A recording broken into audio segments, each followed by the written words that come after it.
Path to Mediterranean Hegemony. This video is purely for entertainment and does not infringe on copyrights or laws. The rights to the novel and image belong to the original author. We do not claim ownership. Don't like waiting and want to listen to this fanfic in full now? Subscribe to our Patreon, where you'll find the best fanfics. Chapter 351. The Eastern Front changes too. Before the outbreak of the First World War, due to the influence of the Russo-Japanese War, the armies of various countries generally adopted the tactics of deterring from the flank, including the two Balkan Wars, and the Bulgarian army mostly adopted the tactics of deterring from the flank.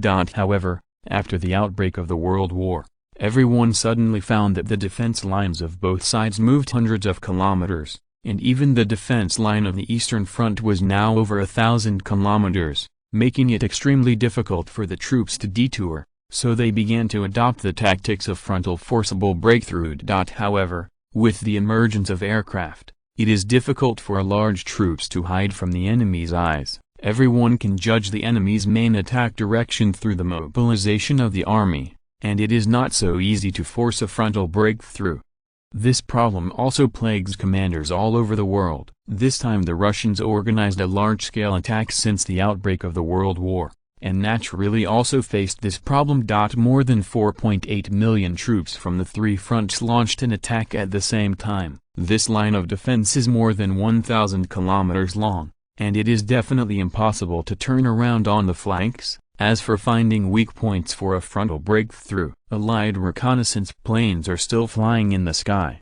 In order to solve this problem, Brusilov, commander of the Russian Southwest Front, convened a meeting of the commanders of the armies under his jurisdiction on February 18, and finally decided that each army should choose the breakthrough location. In the end, more than 30 breakthrough points were selected on the front line of the entire 440-kilometer offensive of the entire Southwest Front. Brusilov admitted that this would disperse the troops, but it would also prevent the enemy from judging the direction of the main attack, and naturally would not be able to effectively use the mobile troops, which would easily lead to tensions across the board, which would be conducive to the suddenness of the attack. After seeing Brusilov's deployment, he can only sigh that this is a tactic tailored for the Russians, and no one can learn it at all. At least in Europe, this tactic is only suitable for the Russians, and only they can play the best effect of the C tactic. According to Brusilov's deployment, as long as a point is broken through, the enemy's defense line will be torn apart, and the Russians with superior military force can quickly advance. As the biggest hero of this battle, the Southwest Front Army of the Russian Empire has 8 armies, with 80 infantry divisions and 20 cavalry divisions, a total of 1.06 million infantry, 100,000 cavalry, and 2,038 artillery pieces.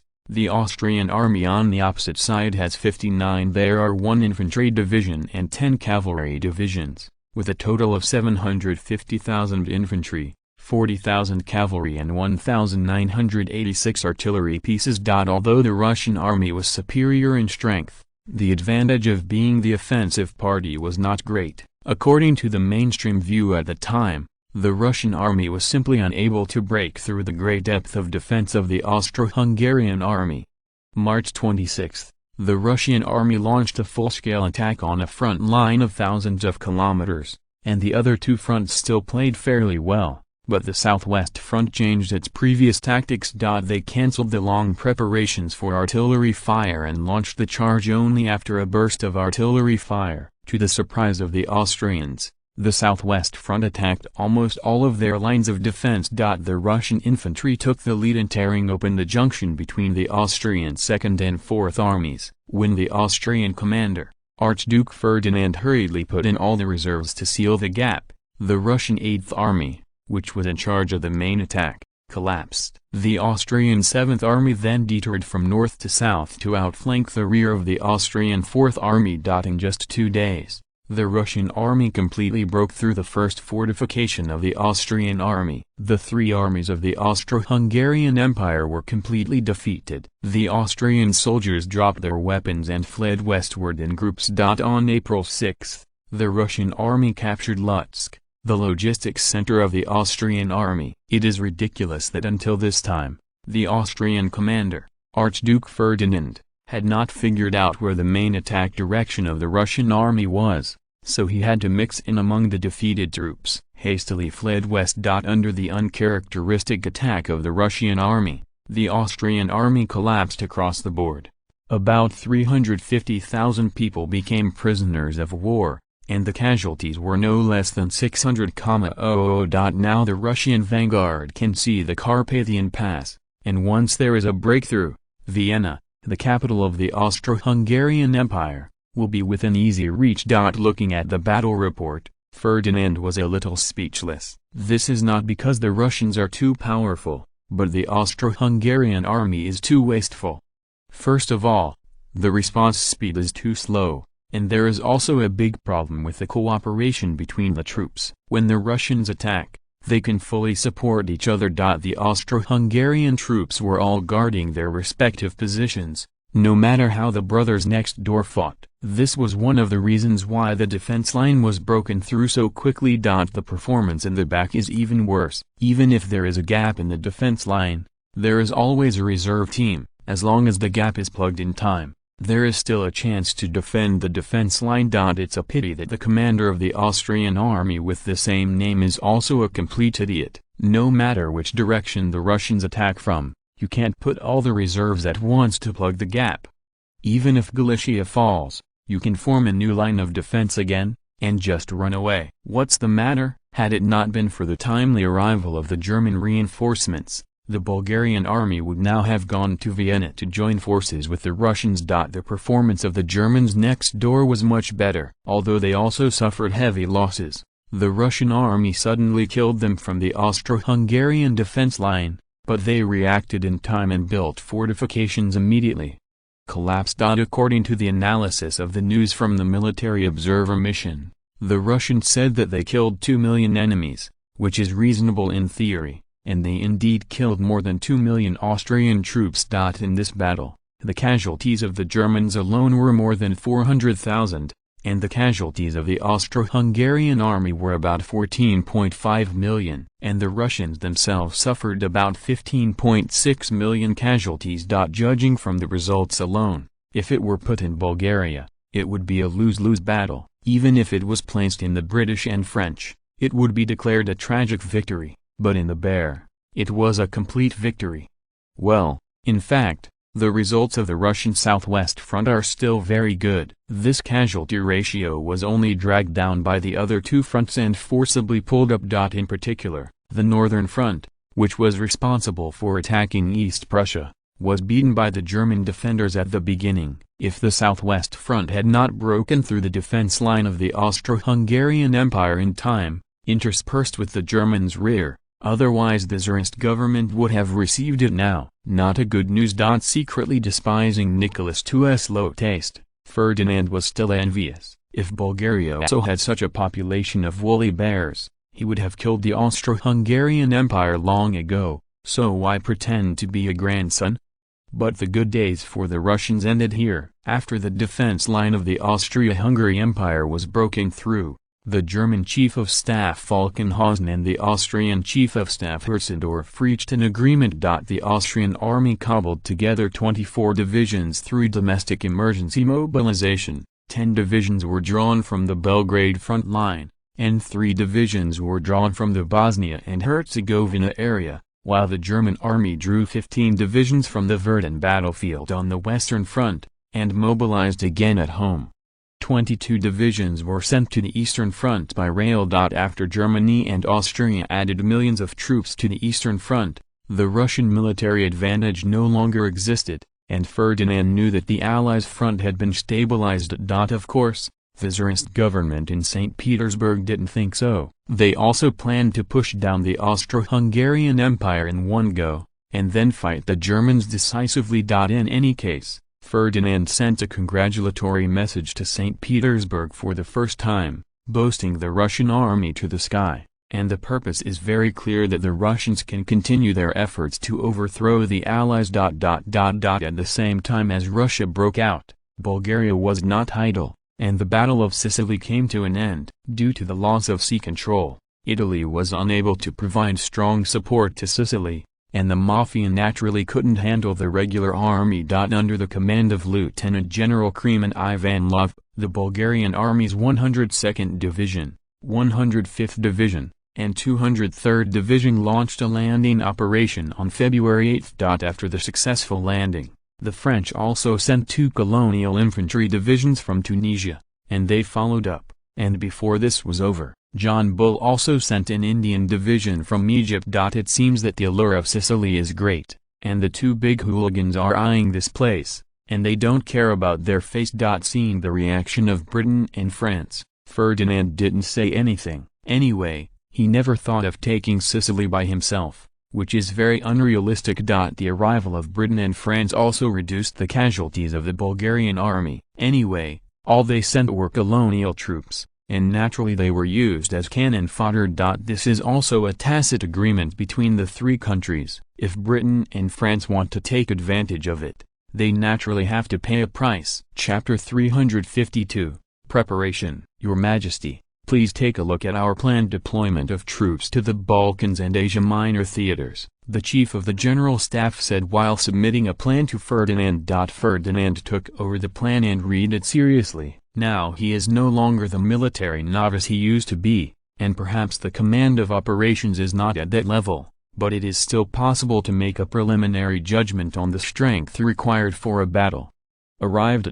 Bulgaria has formed 2 fronts before, including the Northern Front when it attacked Romania, and the Western Front when it attacked Belgrade. A long time ago, the General Staff had plans to form 2 more fronts, namely the Southwest Front to attack Bosnia and Herzegovina and the Southeast Front to attack the Asia Minor Peninsula. Due to the needs of the battlefield, the Southwest Front and the Western Front were combined to form the Balkan Front when they launched a full-scale attack on the Austro-Hungarian Empire. And even the Northern Front might merge into the Balkan Front when necessary. Of course, this was the previous plan. Now that the Allies have stabilized the situation, there is naturally no need for Bulgaria to join in the fun. Ferdinand has always tried his best to avoid 2-front warfare. Now that the Allies have withstood the Russian attack, the Balkan strategy will naturally be postponed. Anyway, the Austro-Hungarian Empire has no time to seek Bulgaria's bad luck. Therefore, the deployment of troops to the Balkans will naturally change. For the sake of national defense and security, the General Staff decided to set up another headquarters above the Southwest, West and North fronts. After cancelling the original plan of the Balkan Front, the 4 major fronts in Bulgaria are now deployed as follows: Western Front Army, 12 infantry divisions, 2 cavalry divisions, 4 heavy artillery brigades, and 1 engineer division, with a total strength of about 226,000. Northern Front Army, 15 infantry divisions, 1 cavalry division, 8 heavy artillery brigades, 2 engineer divisions, with a total strength of about 318,000. Southwest Front Army, 9 infantry divisions, 1 cavalry division, 3 heavy artillery brigades, 2 engineer divisions, with a total strength of about 194,000. Southeast Front Army, 40 infantry divisions, 3 cavalry brigades, 8 heavy artillery brigades, 2 engineer divisions, with a total strength of about 727,000. In addition, Bulgaria has 51,000 troops in Sicily and 68,000 troops in southern Italy. At the same time, there are 46,000 troops in the Libyan colony, 128,000 troops in Palestine, 24,000 troops in Jordan, and 78,000 troops in the defense of the Suez Canal. In addition to the 500,000 troops in France and the domestic reserve of 560,000, Bulgaria has now mobilized 2.92 million troops and is about to break the 3 million mark. Ferdinand now has to admire his foresight. First, he brought in 2 or 3 million young men from Mount, and then asked the British for more than 600,000 dissident. There is no doubt that these 700,000 troops alone cannot handle the Ottoman Empire, not even with the addition of the more than 200,000 troops from the colonies. Before that, Ferdinand had already made diplomatic efforts. The Hairy Bears will also launch an attack on the Ottoman Empire in the Caucasus region, and most of this group of cannon fodder, Ferdinand will also be sent to the Asia Minor Peninsula. and the staff has the confidence to launch a war of annihilation against the Ottoman Empire. But according to Ferdinand, there still seems to be a shortage of troops. Bulgaria now has only 16.7 million troops in this war of annihilation, and nearly half of them are scum with a combat power equal to 5. Adding the hundreds of thousands of Russian troops, it will not be only 200 million. Ferdinand asked suspiciously, if there are only these troops, there is no problem in defeating the Ottomans, even if it is conquering Ankara, but it is not enough to destroy the Ottoman Empire, right? As a traveler, Ferdinand knew that Bulgaria easily defeated the Ottoman Empire 2 times before, not because Bulgaria was much stronger than them, but mainly because the Ottoman government was too corrupt. Although the current ruling Turkish Youth Party is still very young politically, it is still much stronger than the previous government, otherwise the two war zones of the Caucasus and Syria would have dragged them to death. The chief of the general staff said confidently, "Your Majesty, the Ottomans have launched wars in the Caucasus and Syria after more than a year of war, which has greatly consumed their national strength.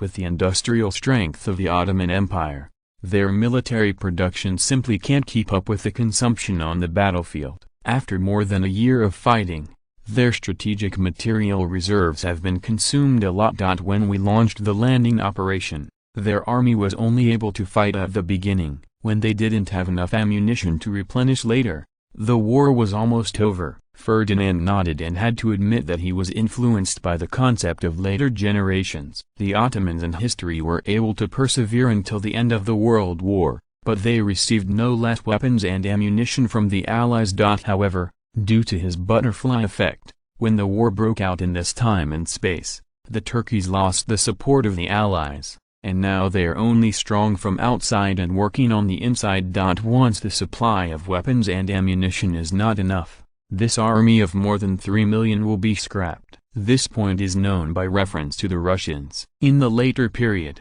several people have a rifle. The industrial strength of the Turkey is less than 1/10 of that of the Russians. How can they guarantee the supply of weapons and ammunition?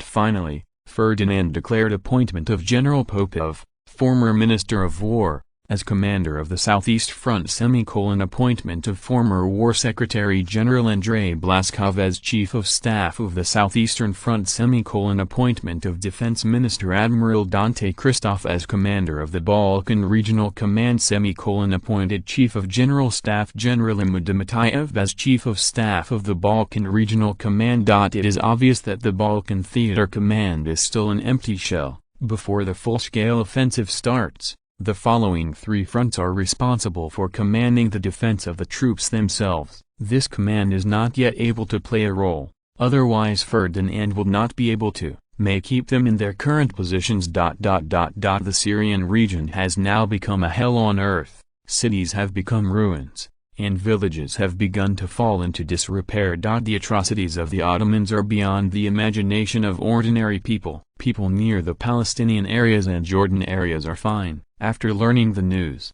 they ran away. Ferdinand, who was well prepared, naturally established refugee camps in Jordan and Palestine to receive refugees. Major General Vicky Clinton, who was then the garrison commander of the Middle East Theater, after receiving domestic orders, began to recruit cannon fodder troops directly on the grounds of preventing the Ottoman army from attacking. The standard is very simple, directly in accordance with the perverted military service law in Bulgaria. In the refugee camp, anyway, most of the people who can run over are young and strong, and the old, weak, sick and disabled are almost finished on the way to escape. The cannon fodder doesn't need to be so powerful. The main purpose of recruiting them is not to expect them to be able to defeat the Ottomans, but to let them take revenge. The forced recruitment naturally does not exist, and Ferdinand is still very disciplined. Anyway, there are ways to get them to join the army voluntarily. For example, they are encouraged to take revenge against the Ottomans and rescue their relatives and friends who have not yet escaped. There must still be survivors, but it will be uncertain over time. As long as a male of school age does not enlist in the army, the colonial government will not give him relief food. Anyway, if you don't join the army, you can go mining, and there is no other job in Palestine. Mine is not easy to dig, not to mention the hardships and dangers. The key is that the contract period starts in 10 years, and they have no labor law protection. A young officer from the garrison command of the Middle East theater reported, "General, this is the information about the newly recruited colonial troops. So far, the 40 divisions we planned to recruit have all been full. These included 31 Greek divisions, and 9 Romanian divisions." Major General Vicky Clinton nodded and said with a smile, "Oh, it seems that their enthusiasm for joining the army is still very high. Hatred is really the best catalyst. When we recruited them to defend Syria before, all of them were tortoises with their heads shrinking. Now that they regret it, it is not too late to wake up. Let's continue recruiting later, and first replenish the Greek divisions that have been withdrawn, so that they cannot be chilled." It has been more than 2 months since the fall of Syria. The number of refugees accepted by the colonial government has exceeded 1.8 million, but out of such a small population, 600,000 people have joined the army. Speaking out can scare people to death. This ratio is already a world record. Of course, this is also directly related to the relaxation of the standard. Originally, the proportion of young adults who escaped was high, and the recruitment standards for colonial troops were surprisingly low. Age is difficult to judge, but it doesn't matter how tall you are. As long as a man is over 1.5 meters tall, he can enlist in the army. Fortunately, these soldiers did not know the thoughts of Major General Vicky Clinton, otherwise they would definitely be wronged, and the ghosts would be willing to join this colonial army. No matter how hard you work, you don't even have basic military salaries and pensions. You can only get a small amount of military salaries unless you become an officer. The only exception is probably the retreating Greek divisions. Although they are also colonial troops, they are seniors and still have a small amount of military pay. Of course, this is only limited to veterans, and recruits should forget it. Bulgaria is poor now, and saving a fortune is a fortune. As for their combat effectiveness, Major General Vicky Clinton was not worried at all. It was a bad era anyway. Having just experienced the atrocities of the Ottomans, they will never surrender directly to them, right? Time flies, and in a flash, it entered May. The Bulgarian army officially launched a landing operation on the Asia Minor Peninsula, and the scope of the World War expanded again. Genius website address, mobile version reading website. Chapter 353, The Strategic Change of the Germans. Berlin Palace.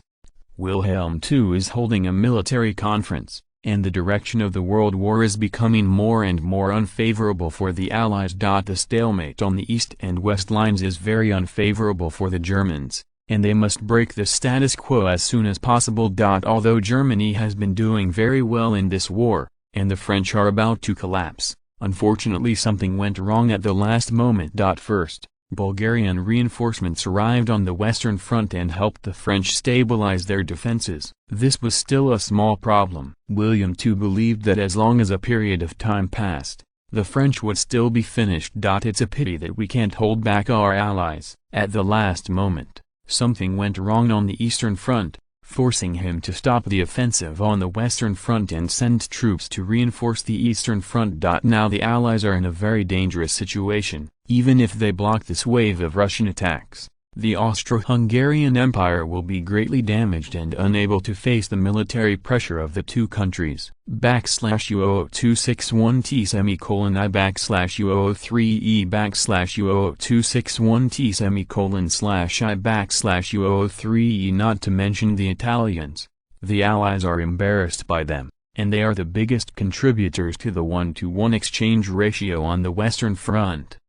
Before the outbreak of the war, according to the estimates of the German staff, the navies of the Austro-Hungarian Empire and Italy joined forces in the Mediterranean Sea. At least it can be done to interrupt the sea transportation lines of the Allied countries, and the result is not over yet. The remnants of the Italian navy can only hide in the port and lick their wounds, and the Austro-Hungarian navy naturally can only paddle at home. Not to mention the Sixth Army. The biggest contribution of Italy since its entry into the war is to hold back hundreds of thousands of French troops. As for the record so far, there has been no victory that can be achieved, and the best performance is only to lose both sides of the enemy. As for the remaining countries such as Montenegro, Romania, and the Ottoman Empire. The Germans never regarded them as equal allies. Obviously they are all the characters who are cheering the flag, so don't have expectations. /U00261T semicolon I /U003E /U00261T semicolon /I /U003E. In the eyes of the Germans,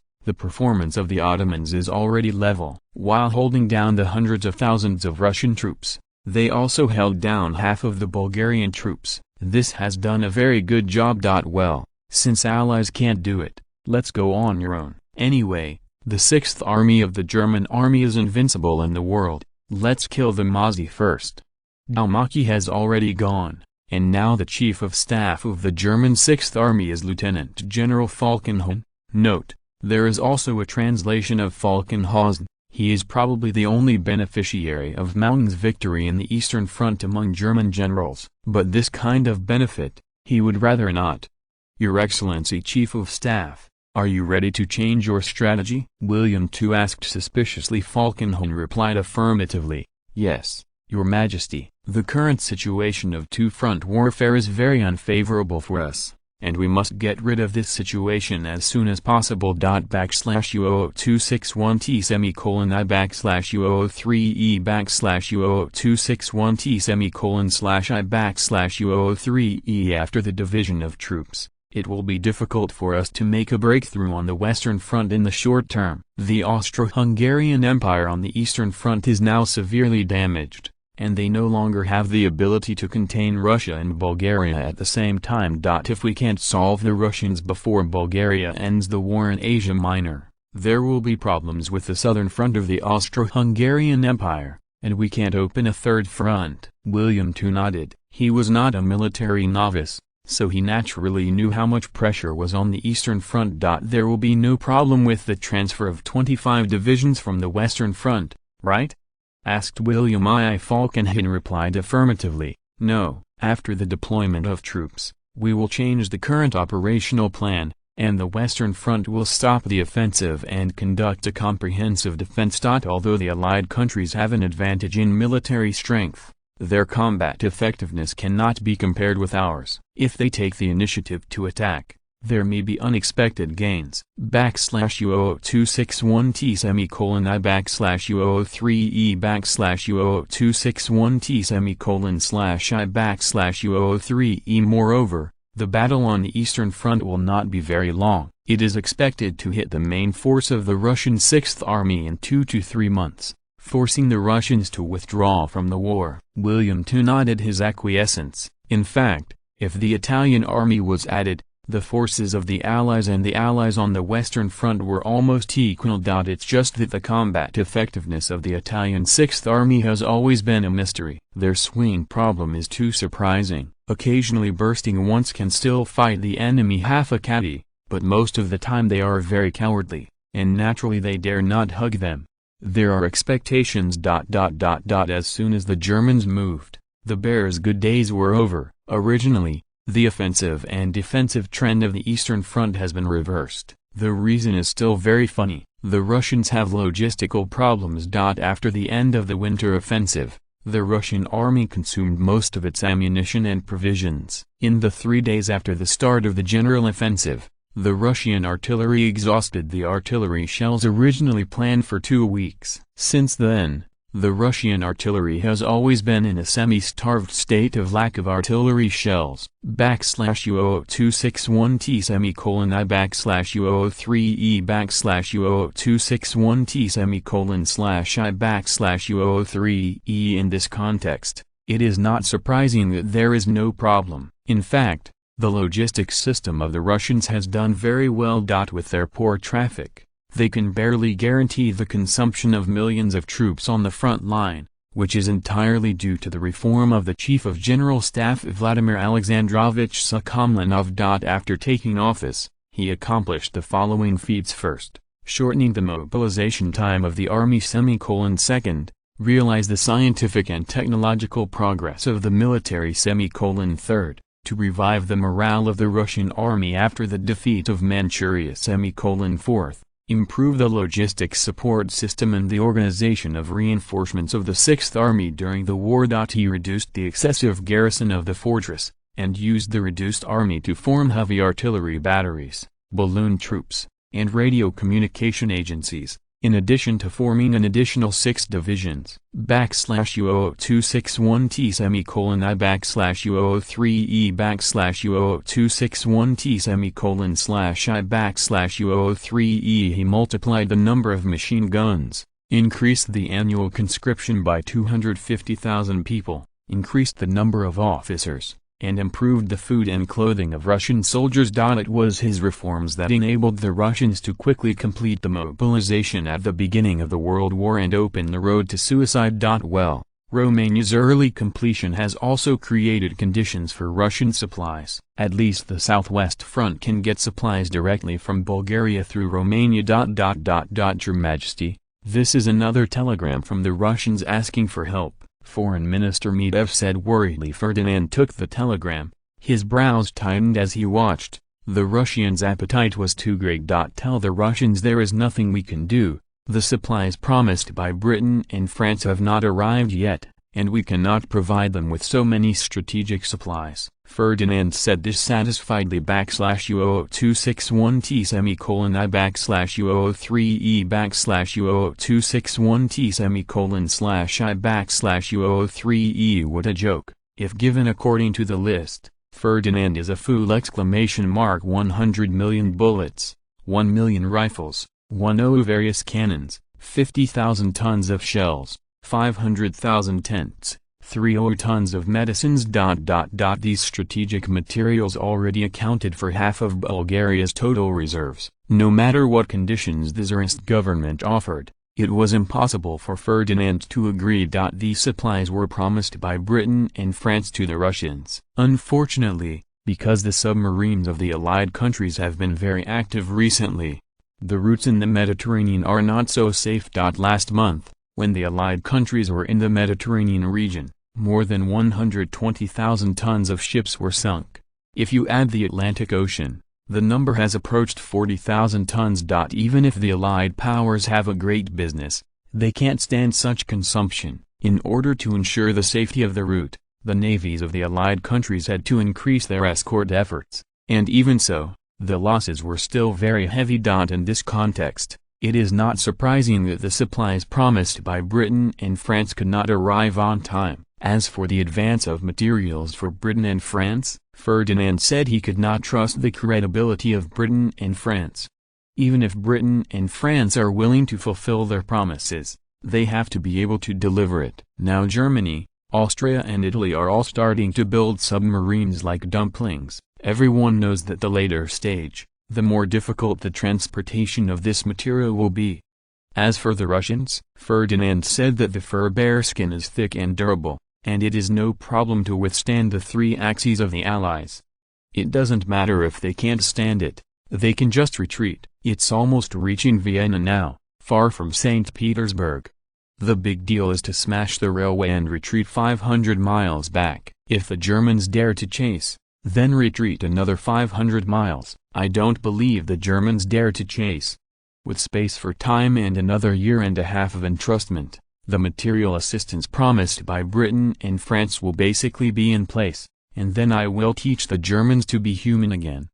Genius website address, mobile version reading website, chapter 354, post-war influence. After receiving a call from Ferdinand, Nicholas II was about to vomit blood. In his opinion, the Russian Empire was tricked by allies this time. The materials promised by Britain and France have not yet arrived. The main force of the Germans has come to the east, and the few guys who had guaranteed tickets before did not dare to bubble up. They swore to guarantee that Bulgaria would advance this batch of materials, but the answer they waited for was, there are not so many materials. There is no way to verify this question. The warehouses for storing materials are scattered all over the place, except for a limited number of people. No one knows how much Bulgaria's strategic material reserves are. From the outbreak of the World War to the present, everyone's strategic material reserves have been declining. The total amount of these materials has caught up with the previous Russian reserves. and it is normal that Bulgaria cannot take them out. It was because he thought he understood it that Nicholas II thought he had been tricked. It was obviously a bad check, but he actually believed it. What about the materials promised by the British and French ministers of foreign affairs? Didn't you say that Bulgaria will pay first even if the transportation capacity is insufficient? Nicholas II asked angrily. Russian Foreign Minister Satsonov buried his head very low at the beginning, trying to reduce his sense of existence, but he still did not hide. Your Majesty, recently the submarines of the Allied countries have been looting in the Mediterranean Sea, and the cargo ships of the Allied countries have suffered heavy losses. Many of the materials originally delivered to us have sunk to the bottom of the sea, so the arrival time of these materials may be delayed. Satsonov was a little embarrassed. Say he has regretted it. If he had known that the consumption of this battle would be so great, he would not have made this guarantee. Are the Allies really delaying Russian supplies? The answer is negative.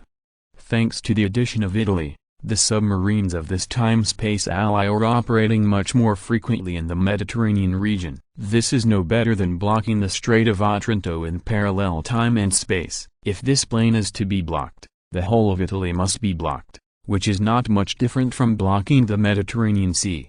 Of course, they don't know that this is just the beginning. Now Germany, Austria and Italy are all making dumplings. And it is no surprise that the Mediterranean route will be renamed the death route in the future.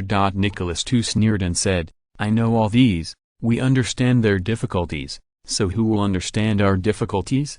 What about the front line? If it weren't for the shortage of supplies, we would all be in Vienna.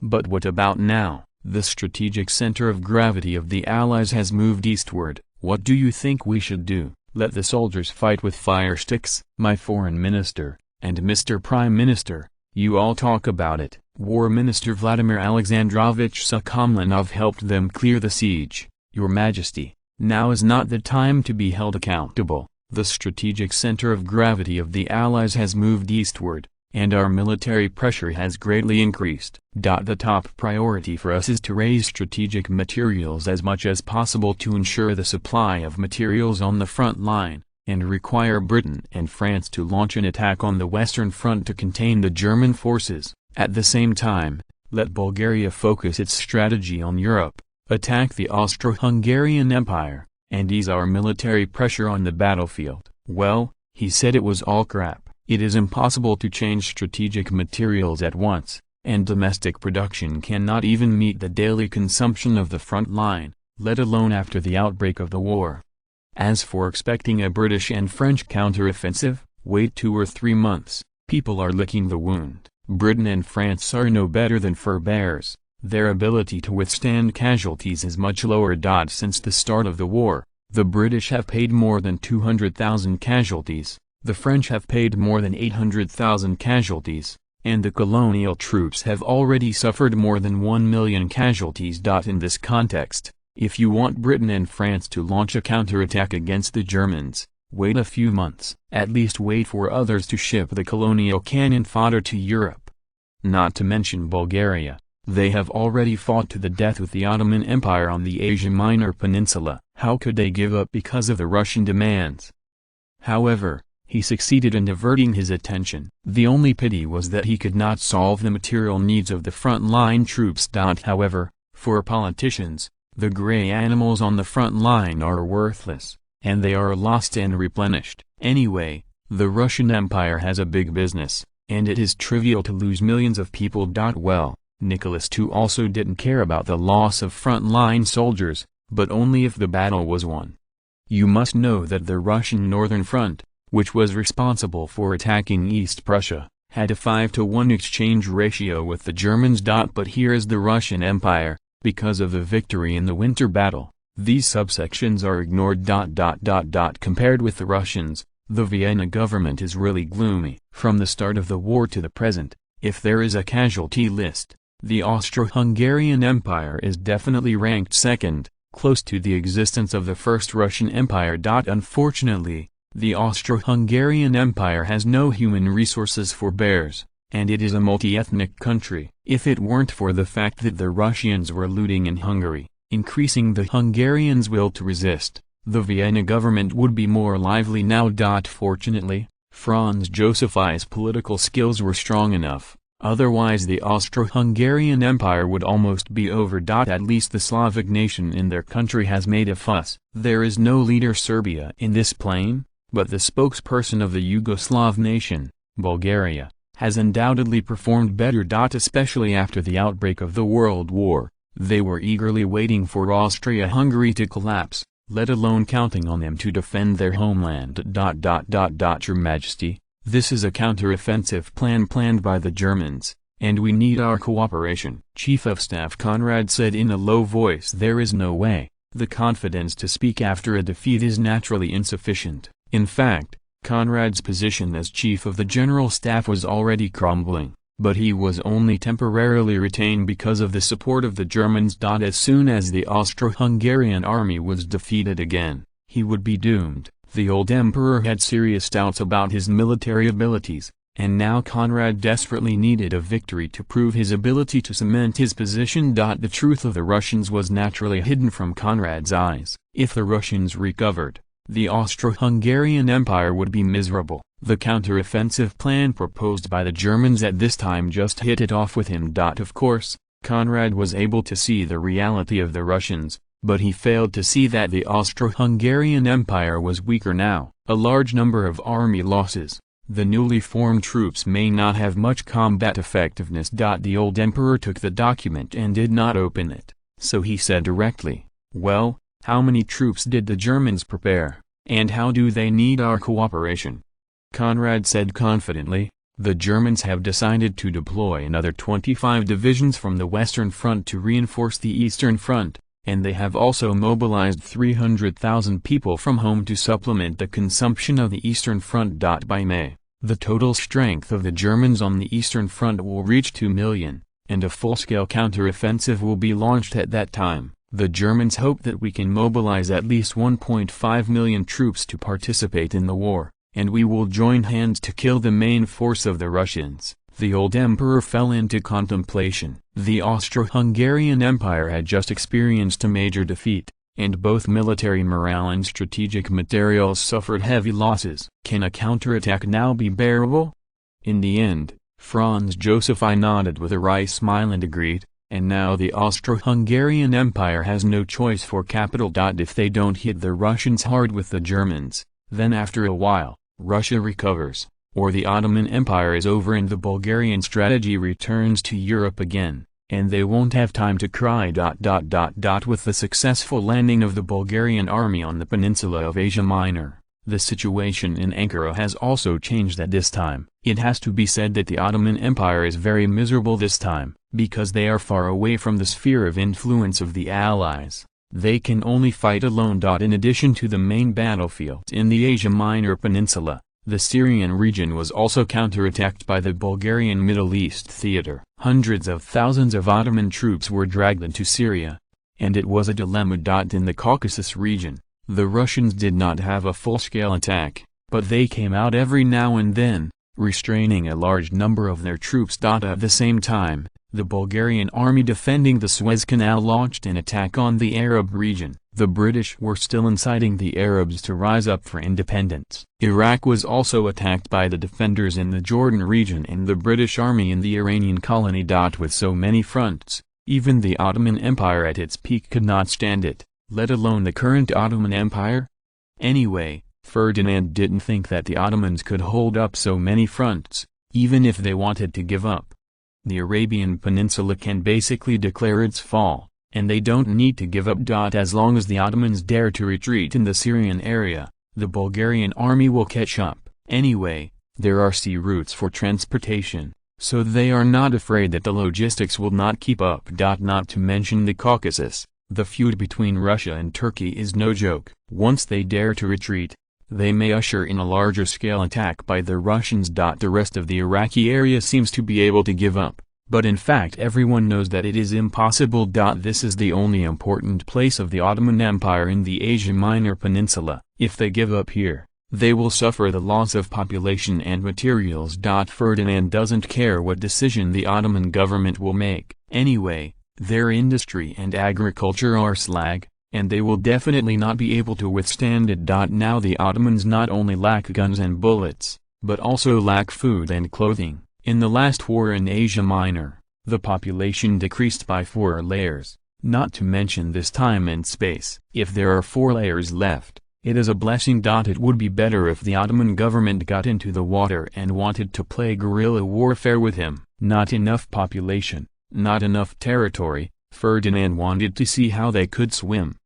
Genius website address, mobile version reading website, chapter 355, Crimes Against Humanity. Another spring comes, and Sofia is already full of flowers, but this year there are some exceptions. Everyone is busy for the war, and there is not much mood to appreciate the sea of flowers. For most people, the news of victory in the United States is not as good as the news of victory on the battlefield.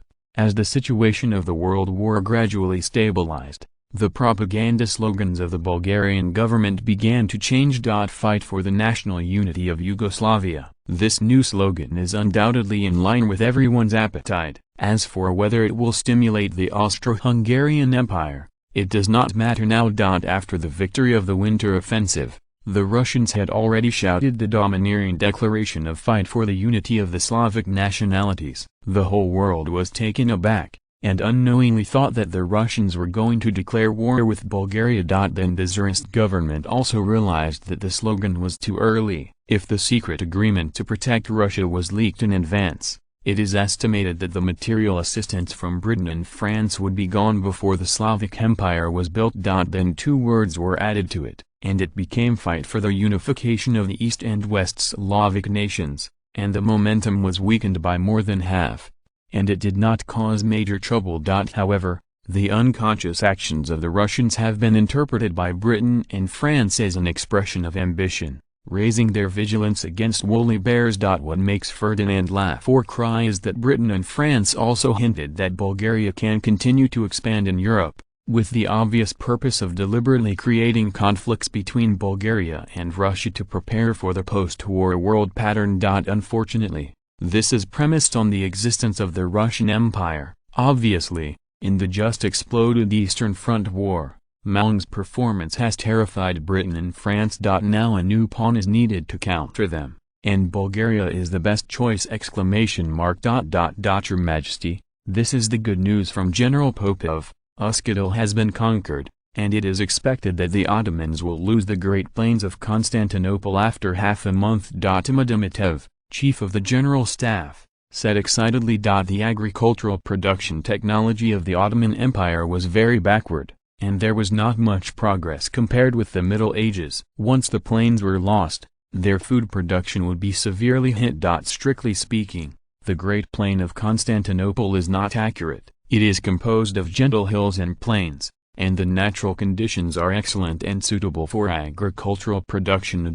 It has always been the most elite place in the Mediterranean region and the most important granary of the Ottoman Empire. Ferdinand simply ordered him to be the Great Plains of Constantinople. This is not the first time it has been occupied here. As early as the Second Balkan War, the Bulgarian army had occupied this land, but it was forced to give up under the pressure of foreign powers.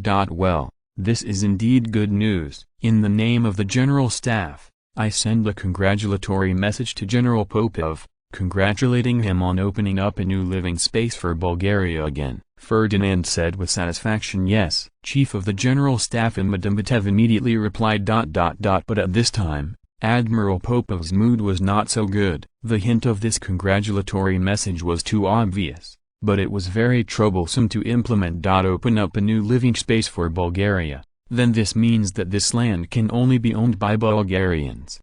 This again seems to be said again, and it can be imitated by the old calendar. How did Bulgaria do it before? Send the Ottomans straight back to the country.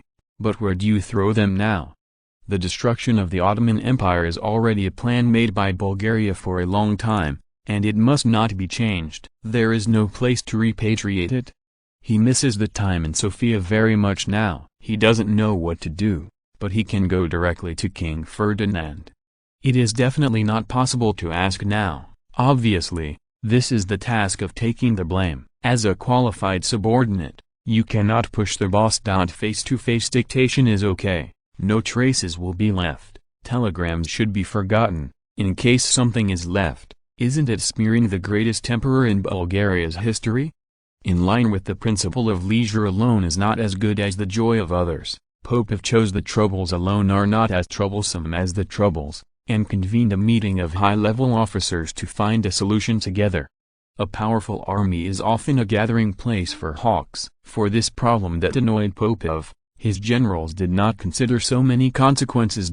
Commander, I think the concentration camp is a good choice. Didn't the Montenegrin kingdom and the Greeks do it before? Send them all to the concentration camp to add to the construction of Bulgaria. Nikolai, commander of the 76th Division, said Major General Victoria domineeringly. Yes, this is a good way. The Ottoman Empire has done a lot of evil, and it's time for them to pay the price. The 31st Division commander Mobak supported. Right. It's already cheap for them. I didn't kill them all. It's for God's sake. Shut up. They are all heretics. God will not bless them. They only deserve to go to hell!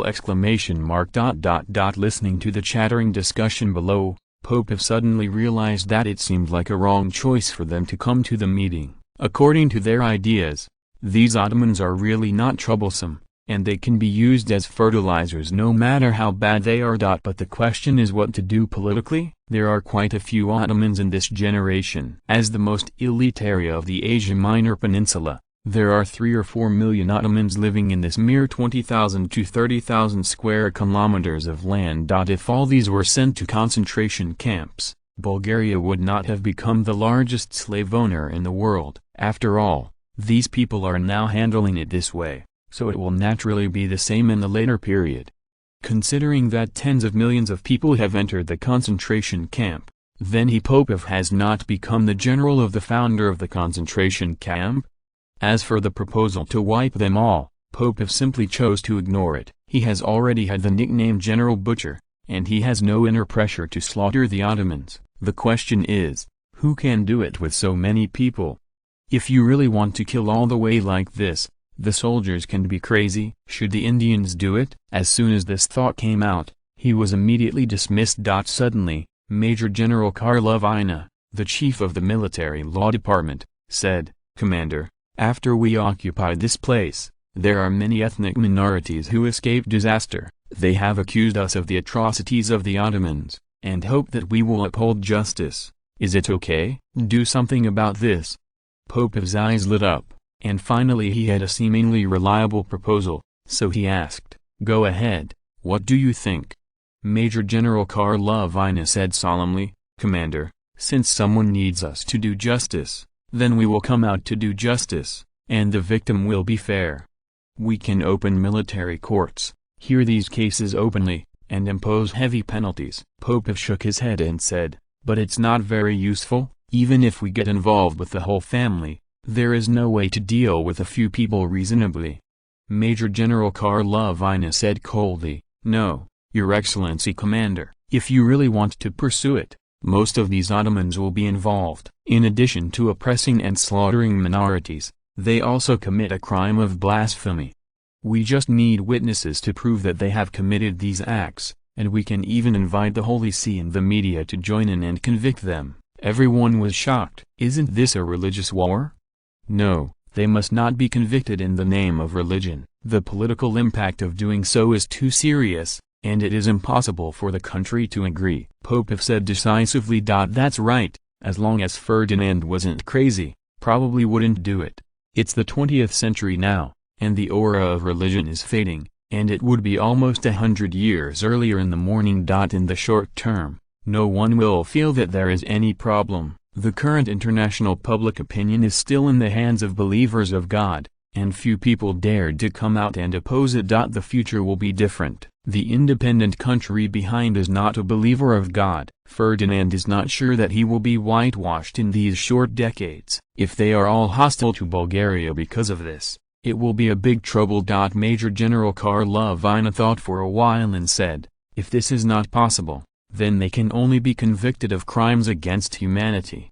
According to the information we have, in addition to slaughtering ethnic minorities, the Ottomans also committed cannibalism.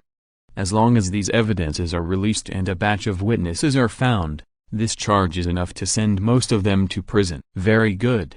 This is a good way. We will put up notices in all occupied areas to let the world know that the perpetrators will be severely punished by the law. Pope have declared domineeringly. The fate of these Ottomans has been decided. Basically, as long as they go to a military court, the serious case is of course the death penalty. The lightest case is 10 or 20 years, and then they are thrown into the mine, and the death penalty is also the same. There is no difference.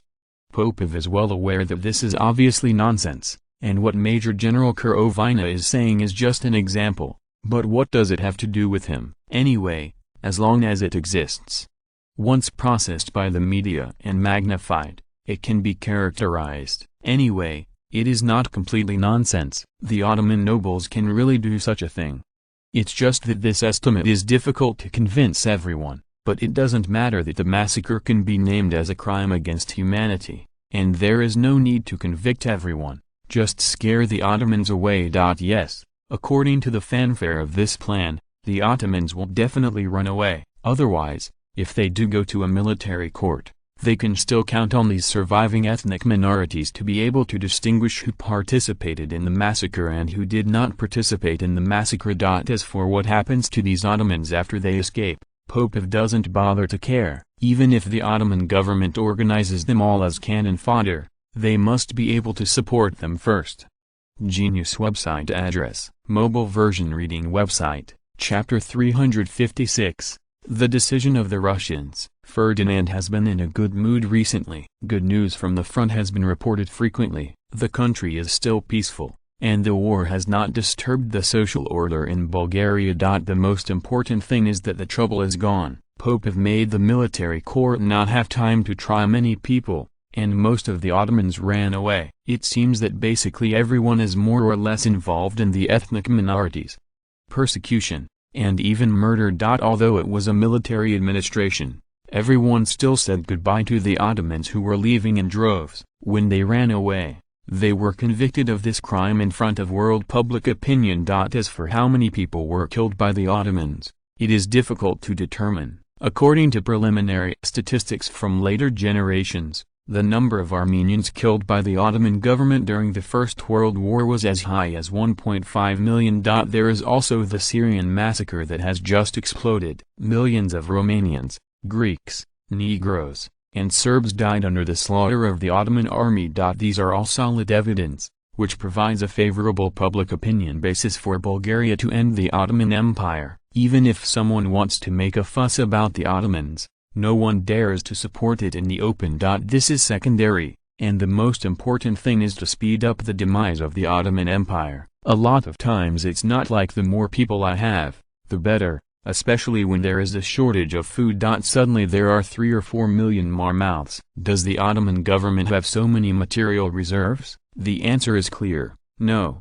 The population of the Ottoman Empire was originally only more than 20 million. It stands to reason that with their vast territory, life should be very nourishing. Unfortunately, with the agricultural productivity of the last century, it is difficult for them to even fill their stomachs. Even if agriculture is backward, you can still buy it. It is a pity that the Ottoman government was so poor that the Sudanese government gave the Turkish Shabab a mess, with foreign debts of hundreds of millions of pounds. Before the outbreak of the World War, the biggest problem of the Ottoman government was repayment of debts. If there is no money, there is not much grain reserves. Now that the grain-producing area is lost, life will naturally be even more difficult. The Ottoman government had a good time. Ferdinand didn't care. All he knew was that it would reduce their war potential. New refugees always need help, right? Rescue needs to consume materials, and if it is not rescued, it will lose people's hearts and lead to riots. No matter what the Ottoman government does, they must eat this loss. Moreover, from the start of the war to the present, the casualties of the Ottoman Empire alone have exceeded 1 million. For this country with a population of only more than 20 million, the pressure is already very great. The most important thing is that among their only population of more than 20 million, no more than 15 million are willing to support the Ottoman government. Ferdinand knew that if a normal country would have collapsed by now, and the Ottoman Empire could persist until now. The most important thing is to rely on religion and belief, but unfortunately belief cannot be eaten! At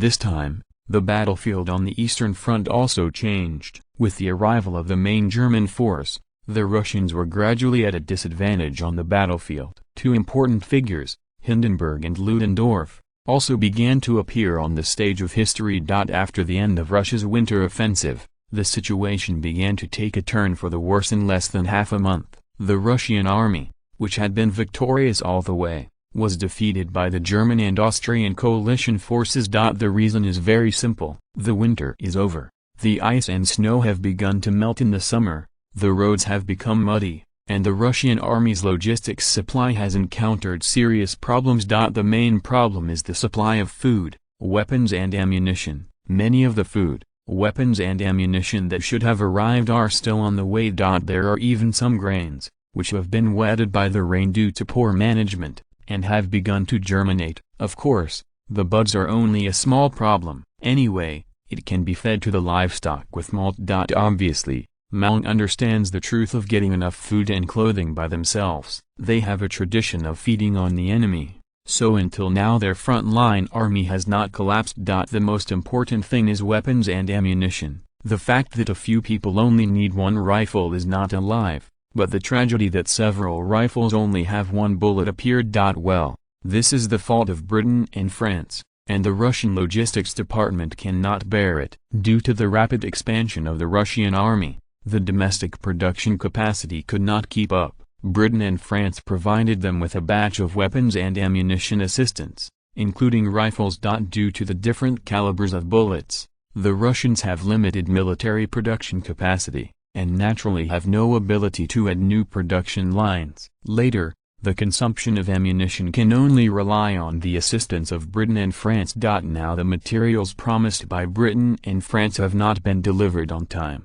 and without bullets, these rifles have naturally become fire sticks. Not only is it not robbing, but many machine guns and artillery in the Russian army are now in a state of starvation. Fortunately, there are not many British and French weapons in the Russian army, and the proportion is still below 20%. The rest are equipped with Russian-made or guaranteed weapons, and everyone's bullet caliber can be used. Although the ammunition supply is not very sufficient, there is still a supply of ammunition, and there is still ammunition for 1 or 2 battles.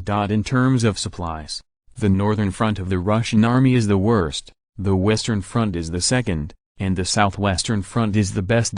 This is determined by geographical location. After Romania is finished, the southwest can receive military supplies from the Black Sea, and can also get some supplies from Bulgaria. According to the material transportation route, the order is Southwest Front Army, Western Front Army, Northern Front Army. Obviously, materials from the Black Sea must pass through the defense area of the Southwest Front Army. Naturally, these materials can be obtained first, while the Northern Front Army is the last to obtain materials. In terms of numbers, the Northern Front is the largest, the Western Front is the second, and the Southwest Front is the least. This is determined by the strength of the opponent. The Northern Front is facing East Prussia and German Poland, the Western Front is facing the border between Germany and Austria, and the Southwestern Front only needs to face the Austro-Hungarian Empire. Judging from the current form, Ferdinand can judge that the current situation is very unfavorable for the Russians, and the best option is to shrink the defense line and retreat. Shorten your own supply line, and at the same time lengthen the enemy's supply line. Exchange space for time, and wait for the opportunity to fight the Germans. According to the calculations of the Bulgarian staff, as long as the Russians' northern and western fronts retreat more than 200 kilometers, they can hold the line of defense. After all, the further east you go now, the worse the traffic situation is. In the face of muddy roads, the German tanks and armored vehicles cannot function, and the enemy's advantage in equipment is gone. Anyway, they only need to hold off the Germans for a few months and wait for Britain and France to counterattack on the Western Front. Of course, how could Ferdinand, who was good at tortoise shell flow, understand what the Russians thought? If you retreat now, isn't it a waste of time? The illustrious name just laid by the Russian Empire was just abandoned? In the Winter Palace in St. Petersburg, Nicholas II was worried about the battle on the front line. Of course, he was not worried that the Russian army would lose. What he was worried about was how to defeat the Allies and end the war as soon as possible. Now the economic situation in Russia is not very good, and many industries affected by the war are in depression. The capitalists took advantage of the fire again, forcing workers to work overtime without pay in the name of war, exacerbating war weariness among the people. There are still many people who can't stand the oppression and go directly to Bulgaria to become mercenaries. This is very embarrassing. It is strange enough to think about helping others fight instead of defending their own country. But in the eyes of ordinary people, instead of joining the Tsar's army for free, it is better to be a mercenary. After all, there are commissions, rewards for military exploits, and even land. Anyway, they are all fighting the Allies, so who is fighting for who is not fighting? As for the country, sorry, this is the country of czars, nobles, and capitalists. What does it have to do with them? Ferdinand didn't realize that he inadvertently shared the firepower for the Russians. After all, as long as there were other options, few people would go to extremes. Nicholas II asked, "What are your plans to defeat the Germans as soon as possible to end this war?" The winter offensive that he just won has undoubtedly given him enough confidence. He believes that as long as he is willing to pay casualties, the Germans can be killed if they fail to win. In just 2 months, the soldiers lost by the Russian army have been replenished, and even increased, and now the front line of 5 million troops is appropriate. Of course, he didn't know yet that the front line commanders wanted more supplies than personnel, which was obviously suppressed by the bureaucrats within the Tsarist government. Your Majesty, now we only need to defend on the spot to delay time. Wait for the British and French to start the Western Front offensive, let the Germans exhaust their lives, and then fight them decisively. Minister of the 6th Army Vladimir Alexandrovich Sukhomlinov suggested. Your Majesty, our 6th Army Minister is too conservative. Now that the Austro-Hungarian Empire has been severely damaged, we should unite with Bulgaria to continue to fight the Austro-Hungarian Empire. As long as the Austro-Hungarian Empire collapses, the Allies will be finished. Foreign Minister Sasunov objected. The 6th Army Minister retorted, "This is impossible. Bulgaria is still busy with the war on the Asia Minor Peninsula, and it is impossible to end it in the short term. Their troops in Europe are limited, and they are simply unable to launch a large-scale attack. We alone face the two great powers of Germany and Austria at the same time, and the defense is okay. If we want to start a war of annihilation, it is impossible to succeed." The finance minister objected, "No, Mr. Vladimir Alexandrovich Sukhomlinov, you are too conservative. Don't forget that the military serves politics.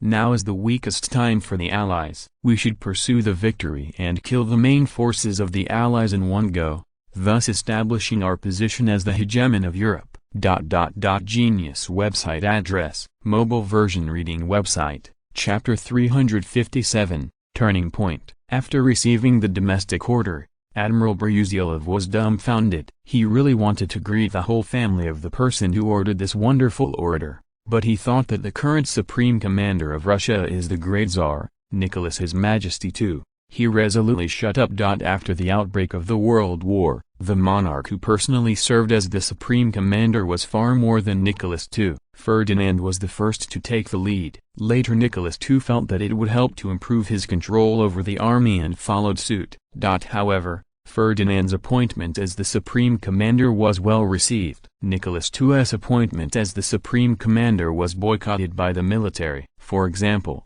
the Minister of War was one of the opponents. There is no way. The prestige of the inherited throne and the founding monarch is completely incomparable, and what is more troublesome is that Nicholas II's military literacy is not very good, but he likes to point fingers, which makes many generals in the military very of dissatisfaction. History has proved that the consequences of indiscriminate intervention are very serious, not to mention the defeat of the frontline army. The most terrible thing is that when the revolution broke out, Nicholas II had lost the support of the army and finally came to an end. Unlike other Russian officers, Brusilov was still a little politically savvy and knew that there were some things he couldn't say, but he had already greeted the family of Nicholas II in his heart. After a major battle just now, the Southwest Front is still licking its wounds, training new recruits to recover. Not to mention that the logistical supplies of the Russian army are insufficient now, and even the Russian army in its heyday did not have the strength to handle the current German-Austrian coalition. It is necessary to take the initiative to attack. Admiral Brusilov thinks that it is the most optimistic estimate to be able to defend the current line of defense. The weapons and ammunition of the current Southwest Front army are only enough for half a month of high-intensity operations. What to use to attack? As for the other two fronts, it was even worse. Brusilov even doubted whether their soldiers could fill their stomachs. With the order in hand, Brusilov wandered around the headquarters. He couldn't make up his mind whether to implement this obviously wrong military order. "General, what's wrong with you?" Looking uneasy, asked a young officer suspiciously. "How, you said that China has issued a very unreasonable order. Should I execute it?" Brusilov said with a wry smile. Hal said without hesitation, "General, you can apply to the country. Since you know it's wrong, why do you want to execute it?" Brusilov shook his head with a wry smile. "It's not wrong for a soldier to obey orders, especially now. If it was before, he could still apply to the country, but now the high command in the country has been very chaotic. The Tsar plus politicians have all participated in it, and many times the orders issued are based on political considerations. Since it is a political battle, there is no objection to right or wrong. Anyway, it must be carried out. And defense is easy to cause unnecessary trouble." Brusilov explained patiently, "Some things about Howell are not as simple as you think. Military mistakes do not mean political mistakes.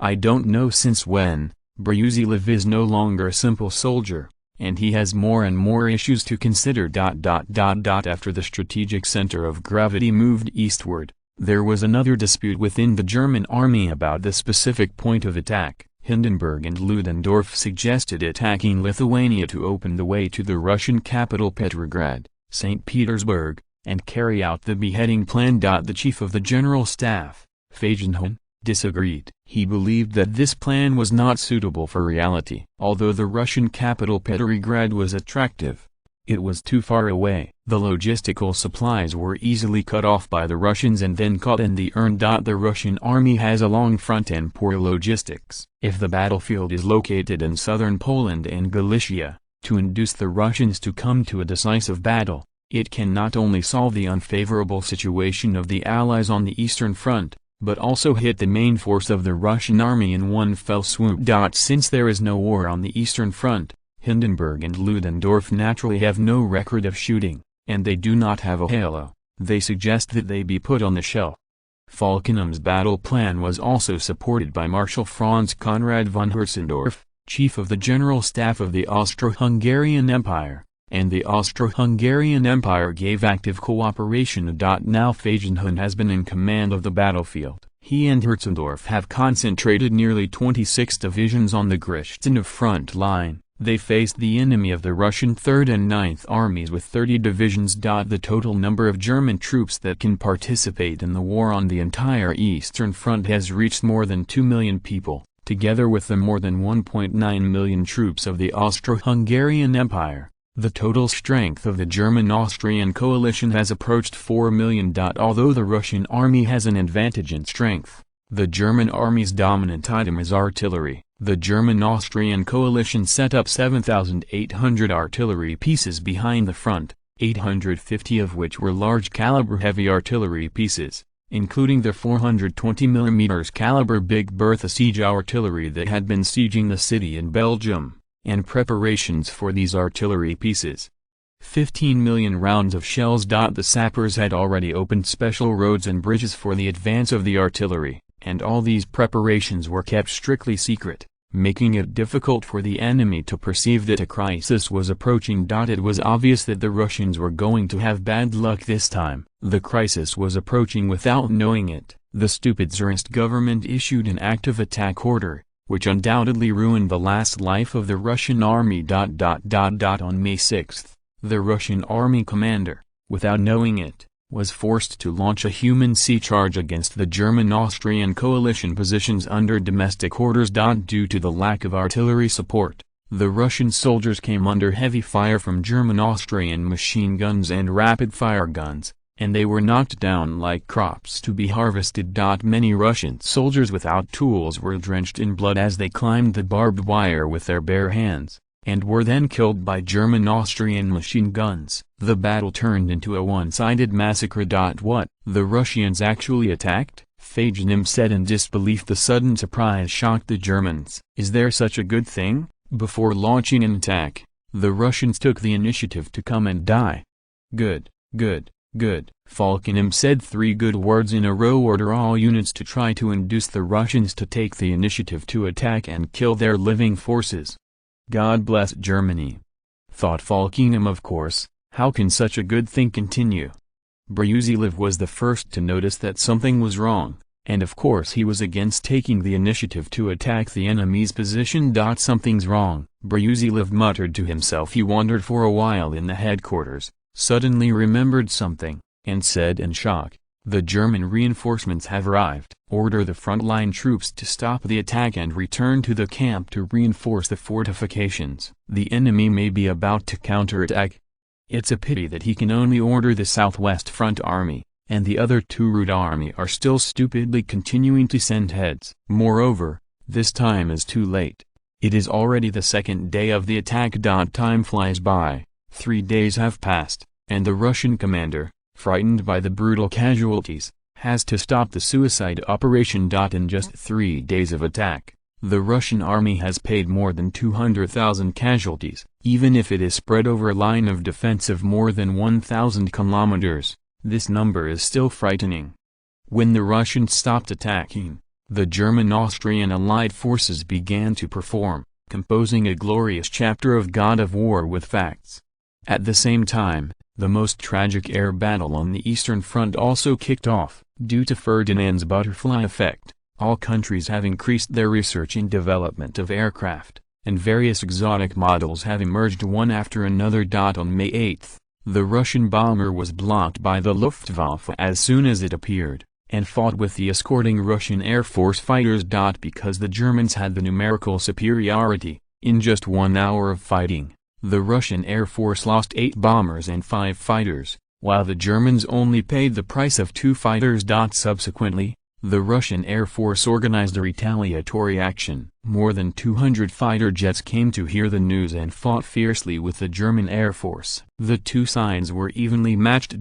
This result made the German commander Ferdinand very dissatisfied. It would be okay to compete with the British and French air forces on the Western Front. Now that even the Russians can't handle it on the Eastern Front, it is unacceptable. There is no doubt that the main models used by the Allies are still the Falcon 1 generation fighters and bombers provided by Ferdinand. It is not that there are no aircraft with better performance than them, mainly because of cost. There is also stability. Every new model has to go through a long time of testing, but now is the war period. There is not so much time to test at all. Most of them are tested directly on the battlefield, which is very risky for pilots. It's okay to be shot down by the enemy. Wouldn't it be wrong if it fell because of the plane? In this context, even if there are new models with comparable performance, Air Force pilots can always pick out a lot of faults. Anyway, why not use the safe ones? Why take the risk? As for the German aircraft, the imitation of the Falcon is also indispensable. After all, if you talk about the originator of the cottage, others are the predecessors, and Bulgaria is only a latecomer. Coupled with their powerful industries, they were directly deduced, but their structures were different. Overall, everyone was half a catty. When everyone's aircraft performance is similar, it is not so easy to gain an overwhelming advantage on the battlefield. The result is a war of attrition, which is the last thing the Germans want to face. After all, they can't really fight for resources and people's lives. Send a report to the country and ask them to urge the R/U0026D department to come up with more advanced aircraft as soon as possible. Even the Russian aircraft can't win. Is this justified? Ferdinand said angrily. General, obviously we won. The adjutant reminded Falkenham said angrily, "Shut up, the battle-loss ratio of both sides is 1 to 1.4. Is this a win? Even if the Russians have more planes, don't forget that we still have fire cover below." In fact, the Luftwaffe played very well. There was not much difference in the performance of the aircraft between the two sides. The Russians dispatched a total of 228 fighter jets, while the Germans only dispatched 186 fighter jets. The Russians dropped 45 planes. No matter how you look at it, the Luftwaffe is taking advantage of it.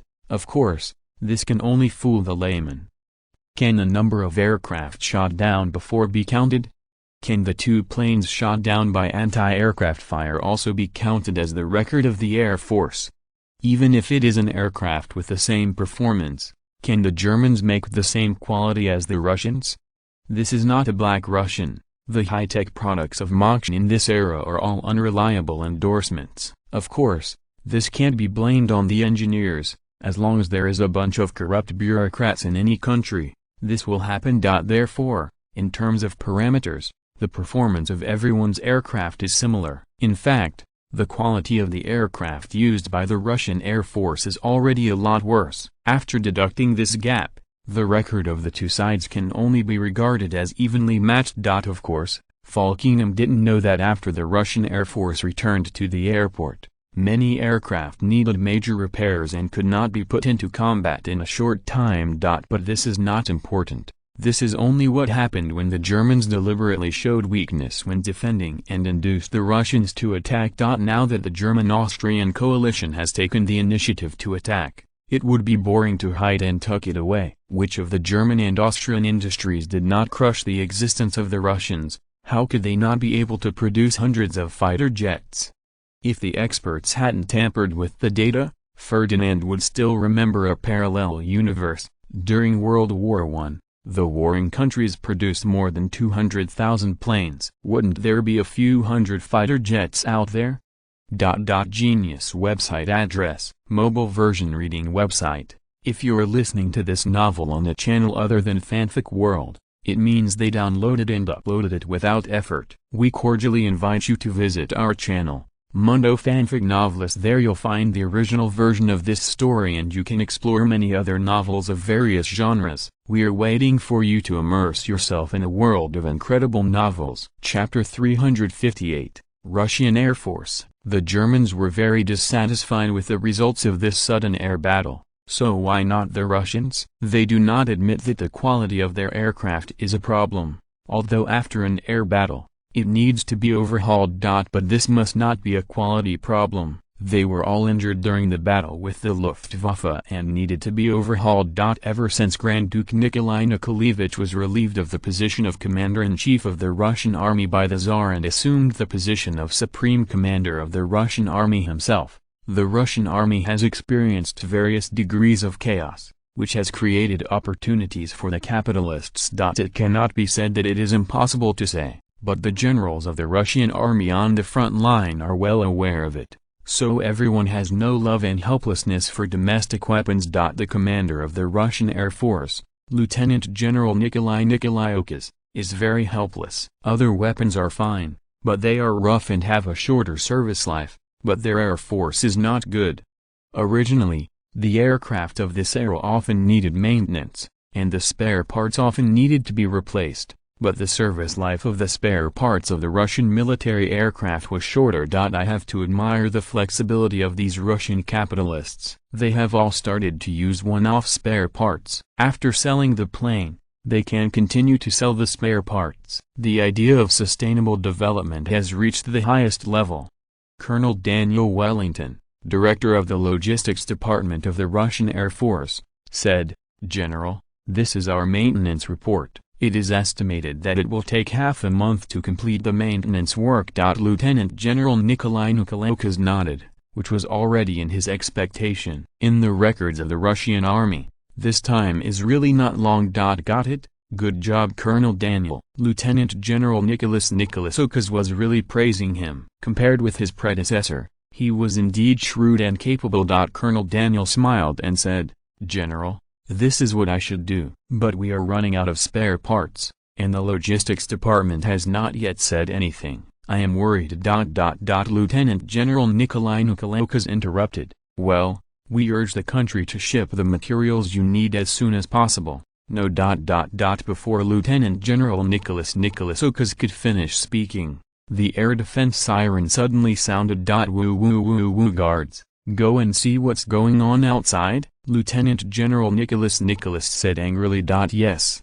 A soldier replied immediately after speaking. He ran out in a hurry. As soon as he looked up at the sky, he was taken aback. The German plane was whizzing. After a 2-second pause, the guards responded and ran back immediately. Excitedly, he said, General, it's not good. German planes. Before he could finish speaking, Lieutenant General Nikolai Nikolauskas ran directly to the dugout. As a senior general of the Russian army, he took his life very seriously. After entering the air raid shelter, Lieutenant General Nikolai Nikolauskas calmed down and order the fighter jets to take off to block the Germans, and the anti-aircraft firepower will hit me hard.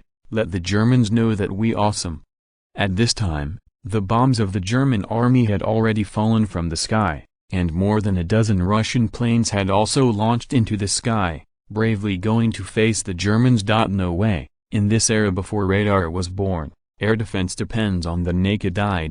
It was almost time to spot the enemy. The Russian Air Force, which has just experienced a major war, has basically lost its combat effectiveness, while the Luftwaffe can still continue to fight. The gap between the two sides is self-evident. It came and went in a hurry. This sudden air raid ended in just over half an hour, but the losses to the Russians were not small. After the air raid, Lieutenant Nikolai Nikolauskas came out of the air raid shelter. His face was gloomy and terrifying. The airport was already a sea of fire, and thick smoke billowed into the sky. The success of the Germans' easy sneak attack is inseparable from the carelessness of the defenders. Perhaps in the eyes of many people, the Luftwaffe must also be overhauled after an air battle. Unexpectedly, it was attacked the next day! As the top commander at the scene, Lieutenant General Nikolai Nikolauskas can't escape this time, but he is not worried about his own future. Anyway, he is in his current position,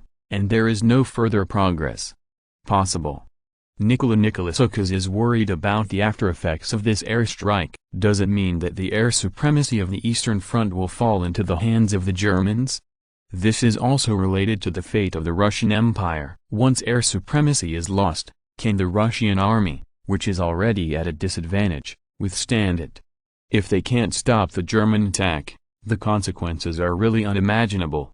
After pondering for a while, Lieutenant General Nikolauskas reacted. Someone had already organized the firefighting at the scene. He was only here to inspect the front line, and there was no need to continue to intervene. After Nikolai Nikolauskas sighed, he said to his adjutant, "This inspection is over. I'm going back to St. Petersburg and arrange a special plane." Although the adjutant is a little puzzled, something has just happened. Shouldn't he be in command? How to get back to St. Petersburg? But he still replied habitually, "Yes."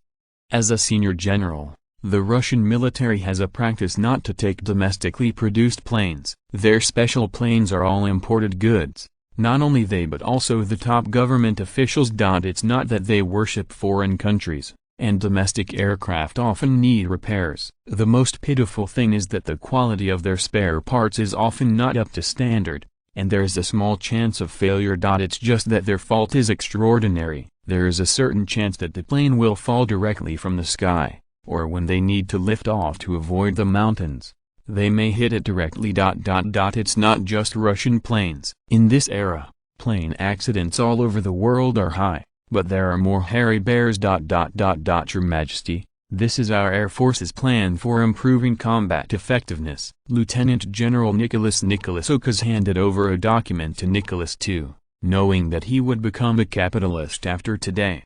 Thorns in their eyes. However, he doesn't care either. There are not many capitalists involved in the field of aircraft manufacturing in this era, and their strength is not very strong, so he can't do anything about it. It is the bureaucrats within the government who can really cause trouble. As the vested interests, they will definitely not give up. Nicholas II's face was changing from sunny to cloudy. and finally the clouds were thick. It was obvious that he was angry, and the storm was coming. Your plan to improve combat effectiveness is to use imported goods for all aircraft. Nicholas II asked angrily. Lieutenant General Nikola Nikolasukas said calmly, "Yes, Your Majesty. Our Air Force has come to a conclusion after a comprehensive analysis of cost and aircraft performance and analysis. This is not aimless. Now the price of Russian-made aircraft is really more expensive than imported aircraft, and the quality is completely incomparable. He has calculated that if all the military expenditure of the Air Force is imported, it can add more than 100 aircraft, and the greed of the Russian capitalists can be imagined. No, their cost would have been higher. The public relations fee is much higher than the cost of aircraft production. It is normal for the total price to be higher and the quality to be lower. Nicholas II suppressed his anger. Now is the time of war. It is normal for the military to want better weapons and equipment. The domestic capitalists are unsatisfactory, and there is no way for them to choose outsourcing. Of course, this is related to the fact that Nicholas II was also very dissatisfied with the behavior of the capitalists. This is also related to the internal struggle of the previous Russian government. In the Russian ideological circle, there have always been two opposing ideological factions: the Slavic faction and the Western faction. These two ideological factions have always dominated the development of Russian politics and the future of the country. First of all, the Slavs believe that since Ivan III, Russia has inherited the title of the Roman Emperor of the Byzantine Empire and the leadership of the Orthodox Church, which means that Russia has the right and obligation to rule the world and save the world. Obviously, since Russia has inherited the legacy of the Byzantine Empire, it has the obligation and the right to restore the territory and beliefs of the former Roman Empire. Therefore, the Slavs believe that the homogeneity of Russian society, the nobility of people's morality and the superstability of society brought about by the materialistic Western society, cannot be compared. Therefore, the Slavs believed that Peter the Great was a sinner of the Russian nation, and it was precisely because he learned the reforms of the West that he led to the loss of the homogeneity of Russian society. Therefore, the Slavs believed that Peter the Great was a sinner of the Russian nation, and criticized it. The Western school believes that Russia is far behind the developed Western European society. Therefore, Russia should learn from the West in a comprehensive way, so as to gradually narrow the gap with the Western European countries, and then integrate into the developed Western European society. Therefore, the Westerners believe that it is Peter the Great who is regarded as a hero and that Peter the Great learns from the reforms of the West, which is the great enhancement of Russia's national strength, so that it can defeat Sweden, known as the absolute hegemon of the Baltic Sea, in one fell swoop in the Northern War. The leap to become one of the most powerful nations in Europe was the result of Peter the Great learning from the West. Therefore, from Peter the Great to the early period of Alexander I, the ideas of the Western school have always been the mainstream thinking of the Russian ruling clique. However, after the anti-French war, things changed. Because of the defeat of Napoleon, Russia's national self-confidence rose unprecedentedly. Therefore, the Slavic faction replaced the Western faction as the ruling ideology of the Russian ruling clique. With the defeat of the Crimean War, Russia changed again. Alexander II believed that Russia had fallen behind Europe, and again regarded the ideas of the moderates in the Western faction as the ideas of the Russian ruling group. Under this idea, he led Russia's political and economic reforms, making Russia truly become a real European country.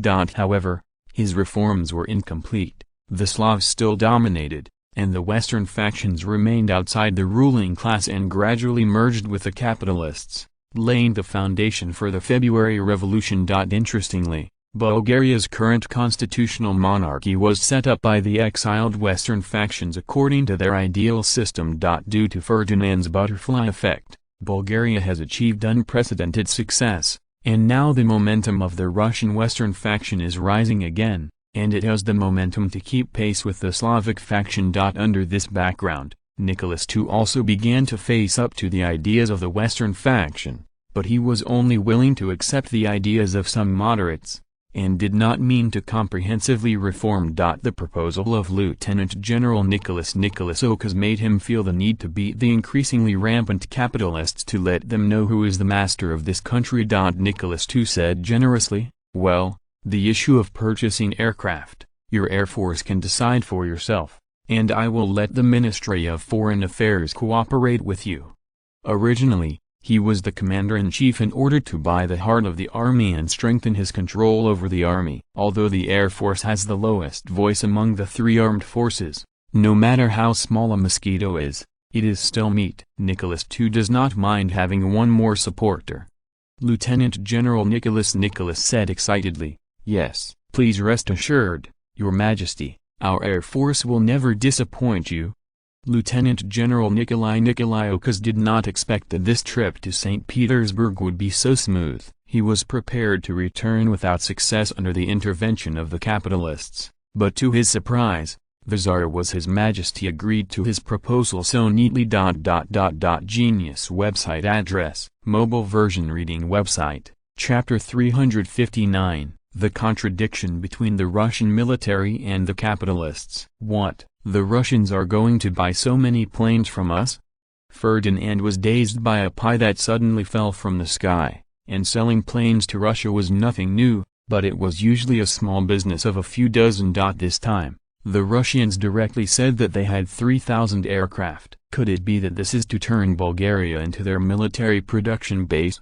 Foreign Minister Medvedev explained, "Your Majesty, this may be related to the Eastern Front. The Russians have limited production capacity and cannot meet their frontline needs, so they have to purchase a batch of fighter jets from us." Obviously, the internal changes in Russia are still kept secret, but it will surface soon, once the orders that belong to them are gone. The Russian capitalists will definitely take action. Ferdinand thought about it and felt that he was right. Now, except for Bulgaria, the Russians have no place to buy them even if they have money. The submarines of the Allied countries have been very rampant recently. Now, the three countries of Britain, France and Bulgaria are building ships at full capacity, and they still can't keep up with consumption. There is also the problem of distance. When an order is placed in Bulgaria, it only takes 2 or 3 months to start delivery. 180 planes can be shipped back and equipped with troops immediately. If the United States places an order, it will not be seen for a year and a half, and it is obviously impossible for the Russian Air Force to wait. Ferdinand said calmly, "First find out the amount of Russian aircraft loss on the Eastern Front, and then negotiate the price with them." It is not difficult to find out the amount of aircraft attrition of the Russian army. All the Allied countries have sent military observation groups to each other. The amount of aircraft attrition has neither the value of secrecy nor any way to keep it secret. Yes, Your Majesty. Medvedev answered affirmatively. Ferdinand added, "Remember, we don't accept cash. Let the Russians exchange raw materials. Even if we accept cash, only gold." Of course, the last half of the sentence is bullshit. Unless the raw materials are not enough in the short term, the Russians will not pay anything in gold. In the previous transactions, everyone was well aware of this. From the outbreak of the World War to the present, the Russians have only used more than 30 tons of gold for emergency, which may be the gold output of the Russians in 1 or 2 years. But Ferdinand knew that in the near future, the Russians would definitely pay in gold, such as when they were defeated on the Eastern Front and needed weapons and equipment urgently. At present, the trade between Bulgaria and Russia is mostly settled within 1 month, and as long as there is arrears, all the goods will be detained. No matter what the Russians say, the Ministry of Foreign Affairs has never let go. The reason for the refusal is very simple. Bulgaria pursues free trade, and companies have the right to deal with unpaid goods within the scope of the contract. In this context, it is impossible to owe debts. Anyway, the production is all strategic materials, and the Russians can use them without Bulgaria. It doesn't matter if it's a low-quality product. Isn't there a cannon fodder army? It's just right for them to use it. When Bulgaria and Russia were negotiating the purchase of aircraft, another accident happened on the Eastern Front. The Germans suddenly fought back across the board, and the Russian Western Front's defense line in Poland was torn apart. Then the German troops swarmed, and the opening began to expand rapidly. Hundreds of thousands of German troops were directly interspersed into the rear of the Russian army and began to attack the Western Front. The highest commander of the Russian and Western fronts, Admiral Alexei Alexeyevich Brusilov, said in a roaring tone, "Order the 3rd, 4th, 6th, 8th and 10th Cavalry Divisions to immediately go to the blockade. Stop the enemy. Order the 9th Army to quickly reinforce Rocklaw and plug this gap." The current situation on the battlefield is very unfavorable for the Russians, especially the Western Front. If the Germans cannot be blocked in time, disaster will come. An operational staff officer with an urgent telegram reported to Alexei Alexeyevich Brusilov, "General, the German Air Force is bombing again, and the 7th Army on the front line is requesting air fire support." Admiral Alexei Alexeyevich Brusilov said angrily, "Vladimir Oskarlovich Kapel, this bastard, didn't tell him to use air support. Just contact the Air Force directly. What do you want me to do? Can't I do it for them personally for such a trivial matter?" The staff officer quickly explained, "General, the Air Force said that there are no planes available now, and their planes are undergoing major repairs." Alexei Alexeyevich Brusilov was even more angry, and 2 words popped out of his mouth, "Bastard. Their plane is not bad sooner or later. Why is it bad now? Pick me up from the Air Force General Headquarters, and I will tell their Commander-in-Chief in person." "Yes," the staff officer replied without hesitation. Time passed by in a hurry, and after more than 2 hours, the phone was finally connected. Alexei Alexeyevich Brusilov grabbed the microphone and roared, "Call you Commander." Lieutenant General Nicholas Okas answered the phone. I only heard a very polite reply from the other side, "Sorry, our commander, Lieutenant General Nikolai Okas, is on duty in St. Petersburg." "Who are you?" "It will be convenient to meet you when your excellency the commander returns."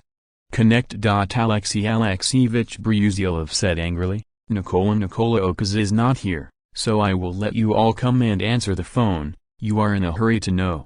After speaking, Alexei Alexeyevich Brusilov directly handed the call to a combat staff officer and waited for the other party to reply. Without letting him wait long, the voice on the other side rang again, and Alexei Alexeyevich Brusilov took the phone and said, "I am Alexei Ali of the Western Front." "Admiral Alexeyevich Brusilov, do you understand now that I ask you to send planes to support the 7th Army at the front?"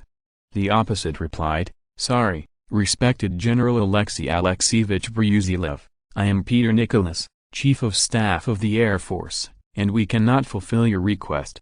Alexei Alexeyevich Brusilov sneered and said, "Reason, if there is no answer that satisfies me, then you'd better send the Air Force to provide fire support to the front line immediately, otherwise the military see you in court." Peter Nicholas said with a wry smile, "His Excellency Alexei Alexeyevich Brusilov, even if we see it in a court-martial, our Air Force can't send a plane right now. As for the reason, of course, it's the damn capitalists in the country. Because of those bastards cutting corners, the fighter jets our Air Force uses now are throwaways. It's okay for normal use. Once you fight the enemy, the machinery inside will be scrapped, and a lot of accessories need to be replaced. Now our fighters are under maintenance, so I can't do anything about your request.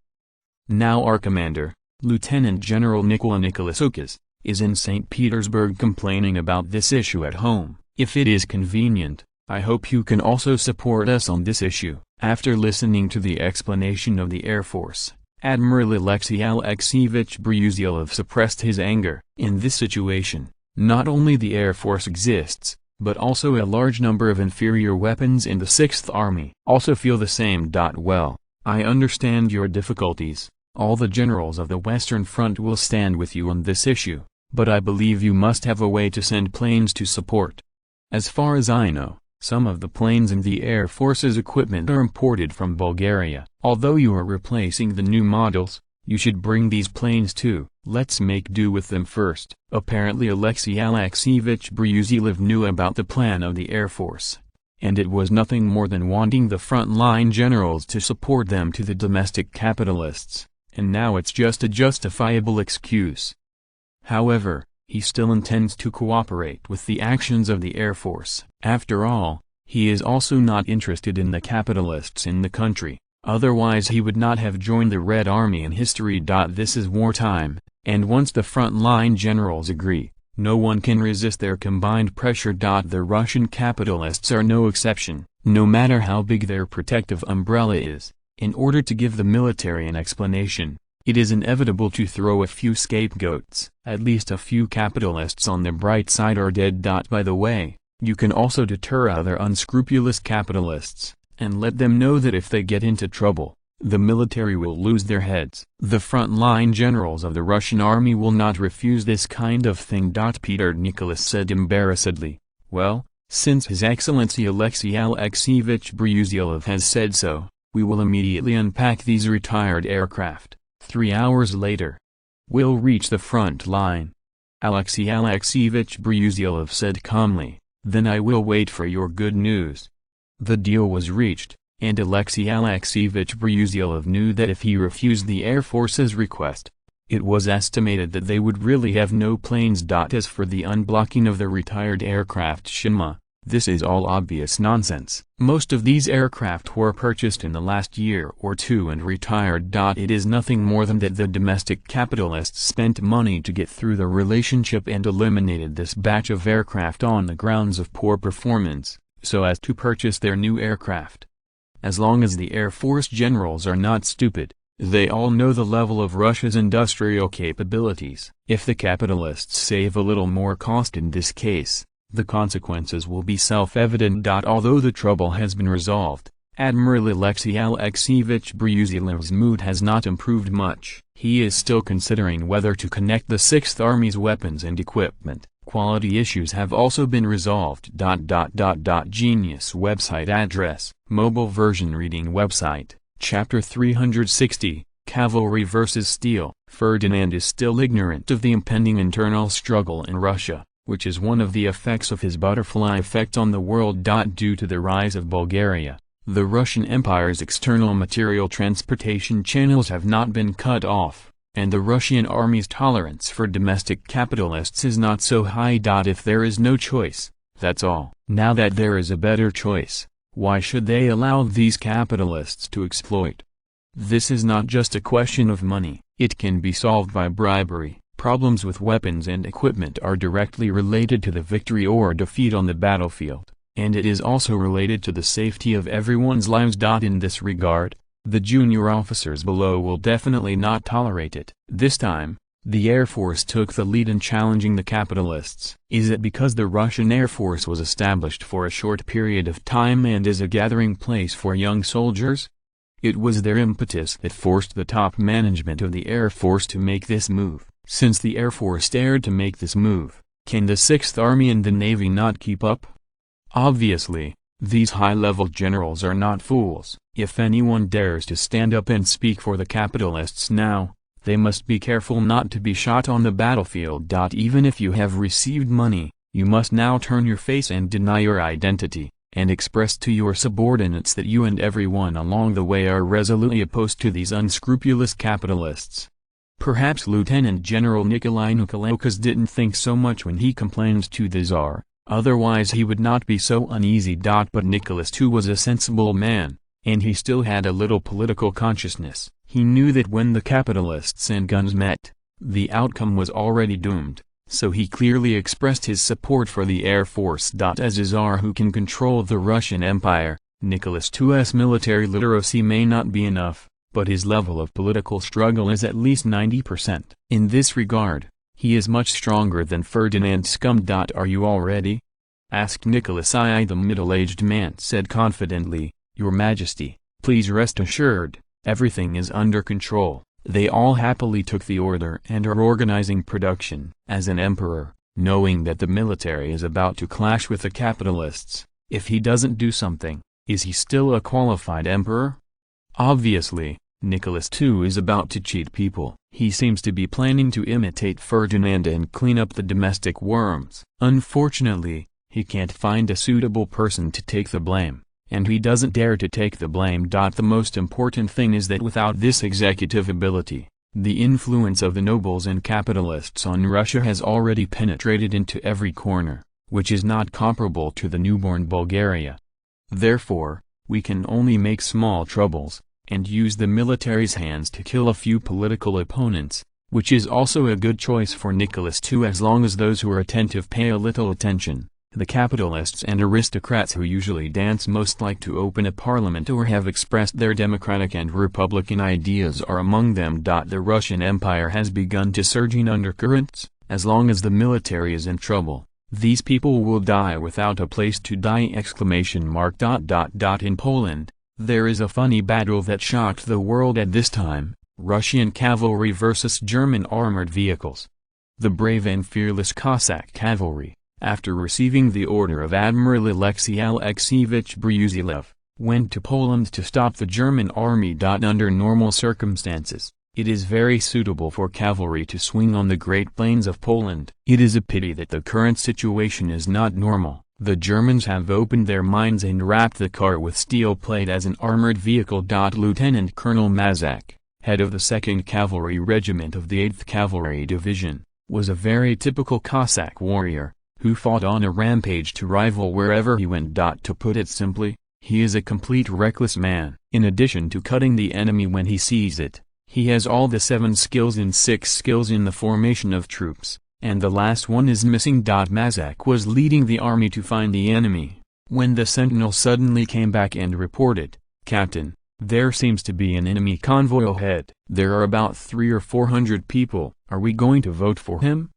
The Cossack cavalry had always depended on robbery for a living, and if they had waited for the Tsarist government's salaries, they would have starved to death. Now that he encountered the enemy's transport team, Lieutenant Colonel Mazak said without hesitation, "What nonsense is that? Just lead the way ahead and get a vote."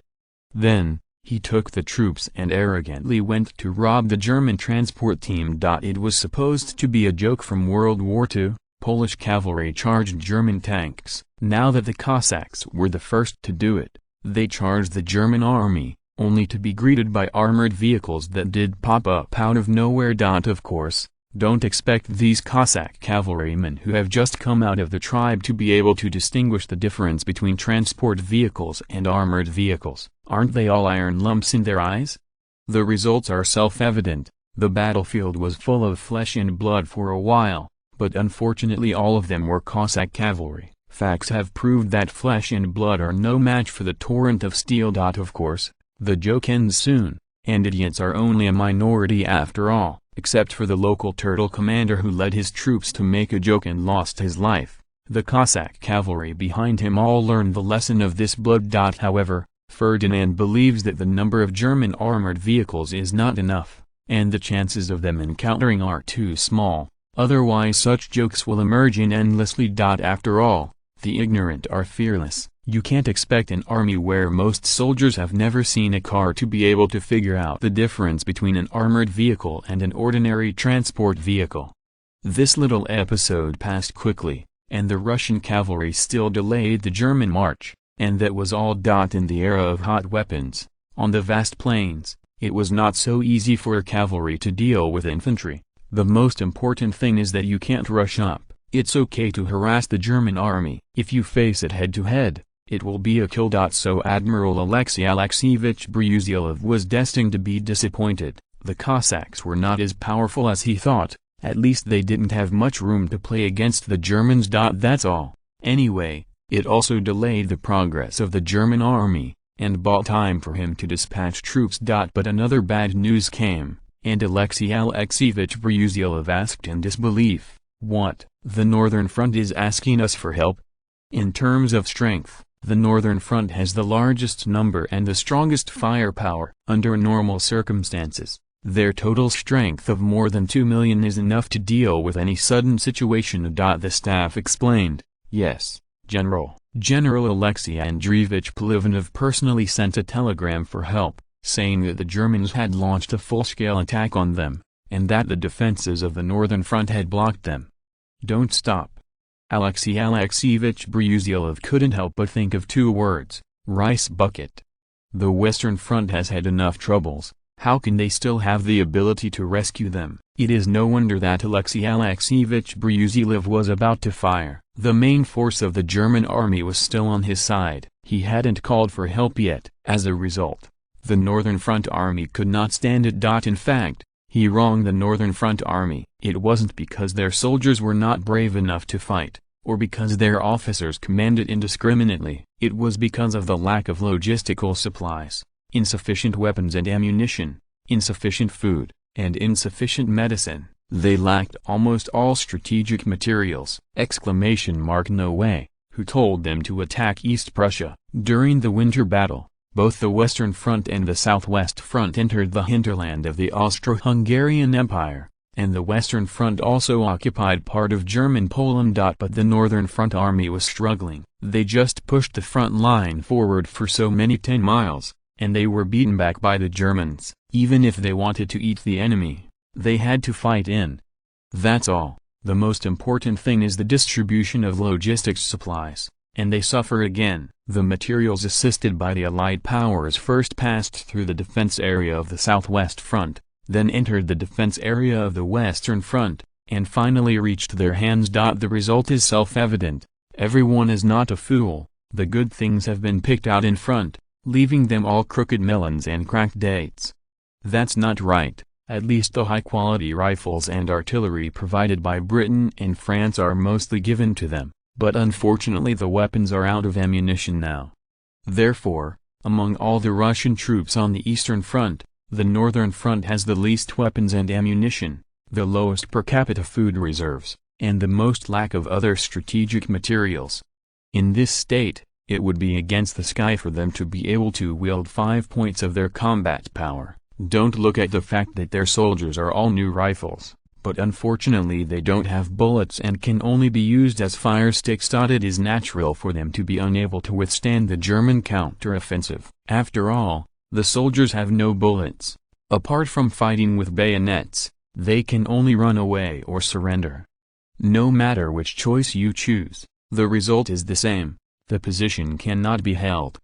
Alexei Alexeyevich Brusilov said with a livid face. Tell them that our Western Front is also powerless. The Germans have torn our defense lines, we are closing the gap, and we have no ability. Help them. Yes, replied the staff officer who took the telegram. Now the Western Front is really helpless.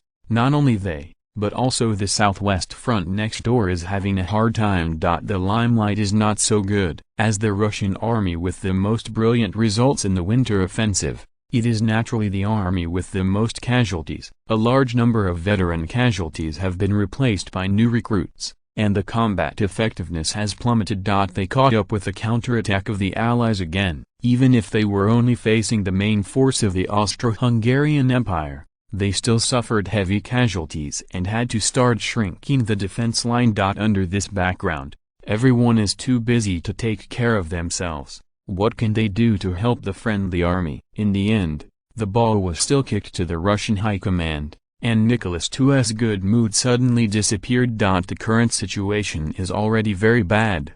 Even if he orders the entire army to withdraw now, he will not be able to withdraw. The German-Austrian coalition was right in front of them. If they dared to retreat, they would be wronged if they didn't get defeated by the Germans. So now the defense line must be defended. Even if the defense line is contracted, it must be taken slowly, and the enemy must not be exposed.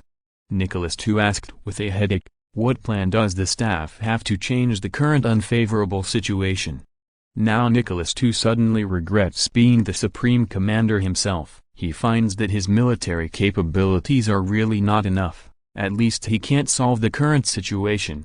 Chief of General Staff Mikhail Vasilievich Alexeyev said in embarrassment, Your Majesty, the problem on the front line is mainly the lack of logistical supplies. Unless we can solve the logistical supply of the front line, otherwise we cannot change the current situation.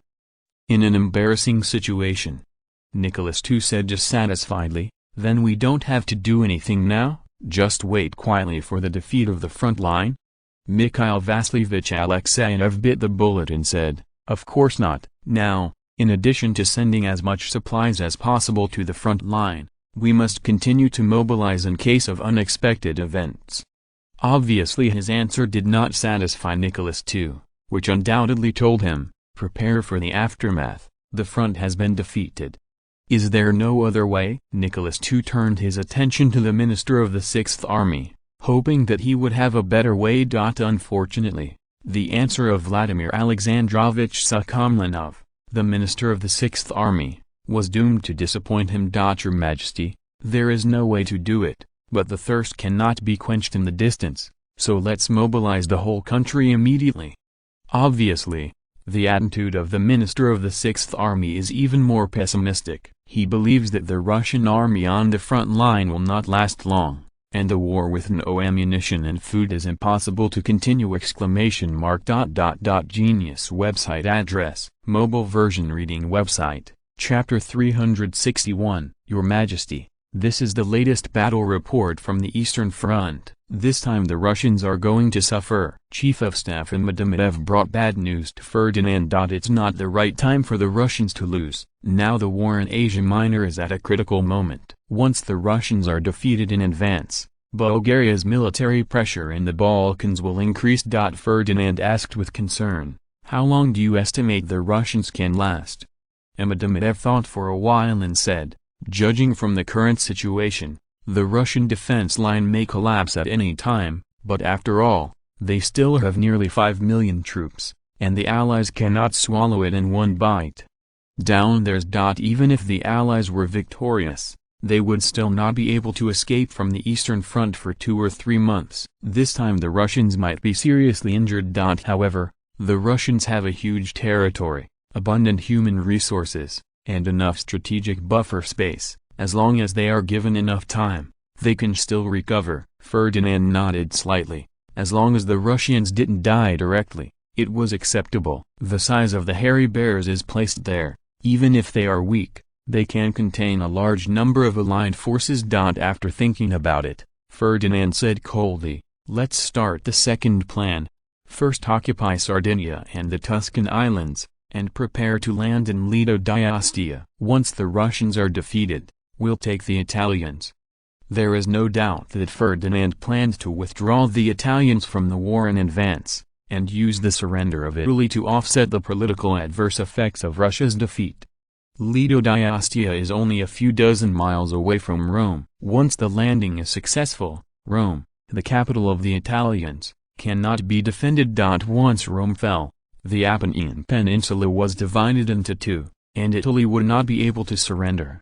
"Yes," replied the Chief of the General Staff, Medvedev. "Of course, this strategy also needs the cooperation of Britain and France, otherwise Bulgaria's tens of thousands of troops in Sicily will not have this strength." However, Ferdinand was certain that Britain and France would not reject this proposal. They could not resist the political gains brought by killing Italy. At Buckingham Palace in London, King George V was having a headache over the Russians' telegram for help. He really didn't expect a wave of hairy bears that had just erupted to soften so quickly. "Prime Minister, do you think the Russians really can't stand it, or are they just playing tricks?" George V asked. The Prime Minister frowned and said, "Your Majesty, judging from the information transmitted by our military observation group, the Russian army is indeed running out of ammunition and food, and they may not be able to last long." George V asked with some doubts, "The Russians are still short of food?" After the Prime Minister shook his head, he affirmed, "No, of course the Russians are not short of food, but because they blindly pushed forward the front, and the 2 or 3 months were the season of melting ice and snow in Russia, the mud was unbearable. The road hinders the transportation of their materials, so there is a shortage of food, and after a period of time when traffic resumes, this problem should be solved." After listening to the Prime Minister's explanation, George V's mood suddenly relaxed a lot. So as long as we figure out how to solve the problem of Russian weapons and ammunition, they can stop the Germans? Then let the Ministry of Foreign Affairs negotiate with the Bulgarians. Let them first put together a batch of ammunition for the Russians, and help Russia get through this stage. The Prime Minister smiled bitterly and said, "Your Majesty, the Bulgarians are also fighting on multiple fronts, and their strategic material reserves may not be able to supply the Russian army of 5 million. As a matter of fact, We have negotiated with the Bulgarians before, and they clearly rejected our proposal, not even giving us a chance to make an offer. George V denied it in a very firm tone. No, Mr. Prime Minister, I don't need them to supply all the materials, just provide a batch of bullets, so that the Russian rifles don't become flaming sticks. And of course they can provide another one. A batch of cannonballs is even better. Believe me, a mere 1 or 200 million rounds can't beat Ferdinand. On big strategic issues he is actually very conservative and sure will be well prepared. That's what the great King Edward VII told me. After thinking about it, the Prime Minister said, "Of course, I have no intention of doubting His Majesty's judgment. If only a batch of bullets is provided, Bulgaria should be able to get it, but these bullets alone are not good enough." George V sneered, "This has nothing to do with us. The Russians are our allies only now, who knows what will happen in the future. As long as they can hold back the Germans, it doesn't matter whether the Eastern Front wins or loses." The Prime Minister nodded in cooperation. Now the British Empire has 20 colonial divisions arriving in Europe every month. As long as the Russians drag on for a few more months, they will be ready. By that time, killing Germany can also meet the requirements of death. People! Compared with the British, the French are more sincere. They sincerely hope that the Russians can win. The tragic Battle of Verdun has made the French realize that they can defeat the Germans by their own strength. Will also suffer heavy losses. They not only helped the Russians to raise a batch of supplies, but also tried to lure Bulgaria to take the initiative to attack the Austro-Hungarian Empire through diplomatic means. It's a pity that all this is in vain, and it is impossible for Ferdinand to put himself in danger for the sake of profit. Instead, it was the British proposal, which made Ferdinand very interested. Using the bear and the Germans desperately, this is undoubtedly in the common interest of everyone. Ferdinand finally decided to take out 300 million rounds of ammunition and 5 million rounds of artillery shells from their reserves to send to the Russians, so that the bear could support him for a longer period of time. At this time, the battlefield on the Eastern Front changed again. The Russian army, which had received ammunition assistance, was immediately revived and fought vigorously with the German-Austrian coalition. Of course, this only refers to the troops who got the ammunition. The farthest north front army is still struggling to hold on, and they still fight very hard due to the lack of ammunition. The mood of Admiral Alexei Andreevich Polivanov of the Russian Northern Front is getting worse and worse. The southwestern front closest to the Black Sea is now full of blood, and the western front next door is also on the way to replenish blood. Only their northern front army is in the worst situation. The ammunition is available, but it is still on the way. When it is delivered to their hands, it is unknown how much there is left. Once the war is fierce, the ammunition consumption is too large. The Russian army along the way will inevitably have to pluck the wild goose, and in the end, only 3 melons and 2 dates are left in their hands. It's no wonder that his heart is unbalanced. Anyone who encounters such a situation will be angry. General, a telegram from the 2nd Infantry Division says the Germans are onslaught on them. They are running out of ammunition. Request emergency support. General, the 16th Infantry Division has sent a telegram saying that the Germans intend to penetrate the defense from their positions. They have repelled the enemy's attack 3 times. Now they are running out of ammunition. Urgent support is required! Looking at a series of telegrams for help, Alexei Andreevich Polivanov knew that the Northern Front was miserable this time, and the Germans seemed to have discovered their lack of ammunition and seemed to treat them as soft pinch of persimmons. No, now they are all soft persimmons. All weapons and ammunition have been distributed to each unit. The logistics warehouse of the Northern Front Army has been emptied, and now the only hope is to wait for logistics supplies. Alexei Andreevich Polivanov said sternly, "Tell them they must hold on for 2 more days, and our logistical supplies will be in place, and before that everyone must hold on. If you want to stick to your post and die, you will also die on the ground for me, and those who violate the military law will be engaged." "Yes." The staff officer replied. Alexei Andreevich Polivanov ignored the staff officer's answer, and continued to say, "The order goes on, and the logistics department is ordered to speed up the march. If the front line cannot be reached within 2 days, all personnel will be all military law is engaged. I ordered the 7th Cavalry Division to immediately go to the logistics troop to help them transport them, and use the war horse to bring me some bullets to come back for emergency. And all the officers and guards in the rear handed over the ammunition and sent it to me to the front for distribution to the soldiers. It was obvious that the northern front was already in danger, and the troops on the front were short of ammunition, and the battle could not continue at all. Alexei Andreevich Polivanov knew that the current consumption of ammunition was too great, and even if this batch of supplies arrived, the northern front would not be able to last long. But now every minute is precious to the Russian army, and the Allies are already working hard to supply them. As long as the ammunition is sufficient, it is not difficult for them to block the attack of the Allies by virtue of their strength. Therefore, now that Alexei Andreevich Polivanov has decided to fight to the death, even the arms and ammunition of the guards have been sent to the front line. He is competing with the Germans for time. Genius website address, mobile version reading website, chapter 362, continue to pit teammates. At the command of the Allied forces in Sicily,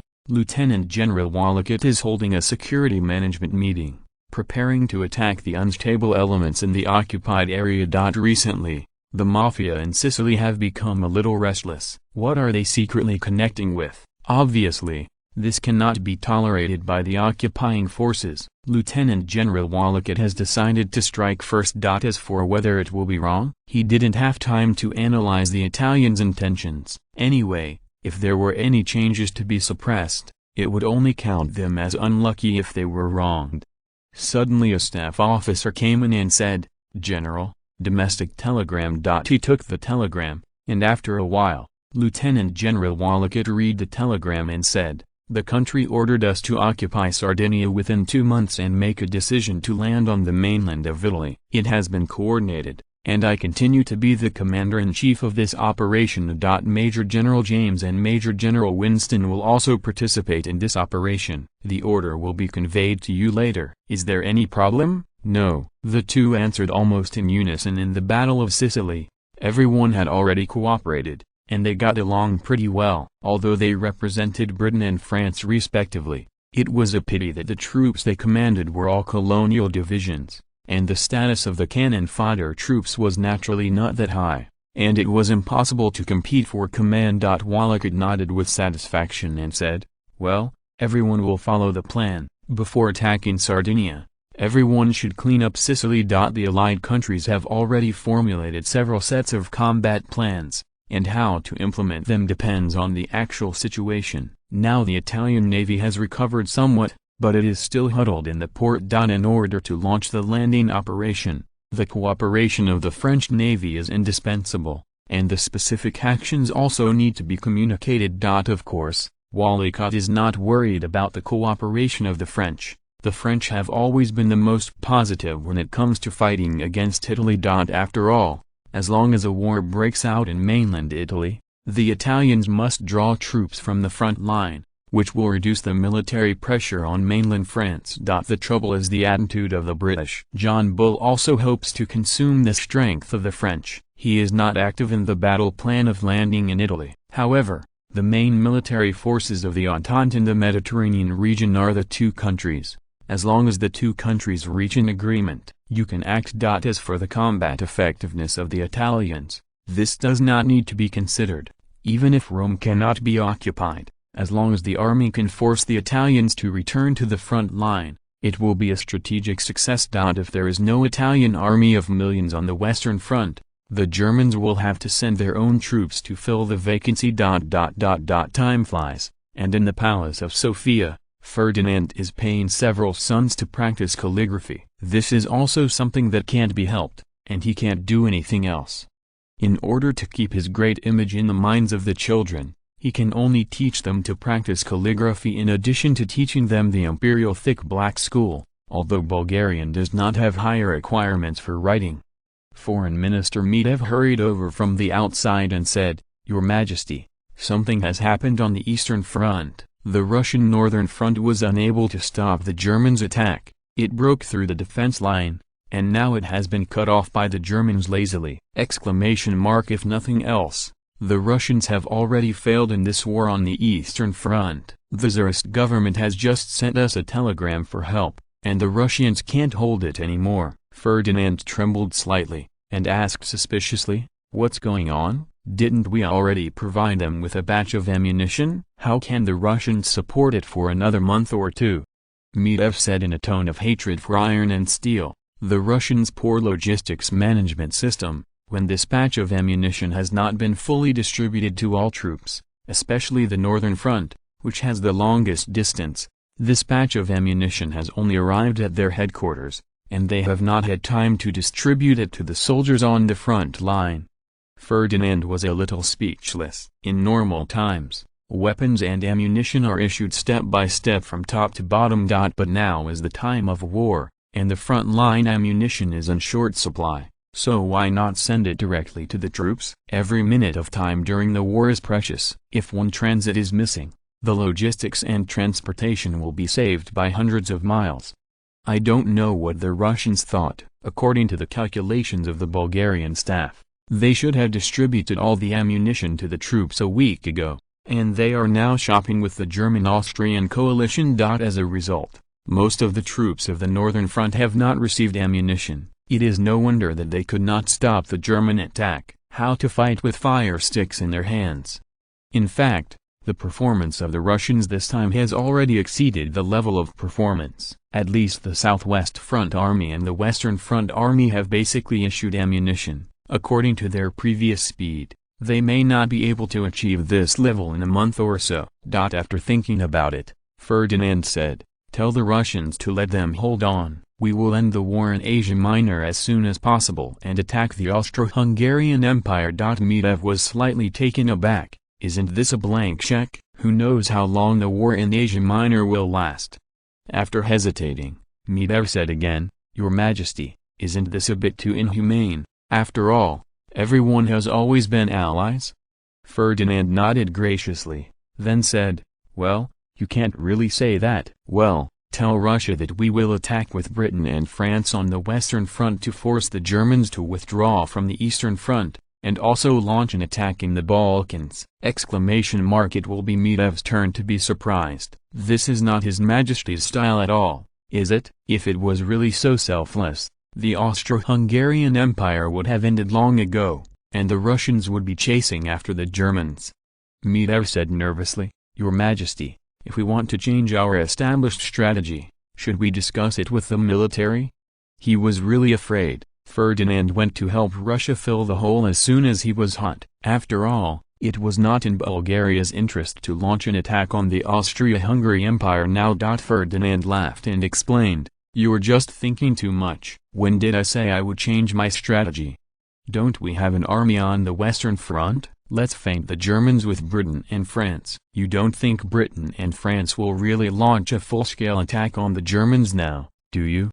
Anyway, as soon as we attack the Italian mainland, the Italian army will definitely retreat, and these lines of defense will need the Germans to divide their troops to defend them. These troops, who were supposed to reinforce the Eastern Front, were not restrained. As for us, let the front-line troops launch a feint attack. The Air Force will be sent out to bomb enemy positions, and by the way, they will also support the Russian army in Romania and help them gain air supremacy. The cannons also sounded to me, and we made a sound for the Russians to see. We really did our best." Medvedev has a new understanding of Ferdinand's ability to deceive people. Once the Russians believe it, the results are self-evident. The most important thing is that even if they are pitted, the Russians don't know. After all, on the surface, Bulgaria has really tried its best. Genius website address, mobile version reading website, chapter 363,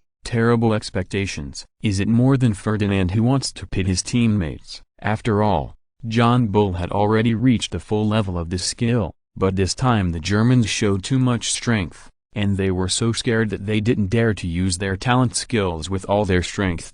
However, the Russians were trapped again. They should have been thrown into the battlefield on the Western Front. 2 Australian divisions, 1 New Zealand division, and one Canadian division that attacked the Germans were sent to Sicily by Niu to participate in the outbreak of Sardinia. Landing battle. However, in terms of supplies, Niu did not discount this time, and even overfulfilled the task. But one point was very consistent with Ferdinand's previous practice: no medicine was provided. It seems that everyone hopes that Mountain can kill more people. The most important thing is that the Tsarist government did not pay attention to medicines. They only cared about the lives of officers, and the lives of ordinary soldiers were worthless. Perhaps in their opinion, even soldiers with minor injuries can resist the past without using medicines. It is not economically worthwhile to treat an ordinary soldier with serious injuries and spend a lot of money. If they can't be rescued, they will waste precious medicines. Even if they are rescued, the possibility of recovery is very small, and most of them will be left with disabilities. Moreover, the placement of these disabled soldiers is also a big problem. Perhaps for the Tsarist government, it is better to let them die. Also, they don't have enough doctors. After all, at the beginning of the 20th century, doctors were still a very high profession, and they were only for the rich. Due to the lack of modern testing equipment, it takes a long time to train a qualified doctor. Obviously, it is impossible for Moksha to force these people into the army, otherwise, who will guarantee the life safety of the nobles?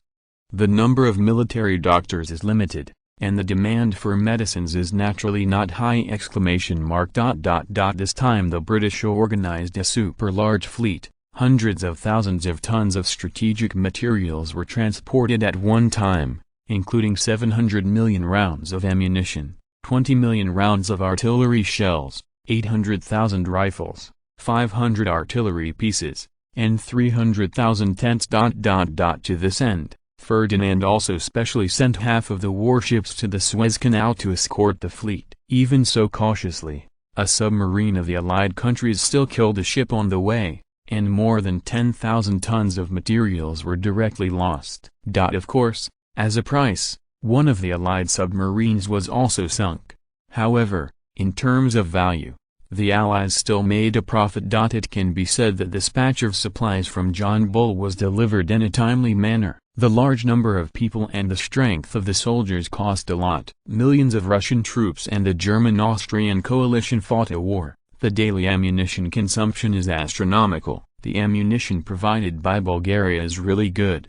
In a few days. This is also what Ferdinand expected. After all, except for a little more bullets, the other materials provided last time were really not much. After all, this amount of ammunition is calculated based on the consumption of the Bulgarian army on the Asia Minor Peninsula, but the Russian army is 4 times as strong as the Bulgarian army on the Asia Minor Peninsula. The enemies facing both sides are not of the same order, and the ammunition consumption naturally cannot be the same. From this point of view, the Russian army is really economical. With this small amount of supplies, and the German-Austrian allied forces smiled bitterly for more than a month. They waited for the material assistance from the British. After receiving the British supplies, the first reaction of the Russians was to be happy, but it didn't take long before they discovered the problem, and also found Bulgaria, and also made a very surprising request. Your Majesty, the Russians want to exchange some ammunition,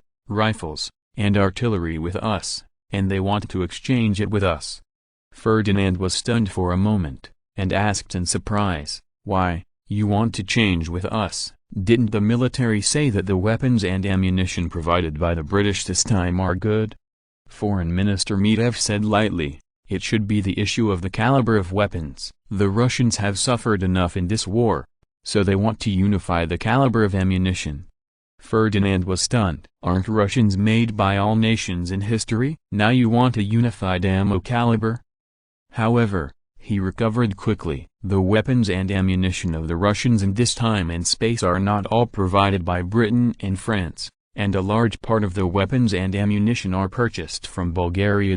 However, limited by Bulgaria's production capacity, the Russians' weapons and ammunition are still out of stock, especially in the mobilized troops. The situation where several people share a rifle has already appeared in the newly formed troops. Don't the Russians know that we have already unified weapons and ammunition? Or do they think we will open a few more ammunition production lines for these weapons and equipment? Water God and Medvedev thought for a while and said, "I don't know." In short, the Russians made this request very seriously, and they also asked us to report to you. It is said that this was ordered by Nicholas II himself.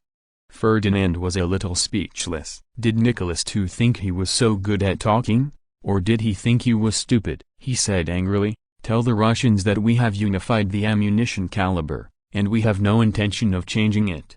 After sending Medvedev away, Ferdinand gradually understood that there was a strong political meaning in it, and it seemed to imply something. Obviously, the British's vigilance against hairy bears has not weakened at all, otherwise, the war has broken out for more than a year. Is it difficult to produce a batch of weapons and ammunition of the same caliber as the mainstream Russian weapons?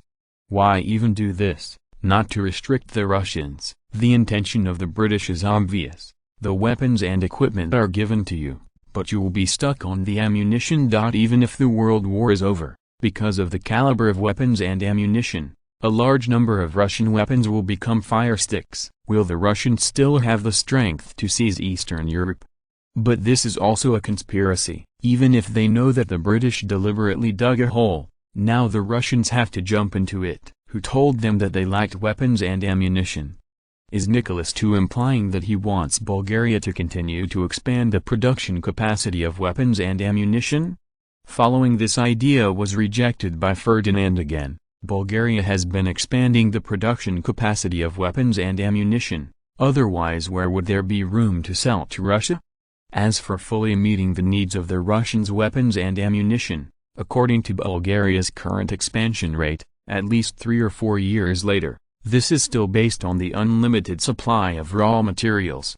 Then there is only one possibility. Nicholas II is reminding or warning Ferdinand not to get too close to the British. John Bull is unreliable.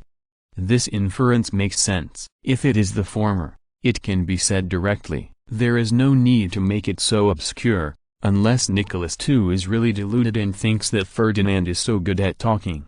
Ferdinand, who thought he had figured out the situation, immediately put the question behind him. After all, this is just a small episode. Even if the Russians are dissatisfied with Bulgaria, they will be inseparable from this ally in the short term. Even if the world war is over, if the Russians want to continue to expand to the European continent, they must stabilize Bulgaria, otherwise they will be surrounded and beaten.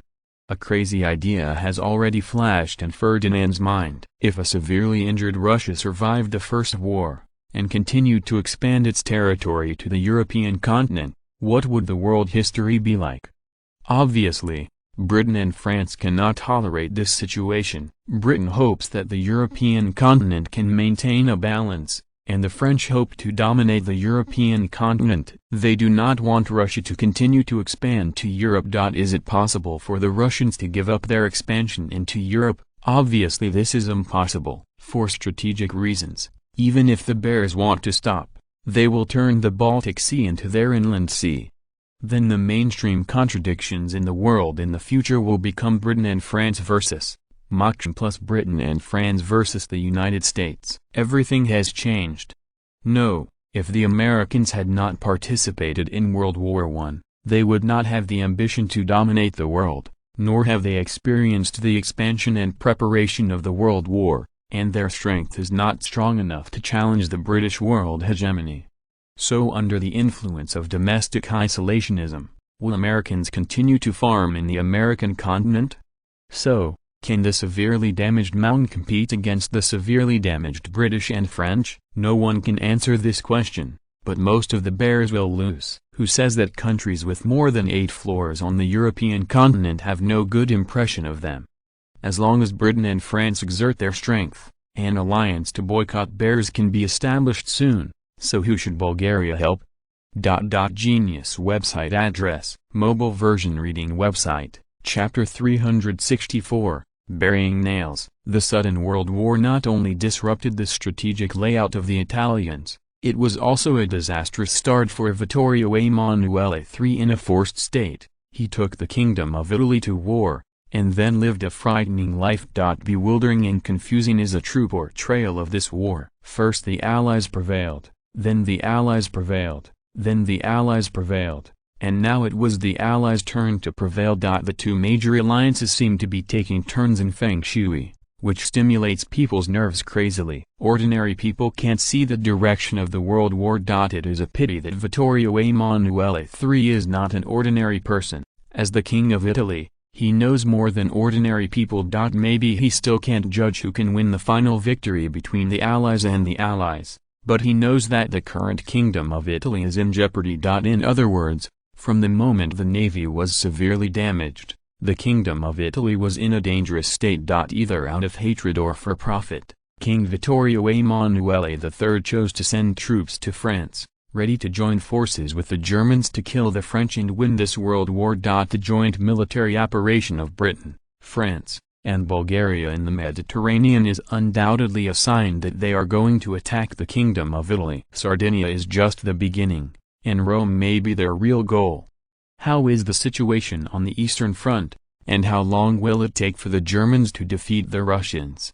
Asked Vittorio Emanuele I. After thinking about it for a while, he said, "Your Majesty, the Germans are progressing very well. They have already killed most of the Russian northern front. It's a pity that the wastes of the Austro-Hungarian Empire are holding back." Not only did they fail to defeat the Russian southwest front, instead, they were pressed and beaten by others, and the Germans had to wipe their butts, delaying the end of the Eastern Front War. The conflict between Italy and Austria has a long history. Even if the two sides are still allies, everyone still looks down on each other.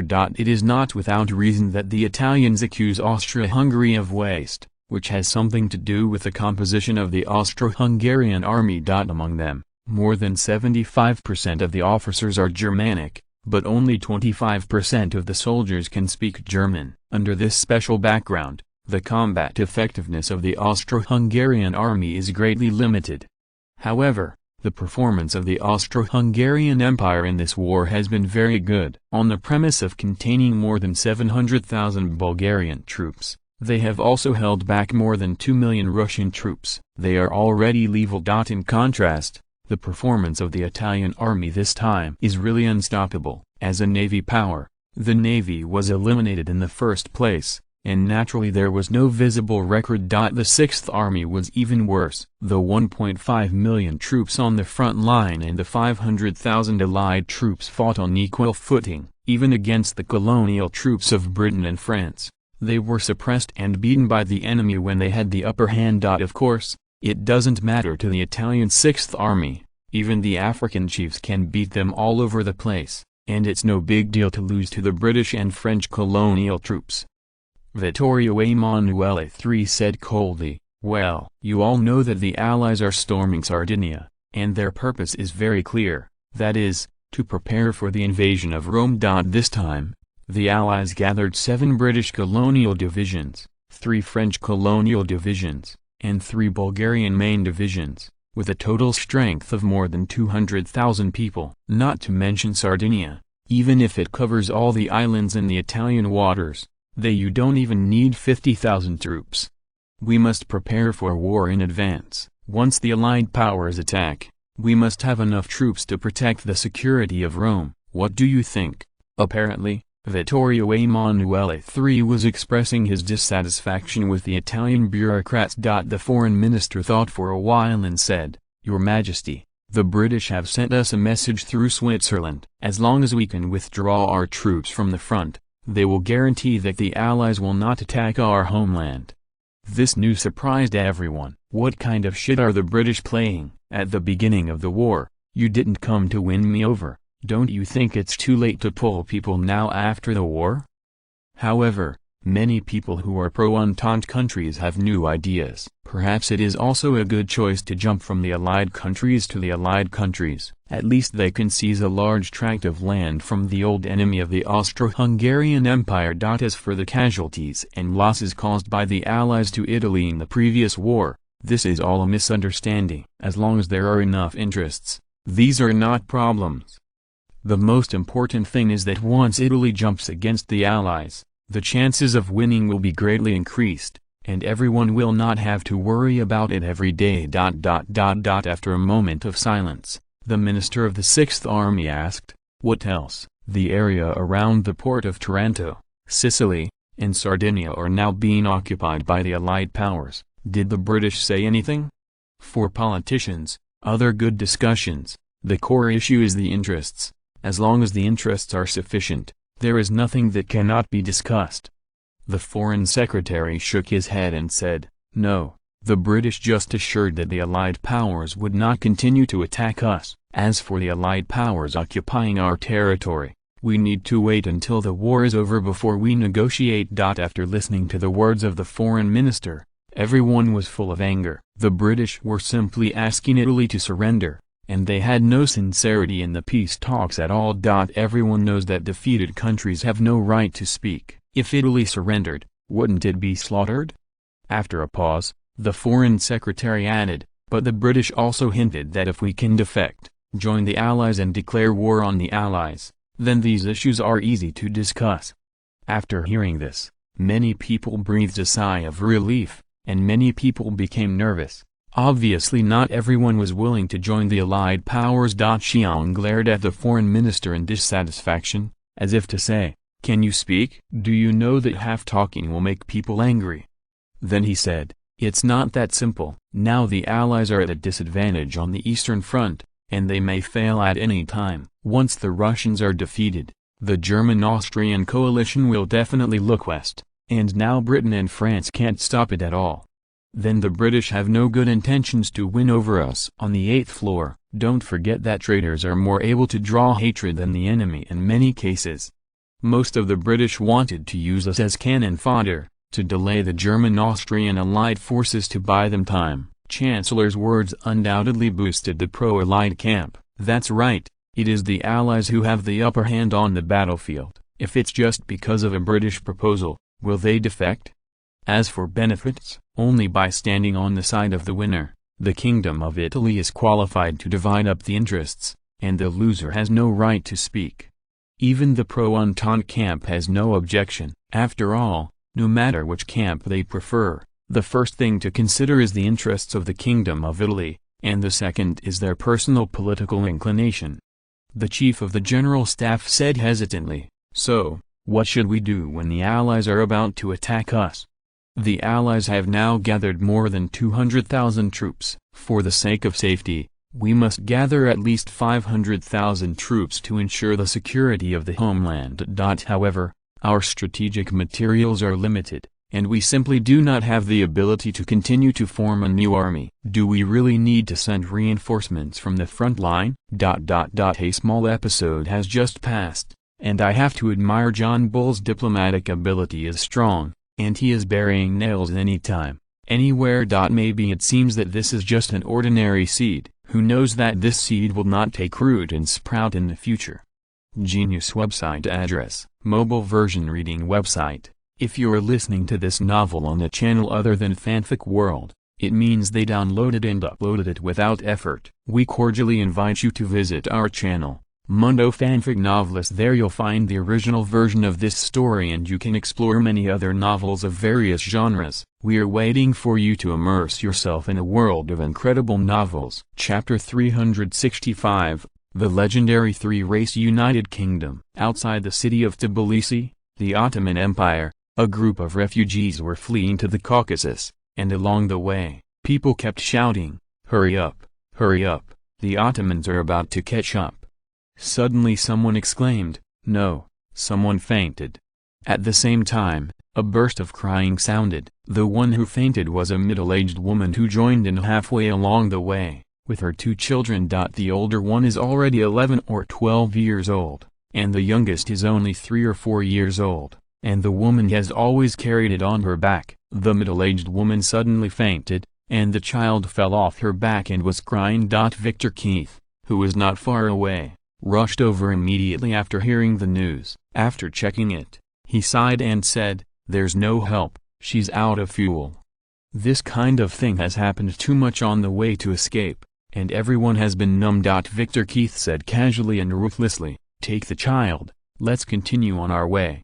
Then the two soldiers quickly put the young child on the carriage, and the older child consciously kept up with the large army and continued to move forward. That's right, the fleeing opponents are the citizens of the United Kingdom of Three Nations. After they were massacred by the Ottoman Empire, they started their escape. And Victor Keith also became the leader of this opposing team. As a surviving father of the Great Uprising of Constantinople, he has now become the leader of the Armenian People's Party and the interim president of the United Kingdom of the Three Nations. This party is also the most powerful revolutionary group among Armenians today, and it also has an armed force of more than 20,000 people. The platform of the People's Party is to overthrow the Ottoman Empire and establish a democratic and free kingdom of Armenia. Victor Keith was the founder of this party, originally composed of revolutionaries who survived the Constantinople uprising, and then annexed some other revolutionary groups. Now it is a large party with more than 100,000 party members. The composition also spread from the original Armenians to other minorities.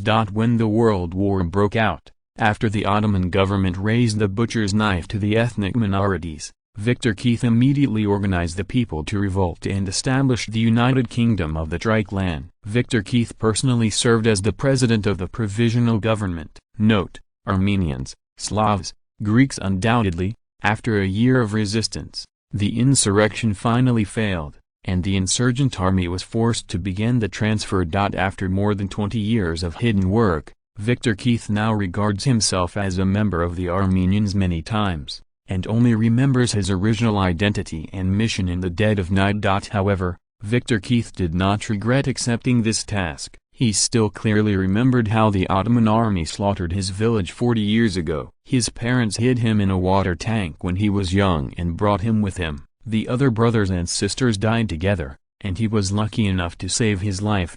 He who survived left the small village and came to Bulgaria to take refuge with his aunt. By coincidence, he was absorbed by the intelligence organization. After more than 5 years of rigorous training, Victor Keith graduated successfully and became a qualified spy. With hatred for the Ottoman Empire, he accepted this long-hidden task without hesitation. Later, Victor Keith's life was like a hang-up. He just lurked and waited for the opportunity to cause chaos for the Ottomans. Unexpectedly, an accident detonated the Armenian uprising ahead of schedule, and he became one of the leaders of the rebel army. After the uprising was suppressed, he was fortunate to become the top leader of the surviving insurgent army, and then with the help of the Bulgarian intelligence organization, Victor Keith founded the Armenian People's Party, and then became the third party president of the United Kingdom. Although this system was suppressed by the Ottoman government within a few days, Victor Keith still gained a high reputation among the ethnic minorities within the Ottoman Empire.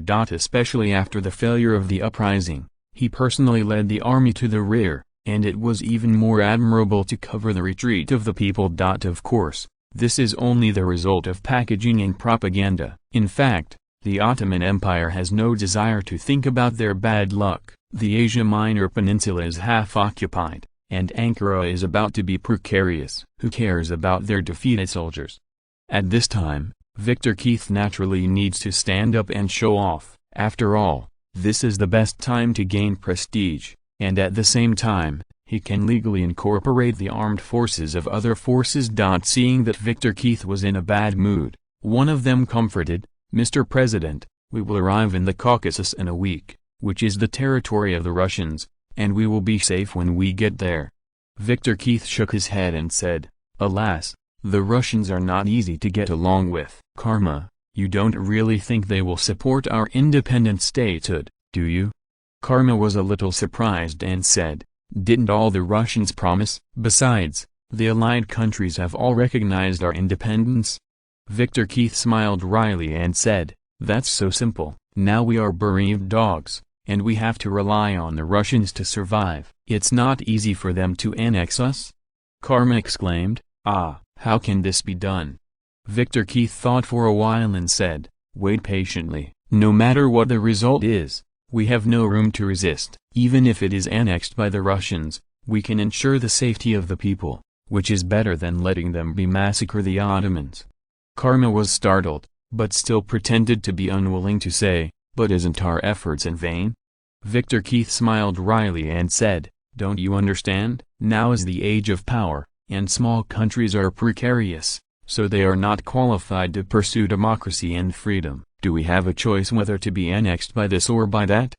Obviously Victor Keith already knew about the Russians' plans, and he also knew that Karma had been in contact with the Russians, and now he deliberately showed a helpless expression, no doubt telling the Russians that he would not be stubborn, resist the annexation of the Russians. The two sides can cooperate. Of course, it doesn't matter if Karma hasn't joined the Russians yet. There will definitely be Russian spies in this pair, and the result will be the same no matter who sends the message.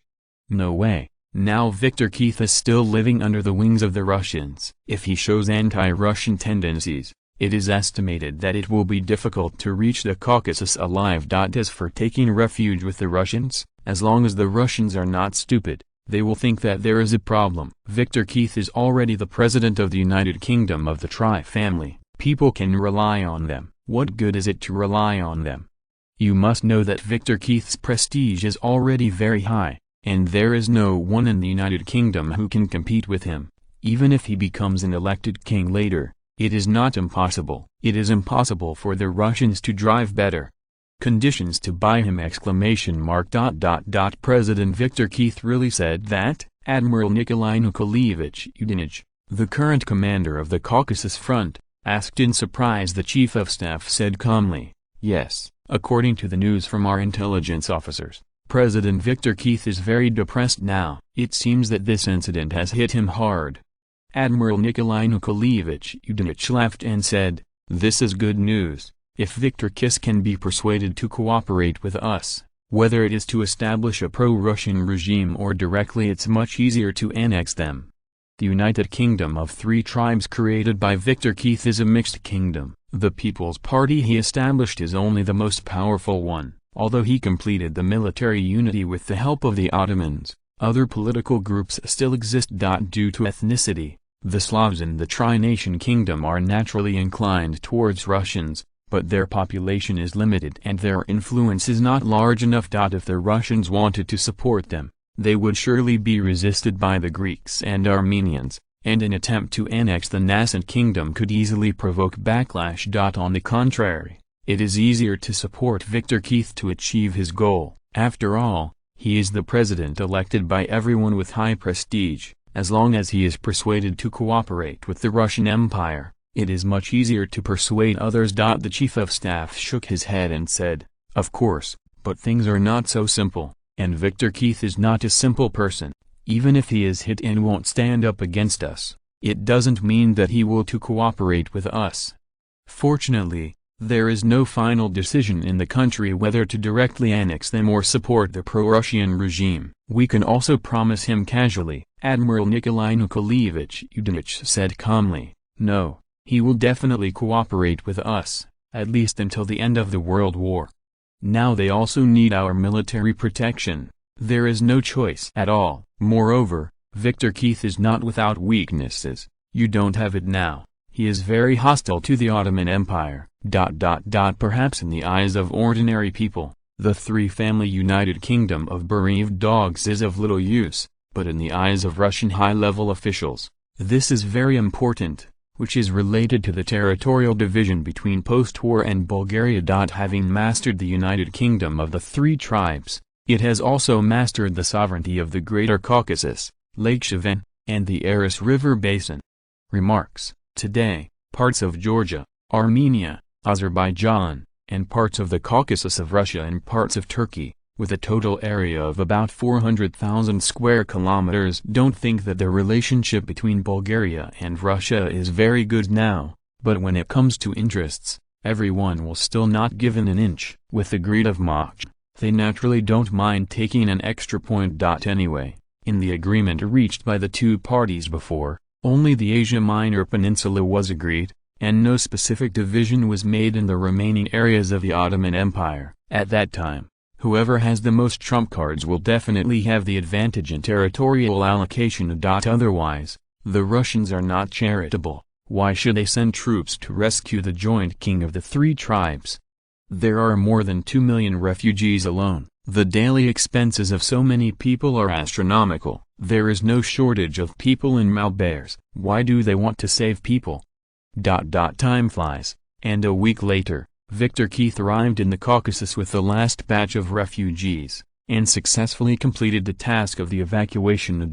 It's finally here, Victor Keith exclaimed. A fat man ran out to give Victor Keith a hug, and then said, "Mr. President, you're finally here. This time you are worrying about us."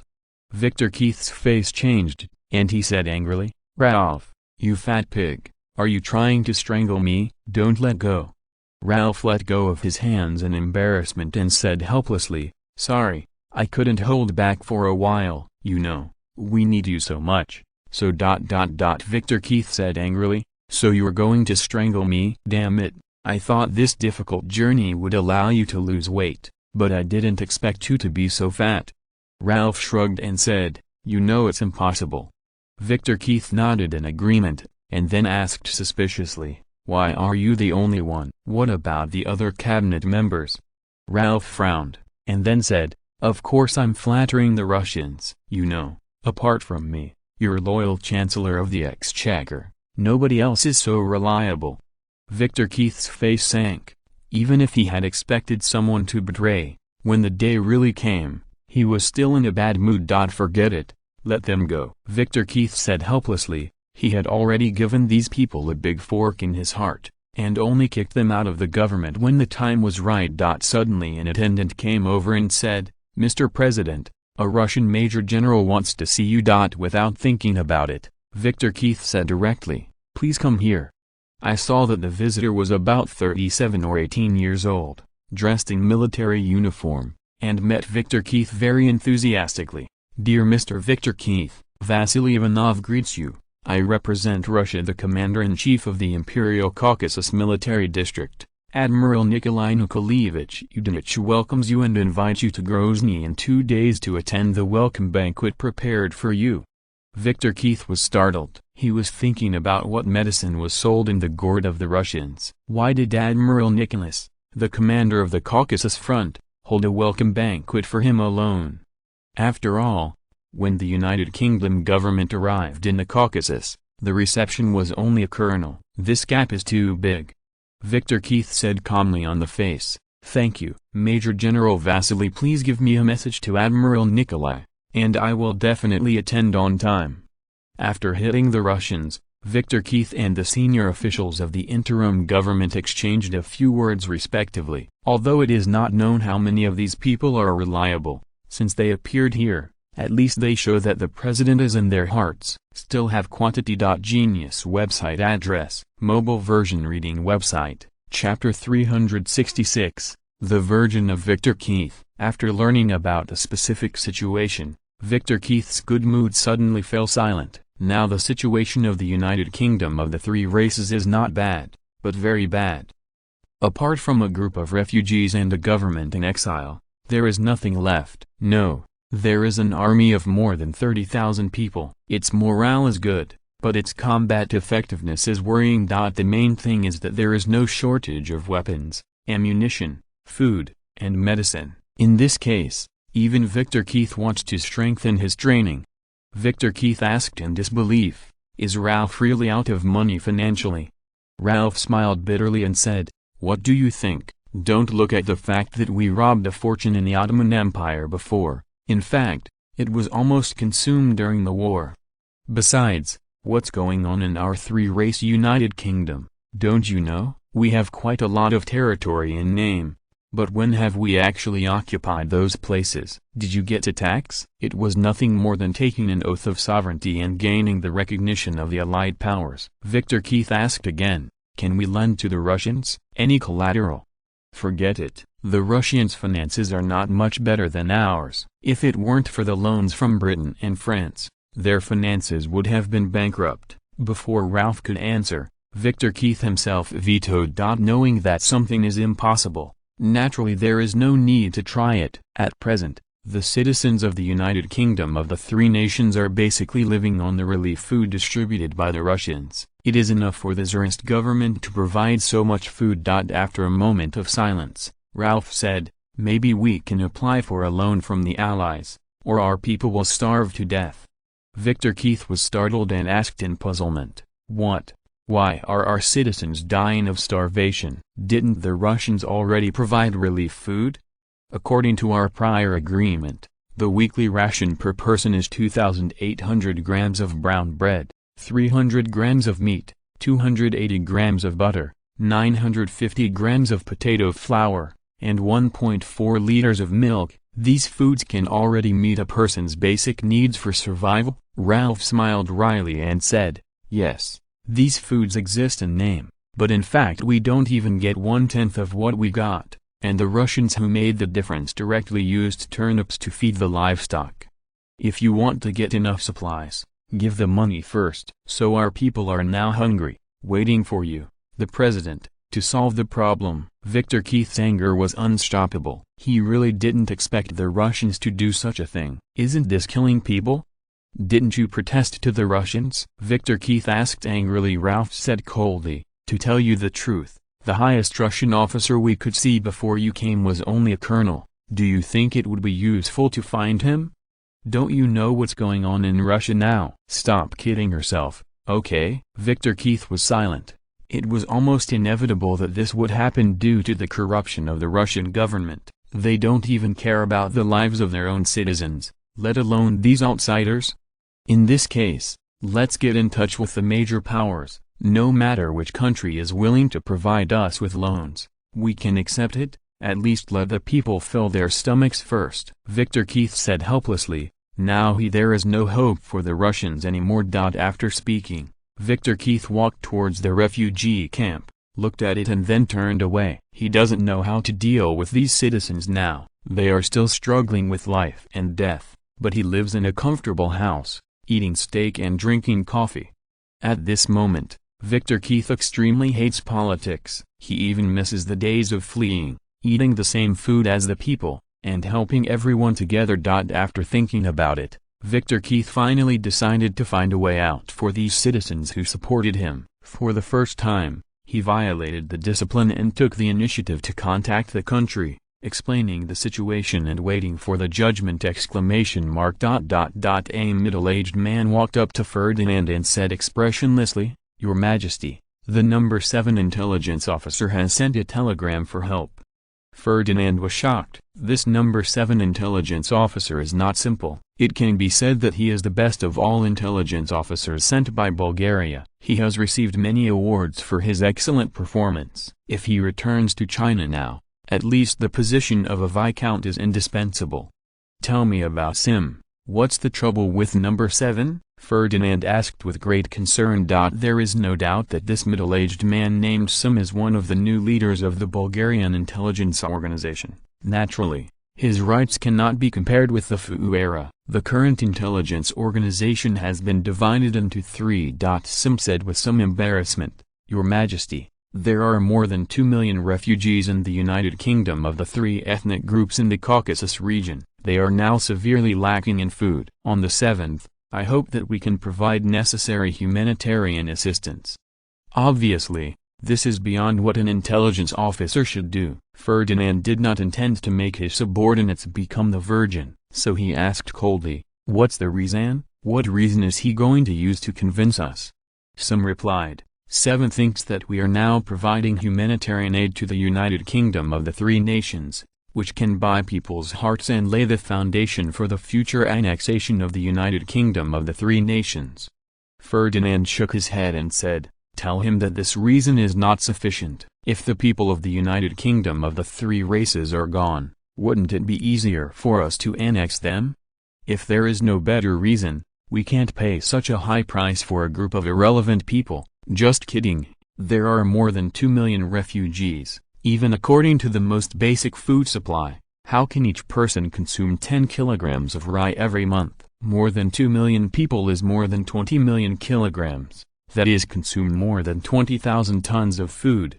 Now that the price of food on the European continent has risen to the sky, Ferdinand is not in the water. Why should he donate so much precious food to charity? Moreover, even if Ferdinand is going to buy people's hearts, why should we consider the feelings of the Russians? The United Kingdom of the 3 tribes is now the meat of their mouths. But can Bulgaria intervene? In this regard, the two sides have long reached a tacit understanding, and they are not allowed to reach out to each other's sphere of influence. If they can break the rules, the relationship between Bulgaria and Russia will have long since broken. Yes, some replied forcefully. Ferdinand did not hold him accountable for the intelligence agent number 7 who might become a virgin. After all, the hero is given preferential treatment, and everyone has become a president. Perhaps, it seems that the value of the president of his government in exile is not high, but the future is uncertain. When Bulgaria completely occupies the Asia Minor Peninsula, the two sides will border, and his role will be reflected at that time. The three-nation coalition government is a mixed bag of miscellaneous goods. There are not only pro-Russian factions in it, but also pro-British, pro-French, pro-protectionist, and even pro-German factions. But due to the relationship between the Germans and the Ottomans, the pro-Russian faction's decay was not able to grow and develop. Among these major factions, the neutral faction headed by Victor Keith is the strongest, and advocates maintaining friendly relations with the major powers of the Allied powers, but does not completely rely on any power. The second is the pro-Russian faction. This faction began to grow rapidly when the provisional government went into exile in the Caucasus, and even surpassed the neutral faction. Then there is the pro-guarantee faction, which is mainly composed of international students and is deeply influenced by the rise of a great power. They advocate learning from Bulgaria's political system and realize the counterattack of a small country. Then there are the pro-British and pro-French factions. Due to geopolitical relations, the influence of Britain and France in the interior of the Ottoman Empire is not very large. It is inevitable that this faction will not develop. In addition, the United Kingdom of the Three Races was also formed temporarily under the pressure of the Ottomans. Because the establishment time was too short, everyone did not have much centripetal force, and most of them were maintained by the prestige of Victor Keith. Want to smooth the relationship among them? Difficult. Not being able to get domestic help this time, Victor Keith is not frustrated. He is also well prepared. In peacetime, that is, a matter of several million levs per month, it is still possible to pass. But now as wartime, European food production has dropped significantly, and no one knows how long the war will last. If it is not necessary, everyone try not to use their own reserves. In this context, it is almost impossible for Victor Keith to obtain food from the country. But that's okay, no food doesn't mean no rubles. It is also a good choice to borrow several million rubles from a Bulgarian bank for emergency use. Commercial loans, as long as there is enough collateral, is enough. Of course, there is no collateral in the hands of the United Kingdom of the Three Tribes now, but this is a small problem, and it is not impossible to pre-sell some minerals in advance.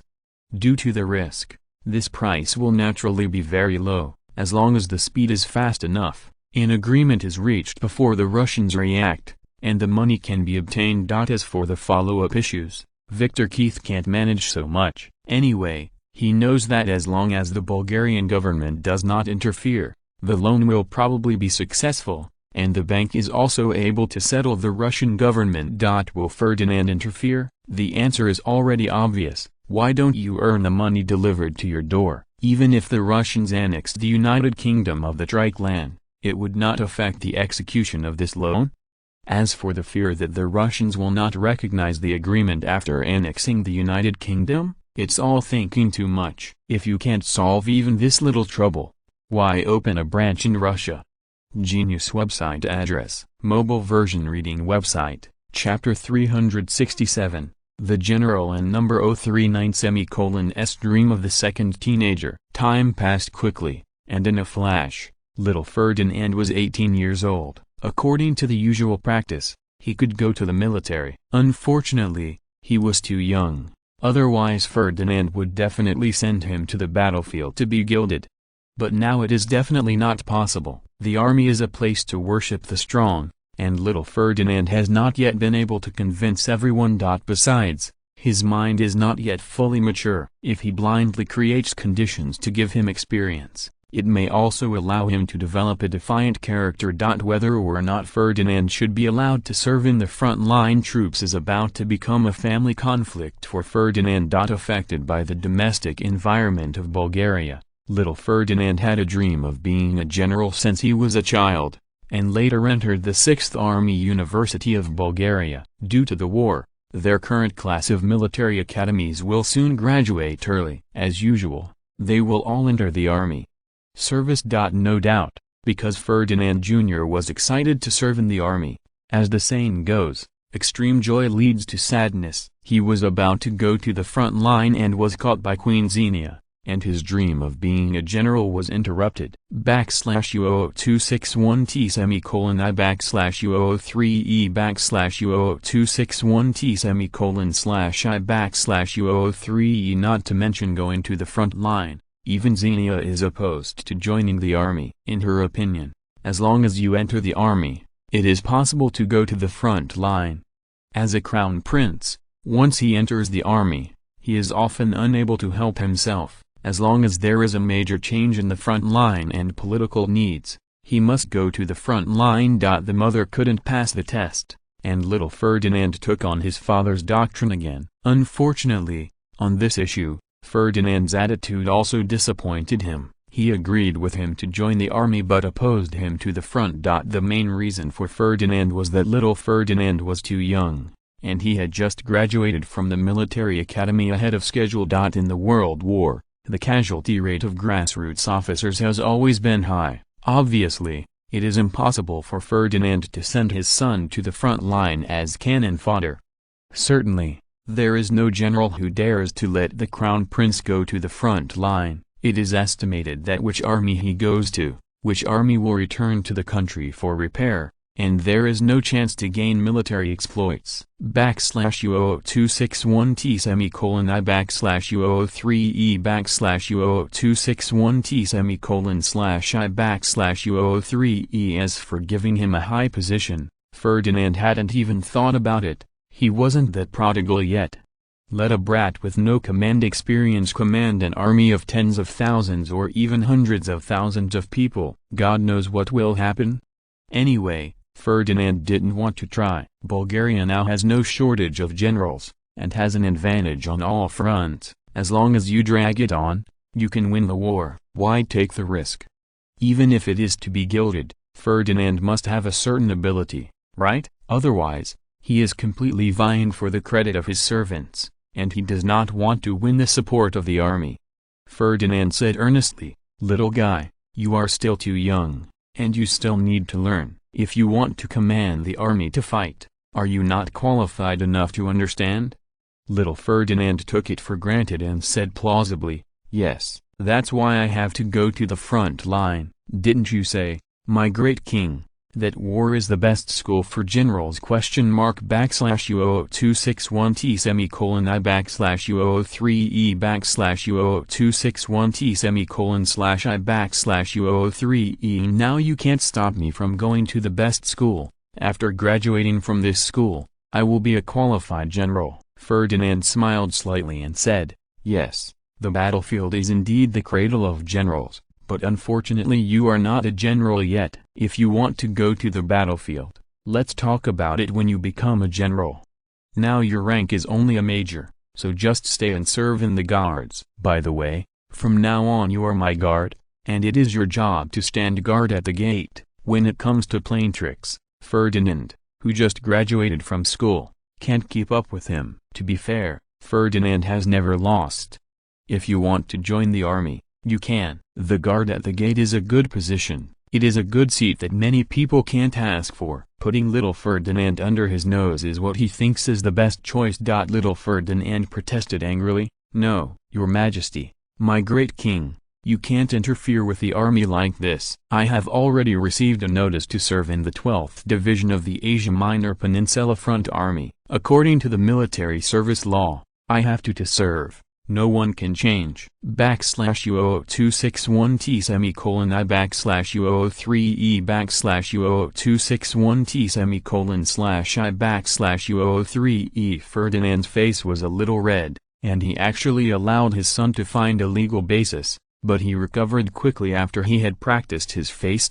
Seriously, he said, what you are talking about is the old calendar. The new military service law is about to be introduced. It stipulates that the guards have the right to give priority to selecting officers, so you have been recruited.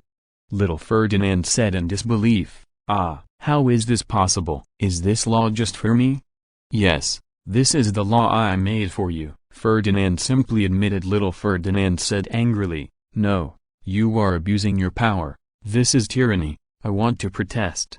Ferdinand persuaded his shoulders and said, you can do whatever you want. If you feel dissatisfied, you can complain to God and the old man. You know that other people have no ability to influence my decision! /U00261T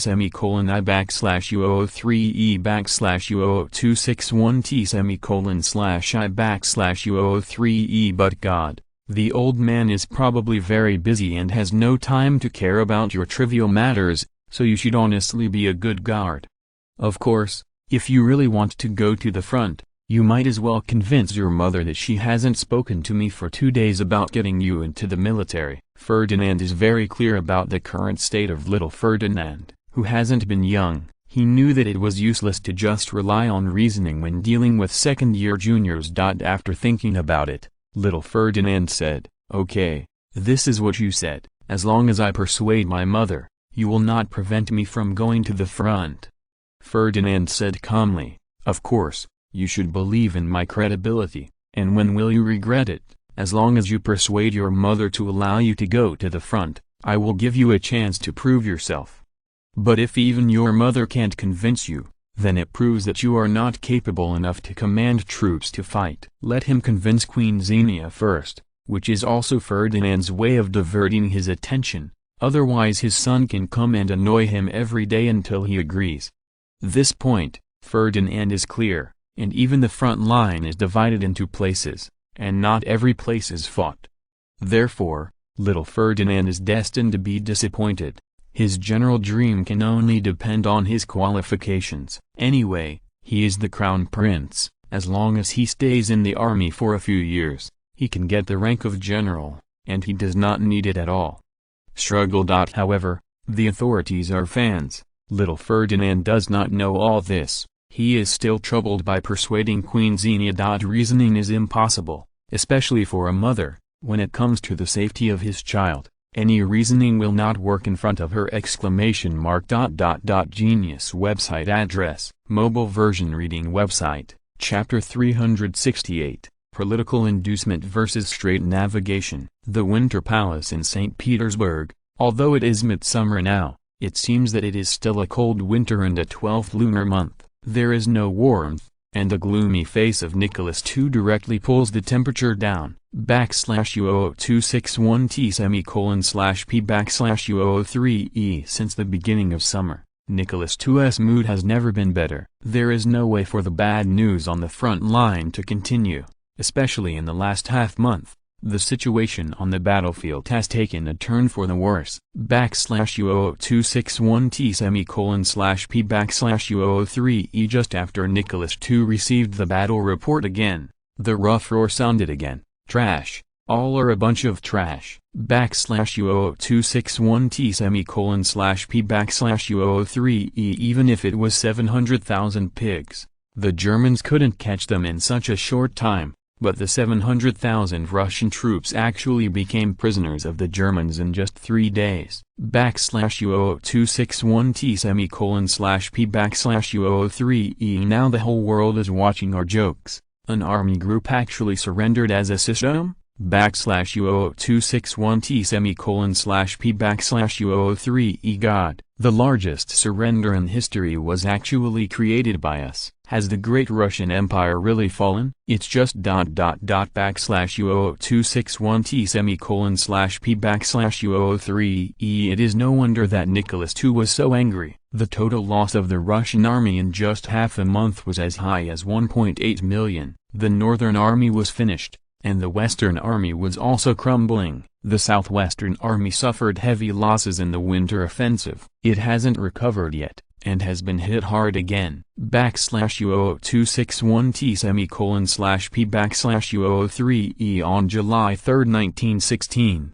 German troops penetrated the Russian northern front. U0021T:/P/U03E On July 6, the northern front, with a total strength of more than 2 million people, was divided into two, and the northern defense line of the Russian army collapsed. U0021T:/P/U03E On July 9, the German Sixth Army completed the interspersed with the northern front, and nearly 1 million Russian troops fell into the German encirclement. U0021T:/P/U03E On July 10, the Germans once again broke through the defenses of the Russian and Western fronts. U0021T:/P/U03E July 10, the commander of the Russian northern front, Admiral Alexei Andreevich Plivinov, ordered the encircled troops to break through, and it ended in failure. U0021T:/P/U03E On July 15, in the case of running out of ammunition and food, the Russian Second Army was forced to surrender to the German Army. Along with them, part of the 1st, 4th and 5th Army groups surrendered, with a total number of 700,000. U0021T:/P/U03E U0021T:/P/U03E The Russian army has set another world record. The number of troops who surrendered at one time in a battle exceeded 700,000. U0021T:/P/U03E Nicholas II does not care about the loss of the army. The key point is that the battle on the Eastern Front is powerless. Although there are more than 3 million troops in the Russian army on the front line at this moment, they are unable to continue to block the forces of the Allies. U0021T:/P/U03E Xiang bit the bullet and said, "Your Majesty, let's find a way to deal with the aftermath now." U0021T:/P/U03E Nicholas II sneered and said, "The aftermath? How to deal with the aftermath? Do you still have a way to turn defeat into victory?" U0021T:/P/U03E Apparently, Nicholas II was now stimulated, and his anger had buried his sanity. The defeat of this battle was not just an ordinary defeat. U0021T:/P/U03E This means that his ambitions have died. The performance of the Russian army on the front line has made everyone see the reality of the Russians. In this case, do you still want to dominate the European Big Six? U0021T:/P/U03E Not to mention hegemony, it is impossible to even convince Bulgaria to build a Slavic empire. The Austro-Hungarian Empire is an obvious example. Hungary and Austria have similar strengths and become a dual empire,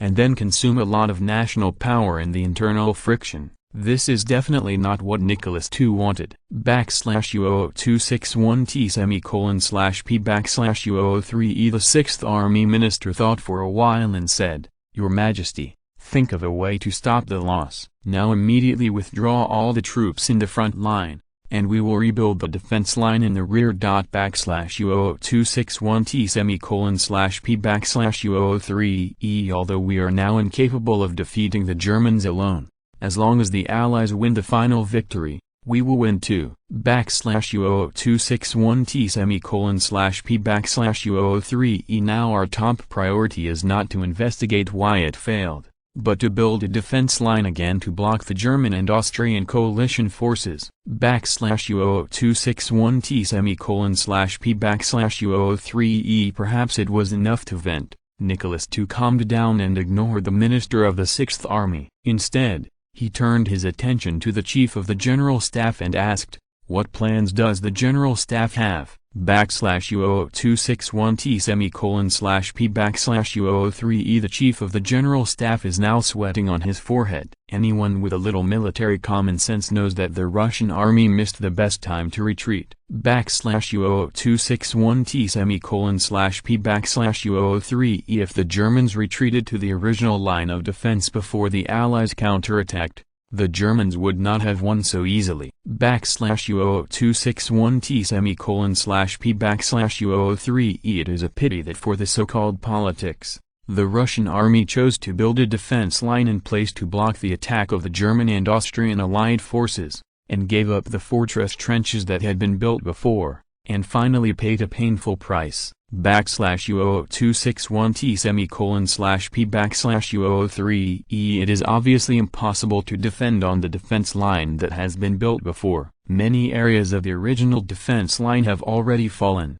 Backslash U00261T semicolon slash P backslash U003E. The retreat of the entire army proposed by the 6th Army Minister to re-establish the defense line has become the best choice for the Russians. Backslash U00261T semicolon slash P backslash U003E. The Chief of Staff said in a trembling voice, "Your Majesty, the staff plans to send the 2 million troops that have just been mobilized in China to re-establish the defense line in the central Russian highlands, but it will take time." Backslash U00261T semicolon slash P backslash U003E. Therefore, the staff plan to let the front line troops alternately cover the retreat, and resist the delay, and abandon the northern Romanian areas and hand over the defense to the Bulgarians. Backslash U00261T semicolon slash P backslash U003E. When winter comes, we will start a counter-offensive to regain lost ground. At that time, I believe that Britain and France are also ready,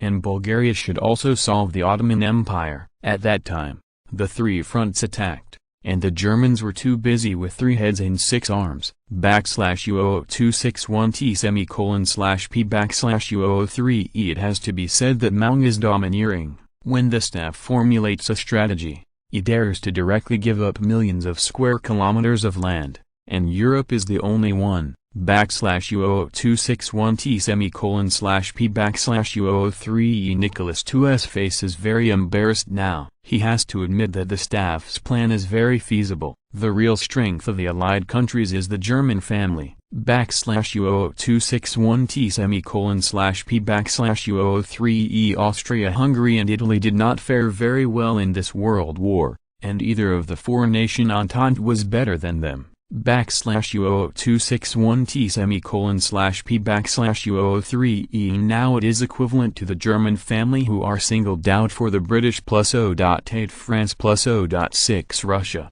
and they still have the upper hand in the European Big Six, which has to be admired. Backslash U00261T semicolon slash P backslash U003E. However, the weaknesses of the Germans were also obvious. The battle on 2 fronts resulted in the dispersion of troops, and they could not take care of each other, and they could not achieve a decisive victory on both fronts. Backslash U00261T semicolon slash P backslash U003E. At the same time, the allied countries have an absolute advantage in the navy and block their overseas material transportation channels. Now, except for the 5 countries of the Netherlands, Sweden, Switzerland, Denmark, and Norway, which can continue to trade, all other international trade channels for the Germans have been cut off. Backslash U00261T semicolon slash P backslash U003E. Once there is a protracted war and there are not enough strategic materials,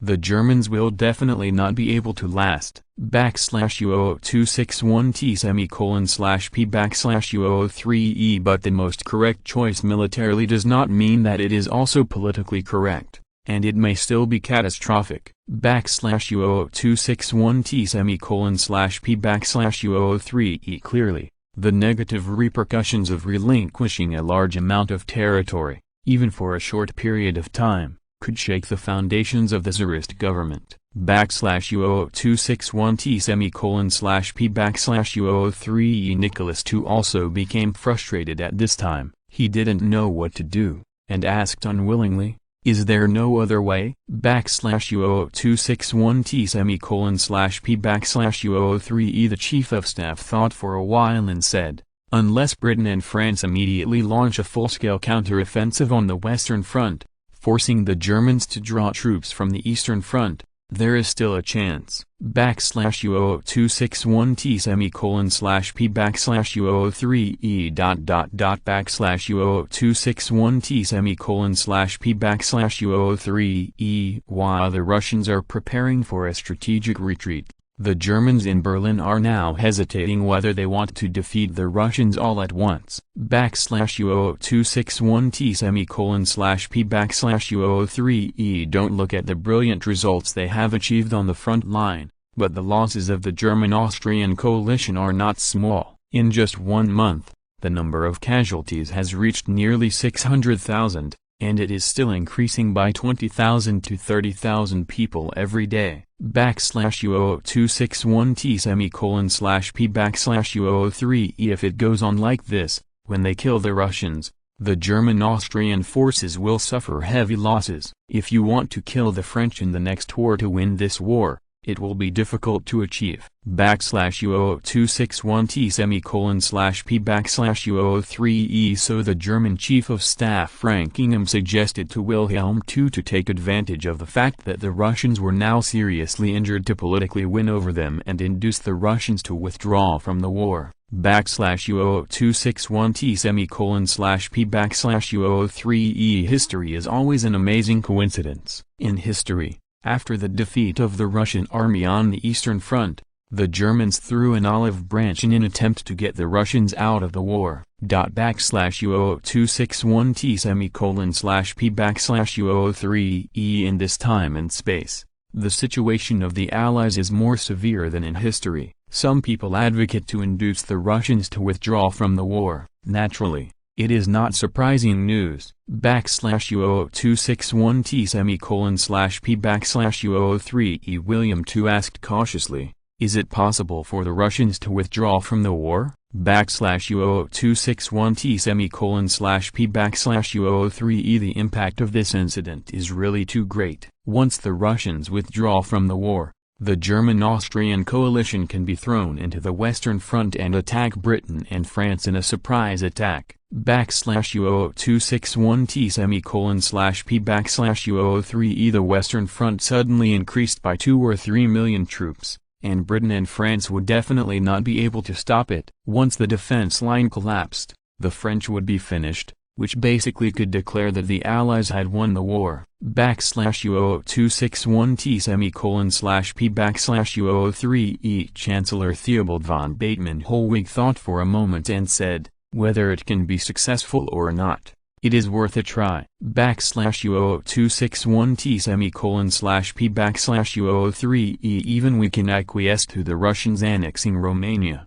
or induce them to attack Afghanistan and threaten the British India. /U00261T:/P/U003E Now the conflict between Germany and Russia is not serious, the two sides can completely compromise, and paying some price to get the Russians out of the war will not harm the core interests of the Germans. /U00261T:/P/U003E William II thought about it and found no problems, then said, well, first send someone to talk to the Russians, the conditions are good to discuss. /U00261T:/P/U003E As long as the Russians can withdraw from the Allies, we will support them to obtain India, and even if they want to continue to expand in the Far East, we can acquiesce. /U00261T:/P/U003E Even if they still want to get Constantinople,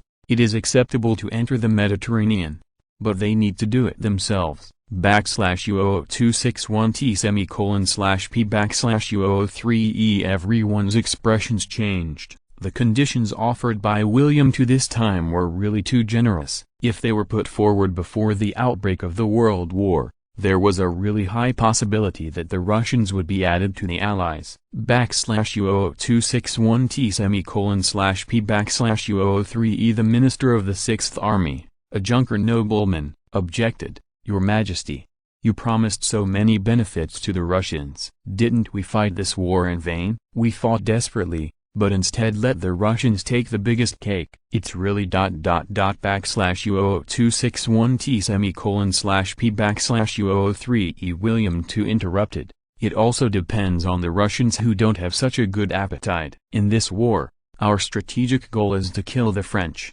and then negotiate with the British to end the war. /U00261T /P/U003E Once the Russians invade India, let the British take care of themselves. It is best to let them fight for India and consume each other's strength. /U00261T /P/U003E /U00261T /P/U003E Can the Germans' wishful thinking work? This issue will take time to verify. From a purely interest perspective, it may be more cost-effective for the Russians to withdraw from the war to preserve their strength. /U00261T /P/U003E The premise is that Mao has no ambition to dominate the European Big Six. Otherwise there will be no possibility of relaxation between Germany and Russia. /U00261T /P/U003E As soon as Germany and Russia started to contact, Ferdinand received the news. As a bystander, he quietly watched all this happening, as if he didn't know anything. /U00261T /P/U003E He knows that even if the Russians want to withdraw from the war now, they must pull Bulgaria to withdraw together. Otherwise what will they use against the more powerful Germans after the war? /U00261T /P/U003E One of the most crucial reasons why Britain and France persuaded the Russians in history is that the Germans are too powerful. Once they are allowed to integrate the European powers, the Russian Empire can only exist as a second-rate country. /U00261T /P/U003E In the end, Ferdinand decided to stab the Germans and reveal the information to Britain and France, so that they could mix it up. /U00261T /P/U003E Anyway, in terms of diplomatic means, since Chancellor Bismarck, the Germans' diplomacy has been offline, and now with John Bull, they can't succeed at all. /U00261T /P/U003E /U00261T /P/U003E Ferdinand asked with concern, Chief of Staff,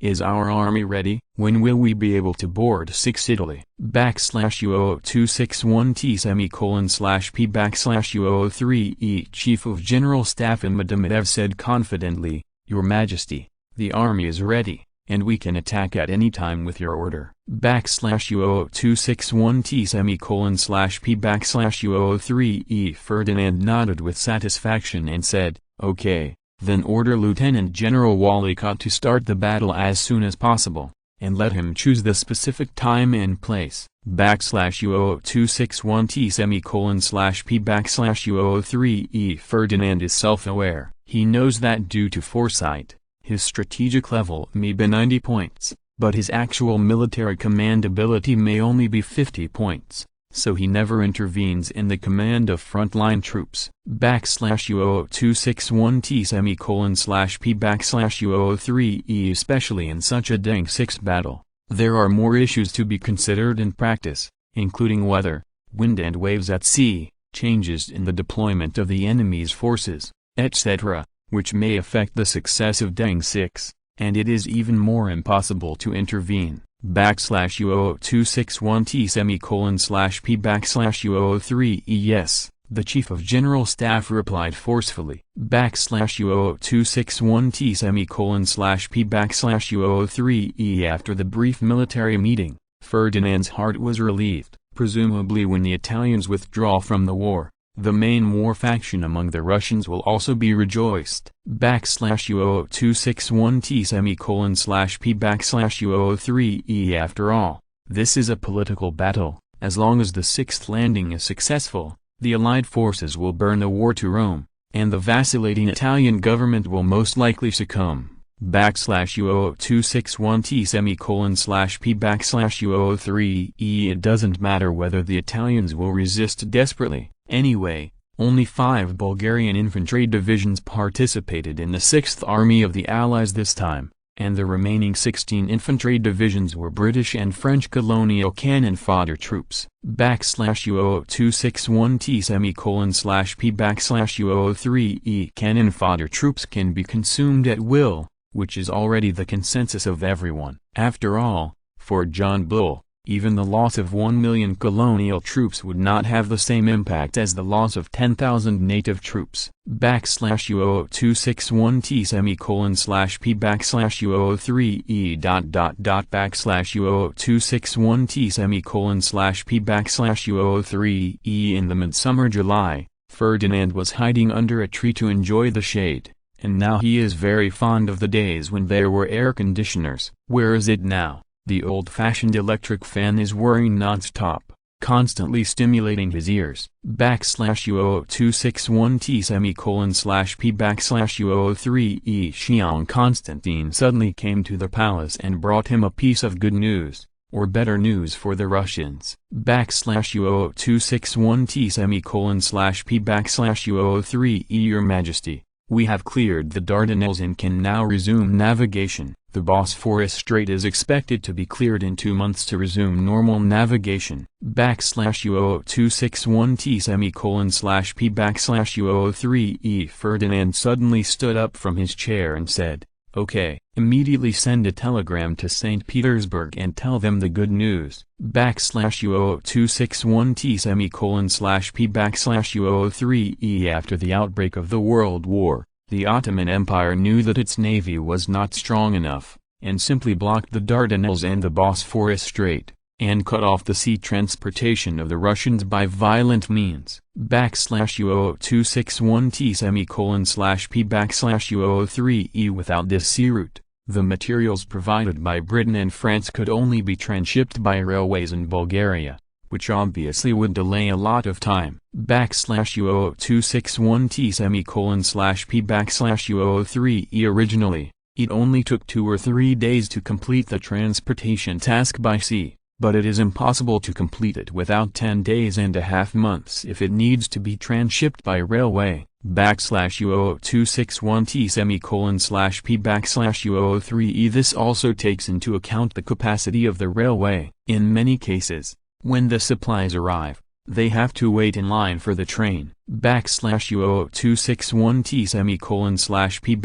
/P/U03E. Well, now, the Dardanelles Strait is open to navigation, and the materials can directly arrive in Constantinople, and then transfer to the past, saving at least half of the time, and there is no need to wait in line for the train. U0026-1T /P/U03E. Obviously, this is undoubtedly good news for the Russians, which means that the material assistance they get later can be greatly increased. U0026-1T /P/U03E. Genius website address.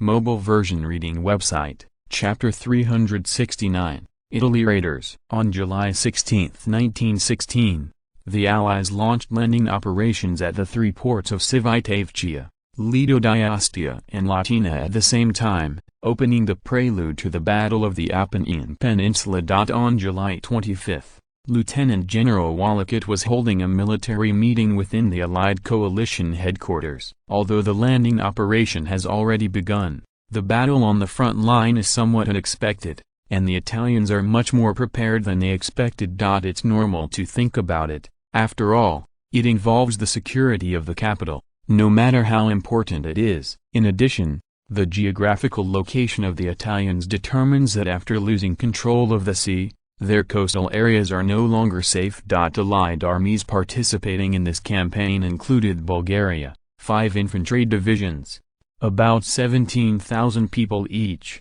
2 heavy artillery brigades, each with about 3,800 men and 108 cannons of various types, 5 bombing groups, each with 36 bombers, and 6 fighter groups. Each fighter group has 48 aircraft, with a total strength of about 100,000 people. British, 2 Canadian divisions, about 15,000 people each, 2 Australian divisions, about 14,700 people each, 1 New Zealand division, about 13,600 people, 10 Indian divisions, about 14,700 people each division has about 15,300 people, 4 heavy artillery regiments, with a total strength of about 230,000 people French, 5 African divisions, each division has about 14,000 people, 1 heavy artillery regiment, with a total strength of about 72,000 people. On the surface, the Allies have 25 infantry divisions totaling 400 troops, and it seems that it is possible to divide Italy into 2, and you can choose the landing point at will. But in fact, only the 5 main divisions of Bulgaria are the only ones with real combat effectiveness. The other British and French colonial troops are far behind in terms of weapons, equipment and will to fight. In the opinion of Lieutenant General Walakut, it is not an exaggeration to say that the 5 main Bulgarian divisions can sweep the 20 colonial divisions. Many of the soldiers here have just joined the army. After just a few months of short-term training, he was sent to the battlefield. It is estimated that less than 1/5, or even less, are truly willing to work for Britain and France. Most of the people were forced to join the army because of their livelihood, or were directly conscripted into the army by the colonial government. So what kind of morale was there? After the start of the landing operation, Lieutenant General Walakut was naturally reluctant to let the main force go to mine, and there was no doubt that the British Indian Division, the French African Division, and even the 5 British Dominions were charging ahead. The white teachers stayed behind, which was considered preferential treatment by white people. Originally, according to the original plan of the Allies, landing in Italy was a feint. The main strategic purpose was to force the Italians to withdraw troops from the front to return to Rome to create combat opportunities for the Anglo-French coalition forces on the Western Front. After all, the Italians can become a member of the great powers, but also rely on their own strength. Britain and France have never thought that they can defeat the Italians by relying on this partial division. This is too unrealistic. If the colonial troops are replaced by their main troops, there may be a possibility of realization. If it is just to achieve this strategic goal, it is really not too difficult. Now the Italians are almost unable to hold on. If they continue to fight, they have to consider drawing troops from the front. What the Allies lost was the cannon fodder troops. Neither the British nor the French cared about their lives. They were worthless anyway. But the Italians can do it. It's their own nationals who die. What's more critical is that the current battle loss ratio is still a special pit of 2.2 to 1. On average, it takes 2.2 Italian soldiers' casualties to replace a cannon fodder. This business is very cost-effective for the Allies. No way. Who told the Italians to lose both air and sea dominance? Now, there are planes bombing in the sky, and warships bombing at sea, so it's no wonder that their casualties are small. But it's different now. Ferdinand ordered Lieutenant General Walakut to complete the landing operation as soon as possible, to invade Rome or even occupy Rome, forcing the Italians to withdraw from the war. The difficulty factor has increased exponentially. Lieutenant General Walakut said cautiously, "Generals, I called you here today because with the changes in the battlefield, we had to change the battle plan we made earlier. You can see that these are the information we have recently collected. The Italians are mobilizing across the country. Based on their population base, it is estimated that the Italians can mobilize more than 2.2 million troops. And the Germans have recently provided the Italians with a batch of weapons and equipment, which will reach the Italians next month. At least hundreds of thousands of Italians will be armed by then, and our mission has failed. Not only will it not be able to force the Italians to withdraw from the Western Front, but it will also give them the ability to continue to increase their troops to the Western Front. I don't think everyone wants to see such a result."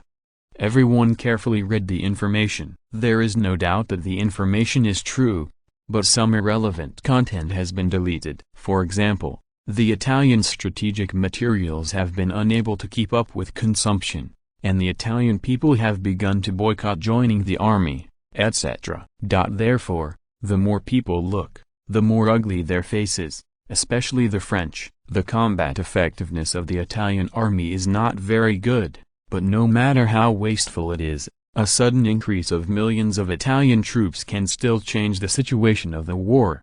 Major General James asked first, "Your Excellency Commander is right, the enemy's strength is increasing, we must revise the battle plan, and the Italians cannot complete the military mobilization. But what do we do now, with the strength we have now? Is it almost impossible to defeat the Italians?" The World War has just broken out, and everyone thinks that it is just an ordinary war that can end in a year and a half at most, and the preparations are not very sufficient. The only countries that completed industrial mobilization at the beginning of the war were Germany and Bulgaria. When the war entered 1916, the French also began to mobilize their industries, followed by the Austro-Hungarian Empire, the British Empire, and finally the Russian Empire and the Kingdom of Italy.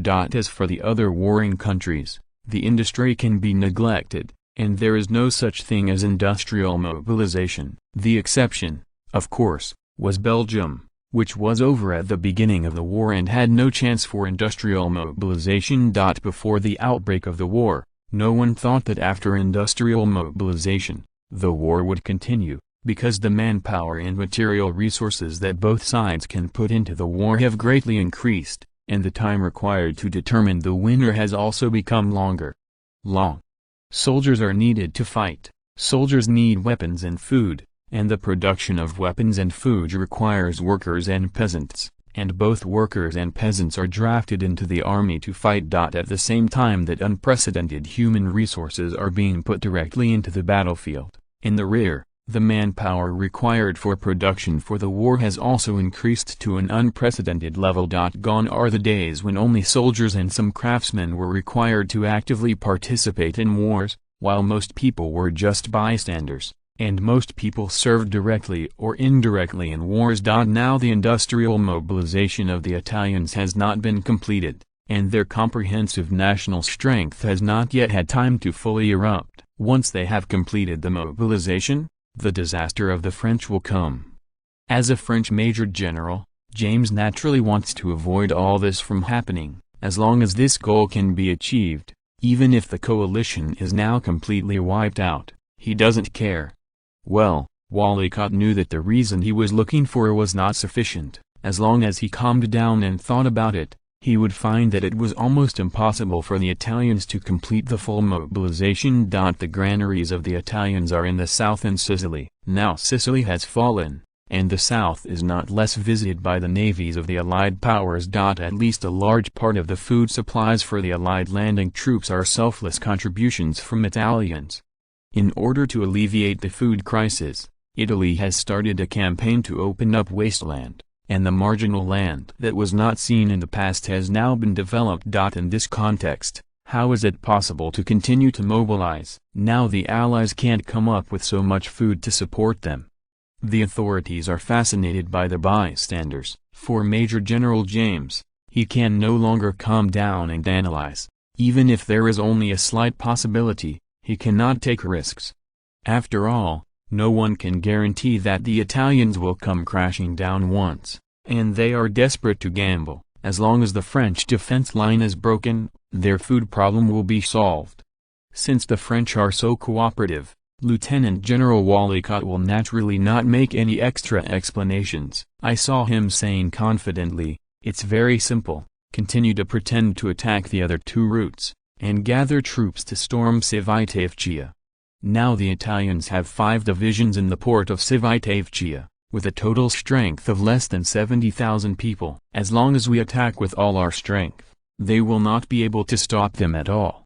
And Lido d'Ostia, because it is the closest to Rome, now the Italians have deployed 10 divisions there, with a total strength of about 130,000 people. Latina was similar to Civitavecchia, and the Italians also deployed 5 divisions. It would be okay if they landed here, but it would not be conducive to our follow-up operations. The Italians still had 15 divisions in Rome, and although most of them were rabble, we were still not sure of defeating Italian reinforcements before they arrived. Therefore, in addition to attacking Rome, we have an option, cut the Italians' north-south artery. After we occupy Civitavecchia, we can choose to attack Rome to the south, or we can choose to attack the northeast to break up the railway. Before the main Italian army arrives, we can at least blow up hundreds of kilometers of railway.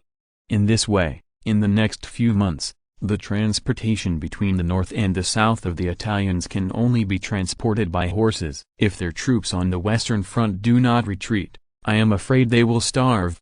Walakut still didn't say it, and now he has killed the Italians, which is also related to the battle for the right to speak. Britain and France cannot compete for the dominance of attacking Italy, but they will definitely fight for the military dominance of defeating the Italians and making them surrender. After all, this is related to the distribution of interests after the war and the distribution of the right to speak in the Mediterranean Sea in the future. Question.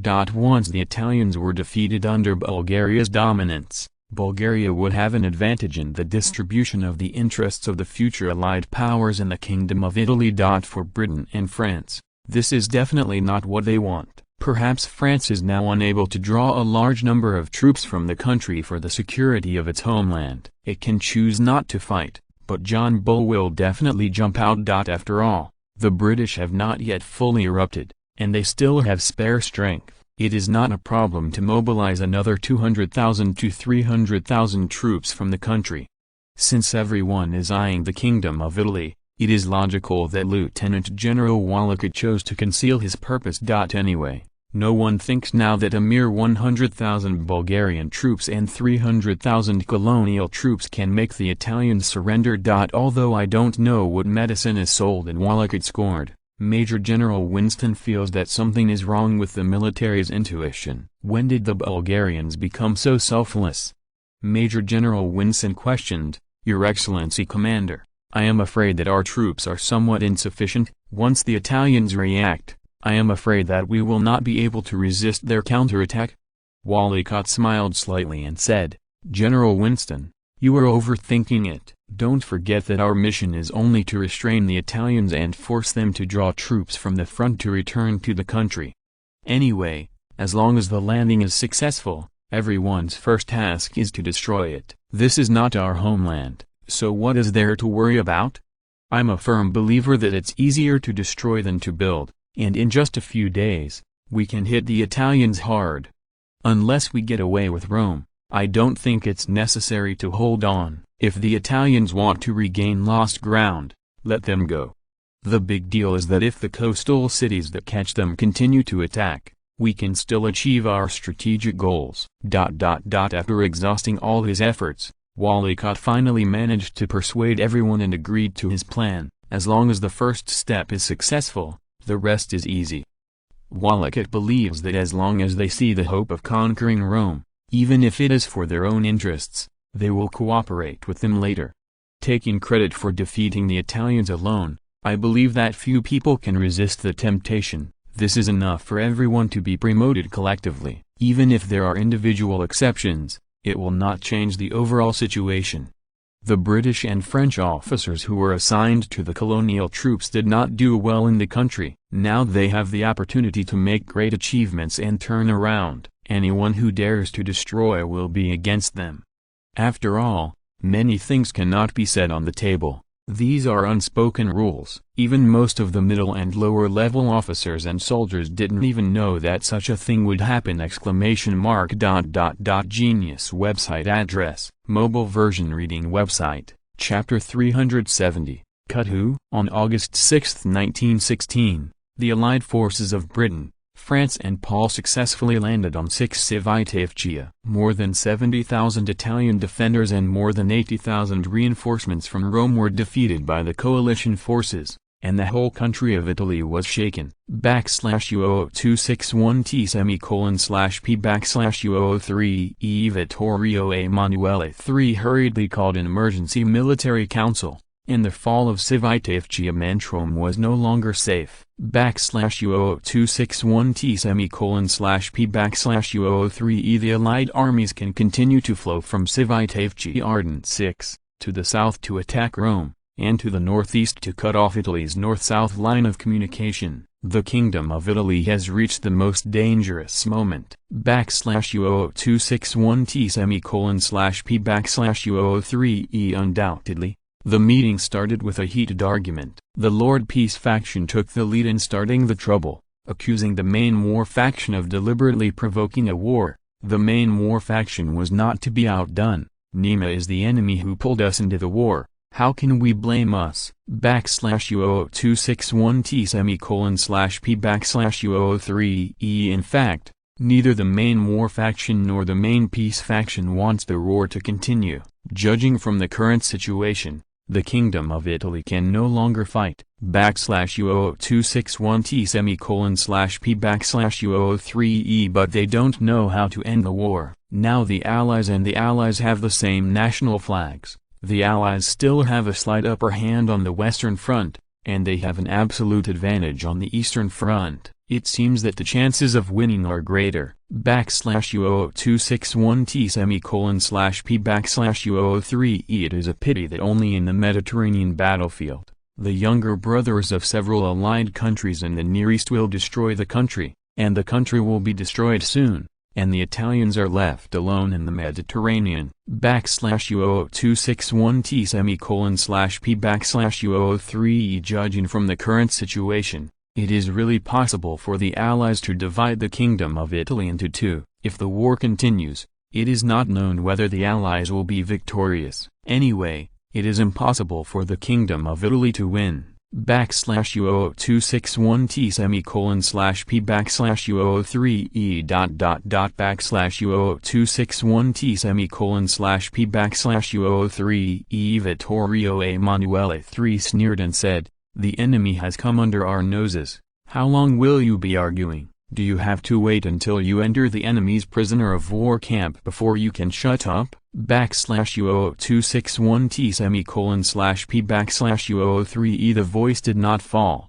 Everyone has quieted down, and there is a blushing and embarrassed expression on their faces. No one knows what they really think deep in their hearts. /U0026/P/U03E Seeing the performance of everyone's interest, Vito Emanuele III seemed satisfied, and said, "What should we do now? What plans does the military have to drive the enemy into the sea? What plans does the government have? Can the situation be prevented from getting worse?" /U0026/P/U03E It sounds like a language disorder, but it is actually a pun, and it seems to contain different meanings. This is the current contradictory state of mind of Vittorio Emanuele III. /U0026/P/U03E If you want to continue fighting, first drive the Allied troops into the sea. Otherwise, we must find a way to end the war. After all, the Kingdom of Italy can no longer hold it. /U0026/P/U03E The Sixth Army Minister smiled bitterly and said, "Your Majesty, now the enemy is very close to Rome. Even if we have dispatched troops to block the road, they will still be under Rome for a week at most." /U0026/P/U03E Our main troops are all facing the French on the Western Front. Most of the domestic troops are temporarily mobilized with limited combat effectiveness. I am afraid that they will not be able to fight the enemy in a short time. /U0026/P/U03E Everyone knows what the Sixth Army Minister said, and the actual situation may even be more serious than this. /U0026/P/U03E Originally, according to the plan of the military, these 150,000 troops would be able to withstand the Allied troops for at least half a month by relying on the fortifications. Go to see /U0026/P/U03E It is a pity that the plan could not keep up with the changes. Because the Italian defenders collapsed too quickly, the original plan would definitely not work. At the same time, it also lowered everyone's confidence in the combat effectiveness of the Italian army.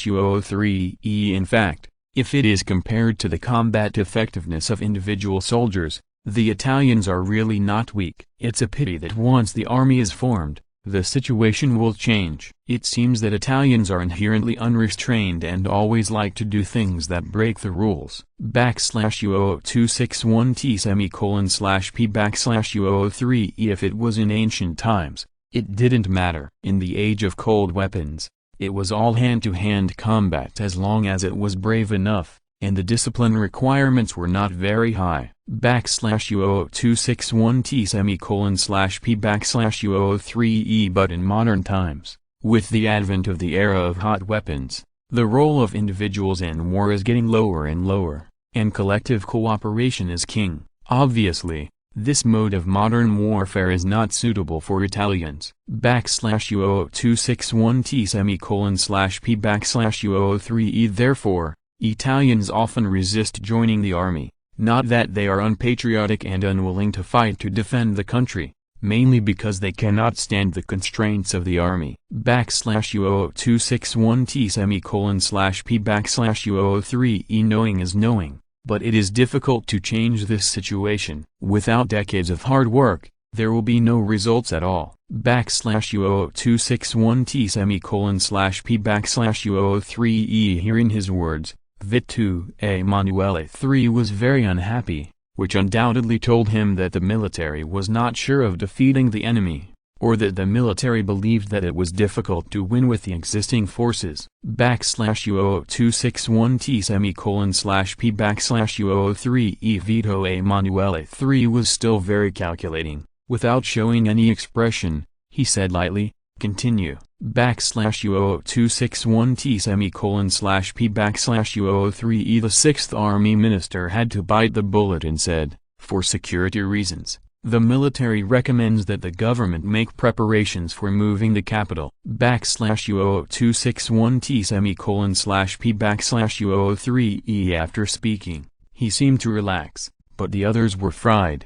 How could it be possible to give up Rome? /U0261T/P/U03 Don't think that the collapse of the cabinet is only the patent of the French. The Italians are not too conceited in this regard. As long as the government dares to give up Rome, everyone will be ready to die. /U0261T/P/U03 The Minister of State immediately objected. "No, we absolutely cannot move the capital now. We all know the domestic situation. The people are already very dissatisfied with us for continuing this war. Once Rome is abandoned, the consequences will be absolutely catastrophic." /U0261T/P/U03 Since the start of the war, the casualties of the Kingdom of Italy have exceeded 1 million, and nearly 3 layers of them are civilians. Most of the coastal cities in Italy have been attacked by the navy of the Allied powers,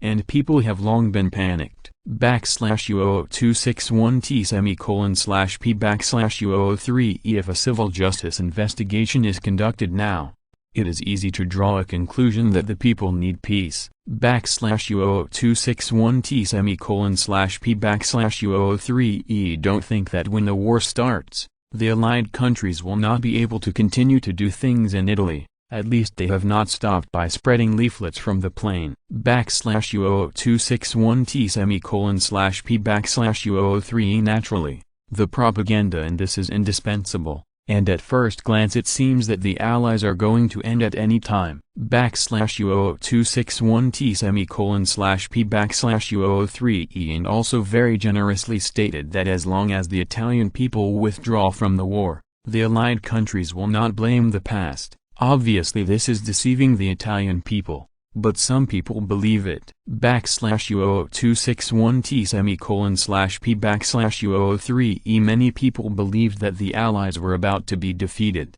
and that Italy could not be buried with the Allies, and ending the war immediately was the right way. /U0261T/P/U03 The reason for them to believe is simple: the food on the table does not deceive people, and this is the best proof. /U0261T/P/U03 Strict food rationing is absolutely disastrous for Italians who love food, and their standard of living could not be so low if the Allies were not dying. /U0261T/P/U03 1 week per adult can get 28 grams of brown bread, 7 grams of meat, 2 grams of butter or edible fat, 2 liters of milk, 120 grams of jam or honey, 100 grams of potato flour, 750 grams of vegetables, 3 boxes of cigarettes, chocolate candy 3 grams, /U0261T:/P/U03E on the surface.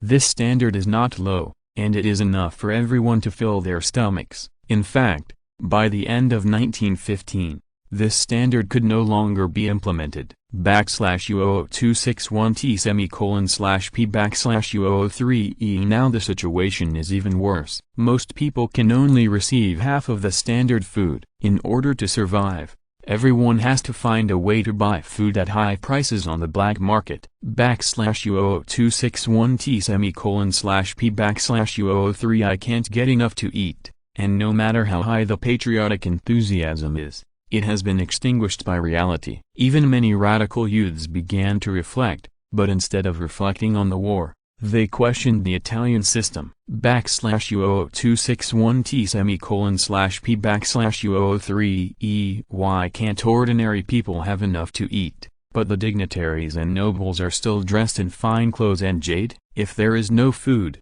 why is there a black market? /U0261T:/P/U03E The fire of revolution has begun to spread in Italy. Not only Italy, but other countries participating in the war have been affected more or less, but everyone has used their own means to suppress it. /U0261T:/P/U03E Italy is no exception. Although the contradictions have been suppressed, as long as a spark can explode immediately, there is no doubt that as long as Rome is abandoned, it is no longer an ordinary spark, which is equivalent to setting a fire. /U0261T:/P/U03E It's not bad to be down, but if it's not good, it's a direct revolution.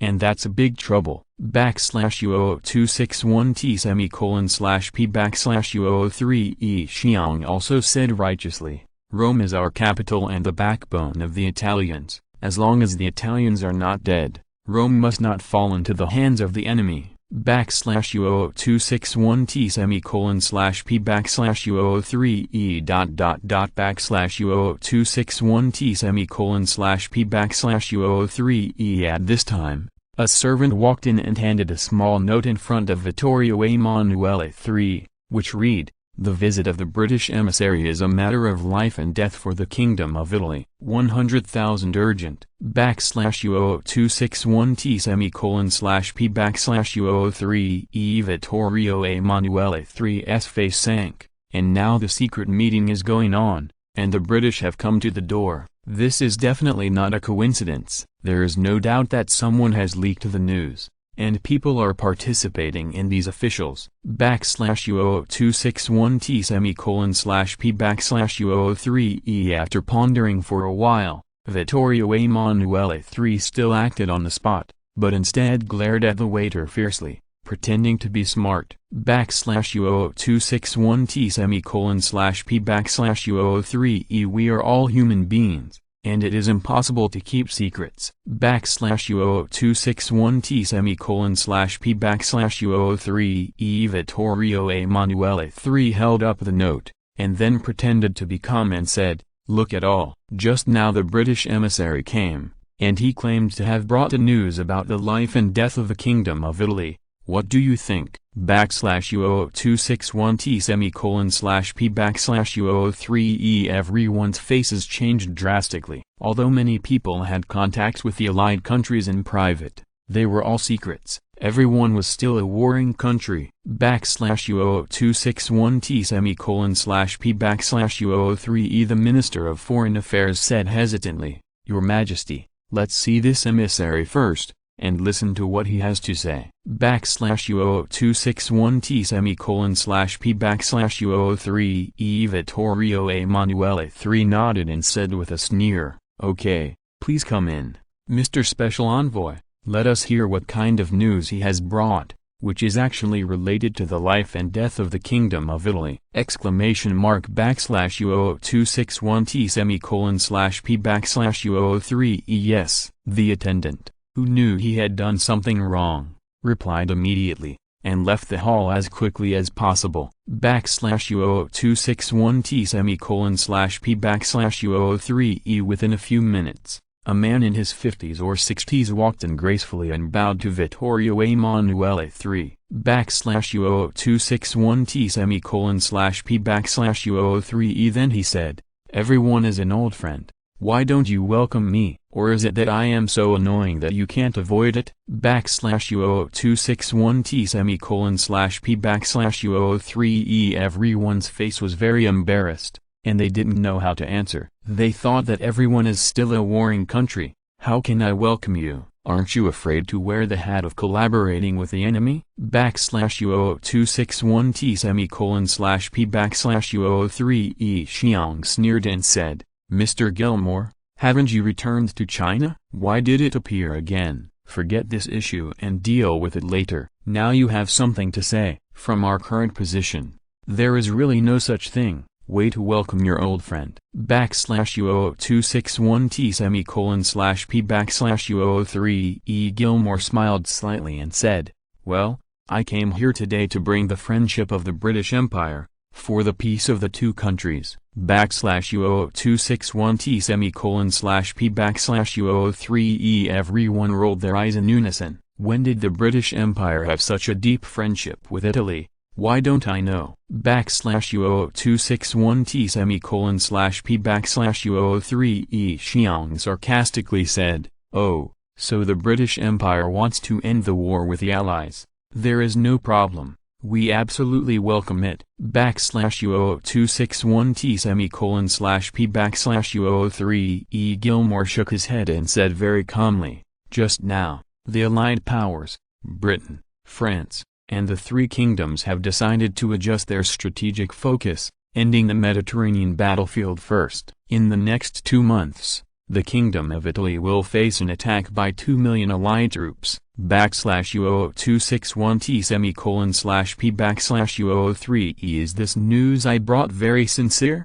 Not sure how your country is going to deal with it? !U002621T/P/U03E The Minister of the Italian Sixth Army shook his head and said decisively, "This is impossible. Within 2 months, you will not be able to draw so many troops, unless you dare to transfer troops from the Western Front." !U002621T/P/U03E But the French will never agree. Once the troops are drawn from the Western Front, the Germans will attack, unless they don't want Paris. !U002621T/P/U03E Gilmore smiled slightly. He knew that just a piece of news would definitely not scare the Italians, and he had to come up with practical evidence. !U002621T/P/U03E With a mere 2 million troops, we don't need the Allies to do their best, and we don't need to draw troops from the battlefield on the Western Front. !U002621T/P/U03E Maybe you don't know,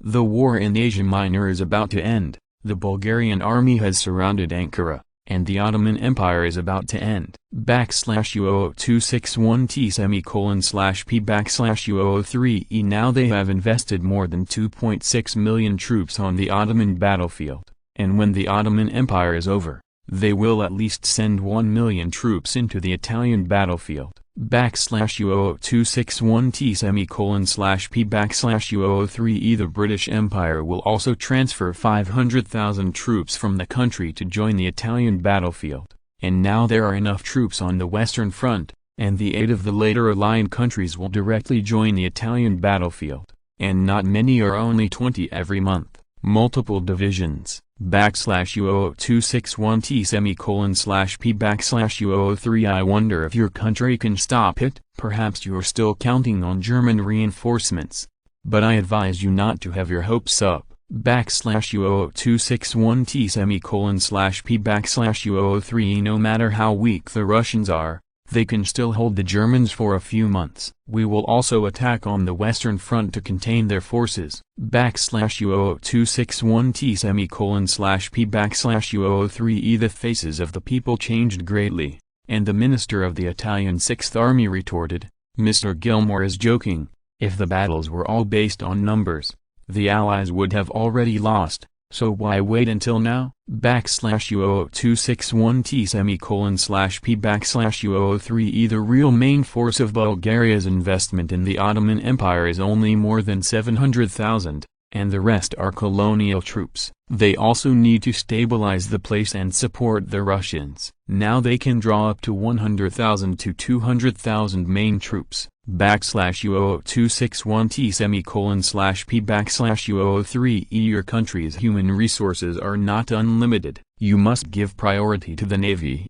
shipping, and industrial production. This army of 500,000 people is also dominated by colonial troops. /U0261T:/P/U03E Perhaps the total strength of the Allied powers can reach 2 million. But the real main force is only 300,000 to 400,000, and the remaining more than 1 million colonial troops can have some combat effectiveness. /U0261T:/P/U03E Gilmore smiled and did not refute, just rolled his eyes, and the meaning was very clear, that is, he did not despise the combat effectiveness of the Italian army. /U0261T:/P/U03E It is indeed impossible for the Allied countries to mobilize 2 million main troops, and even the cannon fodder troops will not be able to make up within 2 months. /U0261T:/P/U03E Even if the Ottoman Empire is over, local wars will continue to exist. Bulgaria is bound to invest a lot of troops to stabilize the place. Even if there are rich troops, they must first support the Russians on the Eastern Front. The army that can be invested in the Italian peninsula is absolutely impossible.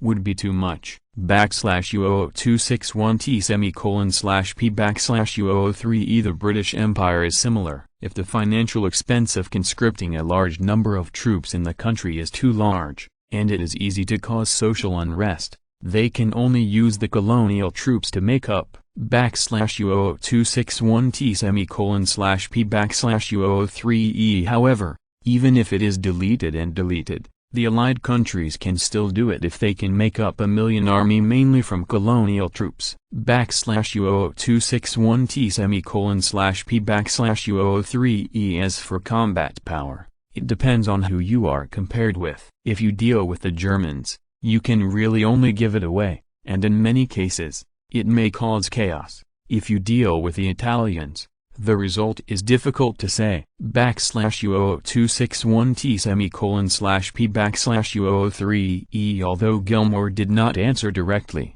his expression still hurt everyone, and he was completely contempt for the combat effectiveness of the Italian army. /U0261T:/P/U03E It's a pity that everyone wanted to refute, but they couldn't come up with favorable evidence. The start of the war is the history of the Italian army's defeat. /U0261T:/P/U03 I can't find a reason for this. The powers only look at the results and don't ask about the process. If they want to explain, they will only laugh and be generous. /U0261T:/P/U03E Vittorio Emanuele III said coldly, "Well, we know. If there is nothing else now, take Count Guillermo down to rest." /U0261T:/P/U03E Gilmore showed a triumphant smile. He knew that the Italians hesitated, and left without saying anything. /U0261T:/P/U03E Vittorio Emanuele III's face became more and more embarrassing. The British did not take him seriously at all. Coercion and temptation always have to come up with benefits. /U0261T:/P/U03E Now it's a threat when they come up, and they don't even mention their interests when they're finished. How can they change jobs if there's no benefit? /U00261T /P /U003E /U00261T /P /U003E Genius website address. Mobile version reading website, Chapter 371, Being Pitted. Also tangled are the Russians. The German-Austrian allied forces are constantly expanding their victories. Now the Russian army is suffering tens of thousands of casualties every day. The defense line built by the Russian army has collapsed across the board. Although it has not yet reached a collapse, it has already collapsed. After the annihilation of the Russian Northern Front, the Germans sent the message of peace talks to the Russians through the neutral country Denmark, which was immediately supported by the Russian peace faction. At the beginning of August 1916, Vasilichkova secretly arrived in St. Petersburg and was received by Nicholas II. Obviously, the attitude of the Tsarist government had changed. After the long-term war, Russia's domestic economy has been severely hit. Especially after the news of the defeat of the front line came back to the country, the people's anti-war sentiment began to rise,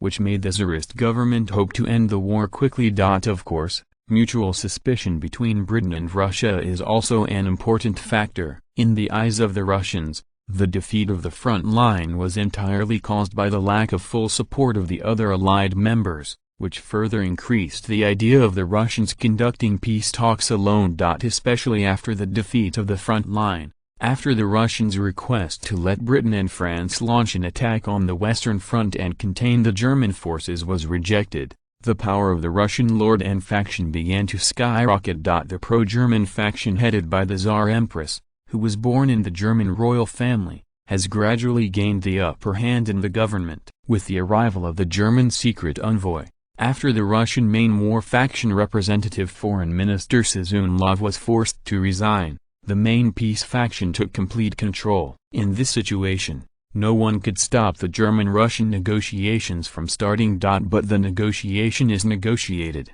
and the battle is still to be fought. The German-Austrian coalition forces on the front did not show mercy to the Russians because of the negotiation, and they even fought even harder to weaken the Russians. The Russians were forced to start a strategic retreat, and then came the trouble for Ferdinand. As the Russians retreated, there were holes in the Romanian defenses. Now there are only two paths in front of Bulgaria: either add troops to take over the defensive line abandoned by the Russians, or abandon the Wallachia plain that has already been obtained! The palace in Sofia was brightly lit, and since the Russians offered to let Bulgaria take over Romania's northern defenses, Ferdinand convened an emergency military meeting. Obviously, the Russians are retaliating. Bulgaria did not fully support them before, and they sat and watched them fight against the German-Austrian coalition on the front line.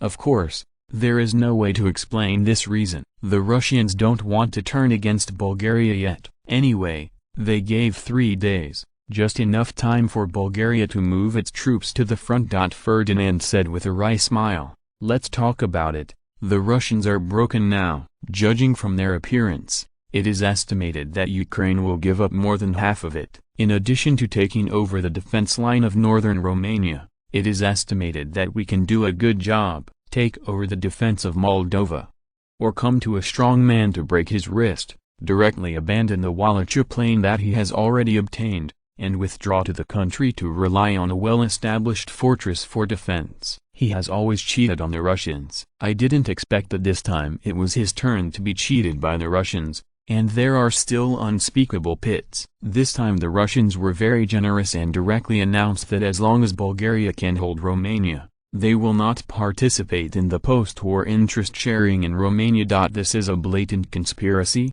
no doubt for the sake of misfortune, to lure the Bulgarians to go shopping with the German and Austrian allied forces, and change the situation in which the German and Austrian allied forces catch them and beat them. No way. In addition to the food that Germany and Austria needed, the Wallachia plain in the hands of Bulgaria now also has the famous Ploiesti oil field. The Germans will definitely not let it go. Well, the oil field Ferdinand doesn't mind letting it go. Anyway, the Romanians have bombed the Ploiesti oil field once before, and now they haven't recovered full production capacity. He doesn't care about bombing it again. The big deal will be to obtain oil from the Russians through the Black Sea later. But the food will not work. Looking at the current situation, Ukraine will at least fall for most of the time. How can the Russians be too busy to export food?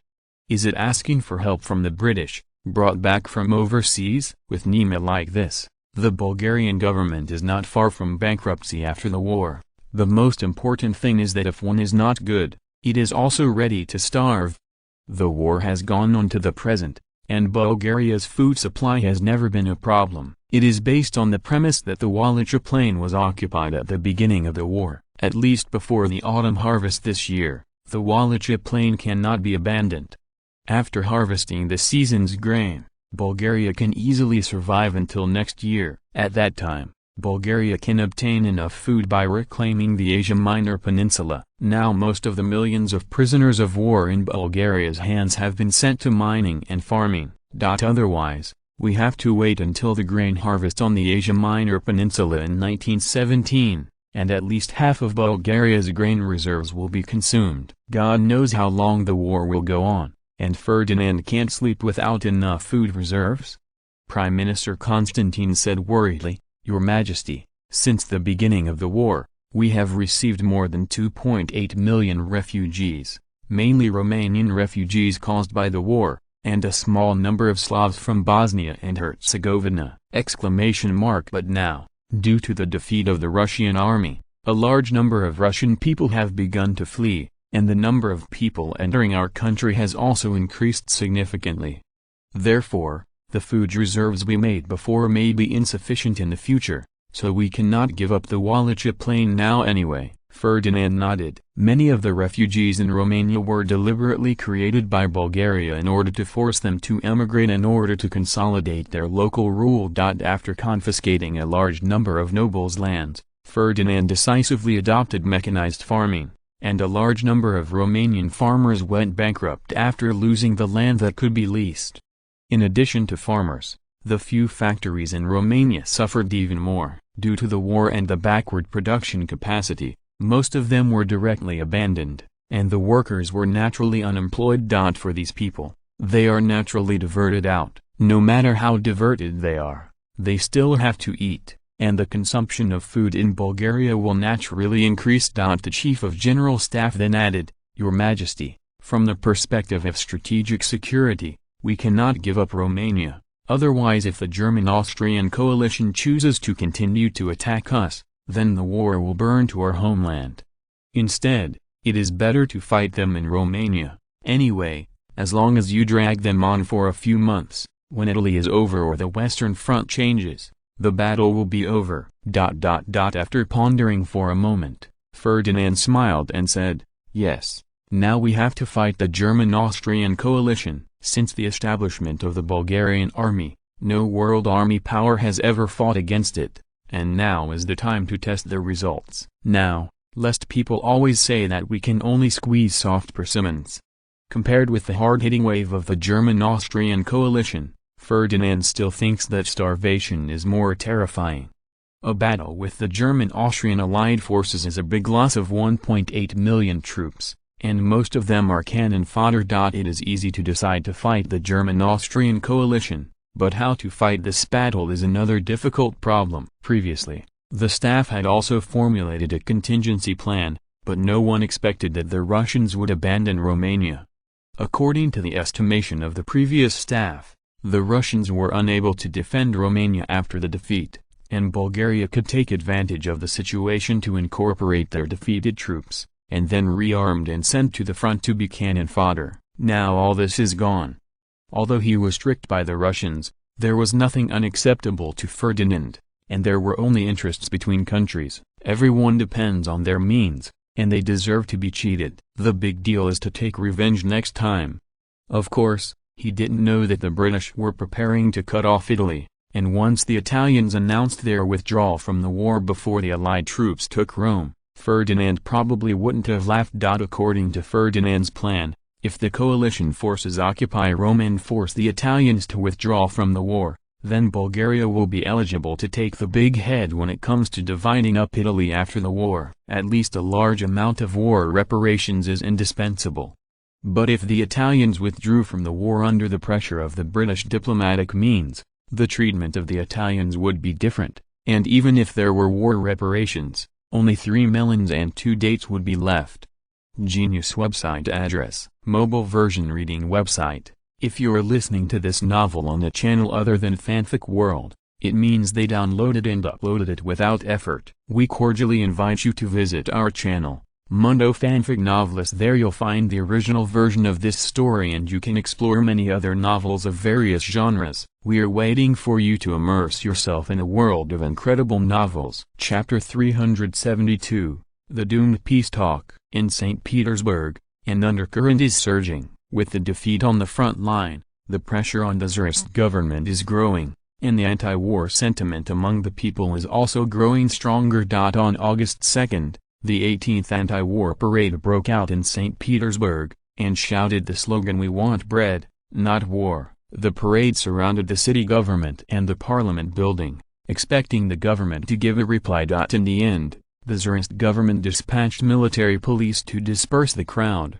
but the influence was far from dissipated. Then there were anti-war demonstrations in Moscow, Yekaterinburg, Nizhny Novgorod and other cities. There is no doubt that behind all this is the Jude faction from the Tsarist government, or the pro-German faction. At the same time, the news that front-line soldiers were short of guns and ammunition was also relayed by war reporters, along with the large number of pictures and text descriptions, which soon caused a sensation among the people. After all, there is always a reason for losing a war, right? The heroic Russian soldiers are still fighting the enemy even though they are running out of ammunition and food. Although they are defeated in the end, it is still a glorious defeat. Russian public opinion has accused Britain and France of treachery and failure to deliver the agreed materials on time, which resulted in the defeat of the Russian front line. The radical media has shouted the slogan of withdrawing from the Allied countries. And in the small corner of the newspaper, there are accusations that the Russian military enterprises have poor quality weapons and are shoddy, but they have not yet attracted people's attention. What happened in Russia immediately attracted the attention of Britain and France. For them, the Russians could not be withdrawn from the war no matter what, and a diplomatic battle over the Russians began. At this point in the war, neither side is sure that they will win. In addition to the noisy German-Russian negotiations, other warring countries also had secret contacts in private, but the differences between the two sides were too great to be able to reach an agreement. Like Bulgaria now, it was impossible for Ferdinand to reach a compromise with the Germans. In any case, it is impossible for him to agree to give up what he has now occupied, most of Serbia, Romania, Montenegro and the peninsula of Asia Minor that will soon be occupied. But these countries are all members of the Allies. The Germans also cannot give up these allies, otherwise the current alliance of allies may collapse at any time. Naturally, the two sides will not have to talk. The battle has been fought now. If you can't get enough spoils, how can you explain it to the people? Even if Ferdinand's prestige is high, he can't stand such pressure. This is also the drawback of the military merit-granting system. If there is a major defeat, there will not be enough trophies to be distributed to the officers and soldiers who have made military exploits. It may be possible to fool once or twice, but the consequences will be serious over time. Obviously, this world war is even more extraordinary, and if you miss this village, you won't have this store. If the front line is defeated, there is no problem with giving up the benefits that they have obtained. Even the soldiers have nothing to say. If you lose the battle in Bulgaria, you are not eligible for the entitlement. The problem is that the front line has been winning the battle. Whoever dares to make concessions will not die endless enemy. Therefore, although the Bulgarian peace faction is also in contact with the Germans, it has been unable to reach a conclusion, and the conflict of interests between the two sides cannot be reconciled at all. Not only Bulgaria, but also the French. A large area of territory is still in the hands of the Germans. If you want to stop the war, you must cede the land. Which politician dares to agree to this question? In the eyes of the Germans, only Britain and Russia are likely to become a breakthrough. During the German-Russian negotiations, The negotiations between Britain and Germany also started in secret. John Bull was much smarter at this point. He didn't make trouble like the Tsarist government was known to the world and caused trouble for himself. Are the front lines still fighting? Thousands of soldiers are killed in battle every day, and the negotiation in the rear is so carefree. Have you considered the feelings of the soldiers on the front line? On May 15, 1916, Lansdowne, the leader of the British Conservative Party and former Foreign Secretary, submitted a secret report to the London government. He believes that domestic production in the UK has been destroyed, the population loss and financial crisis are already very serious, it will take decades to recover. He recommends that the government end the war as soon as possible, and his proposal is also supported by the current UK backed by Foreign Secretary Grey. Although the British had the idea of ending the war, it did not prevent them from interfering with the German-Russian negotiations. Even for their own interests, they had to stop the German-Russian negotiations. Although he does not think the German-Russian negotiation will be successful, Ferdinand is still closely following the German-Russian negotiation process. Especially for the Tsarist government, due to the failure of the front line, they have very few chips in their hands, and it is already a very rare result to be able to return to the dignified end of the war before the war. But the question is, can the Tsarist government accept it? Will the Russian people accept it? The war has now been fought for a year and a half, with 5 or 6 million casualties, a large amount of materials consumed, and the domestic economy paralyzed. The same problem is also true for DO. Now they are pressing the Russians to fight. If there is no gain, what will they use to appease the country?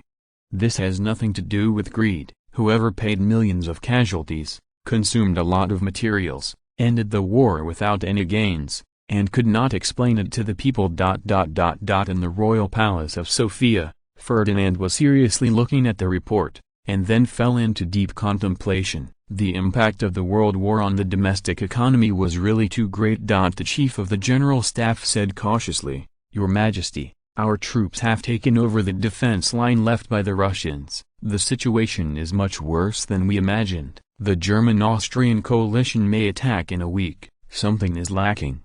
Ferdinand nodded slightly, and then said, "Well, but the national power of the Allies is not unlimited. They just defeated the Russians, presumably all kinds of materials have been consumed.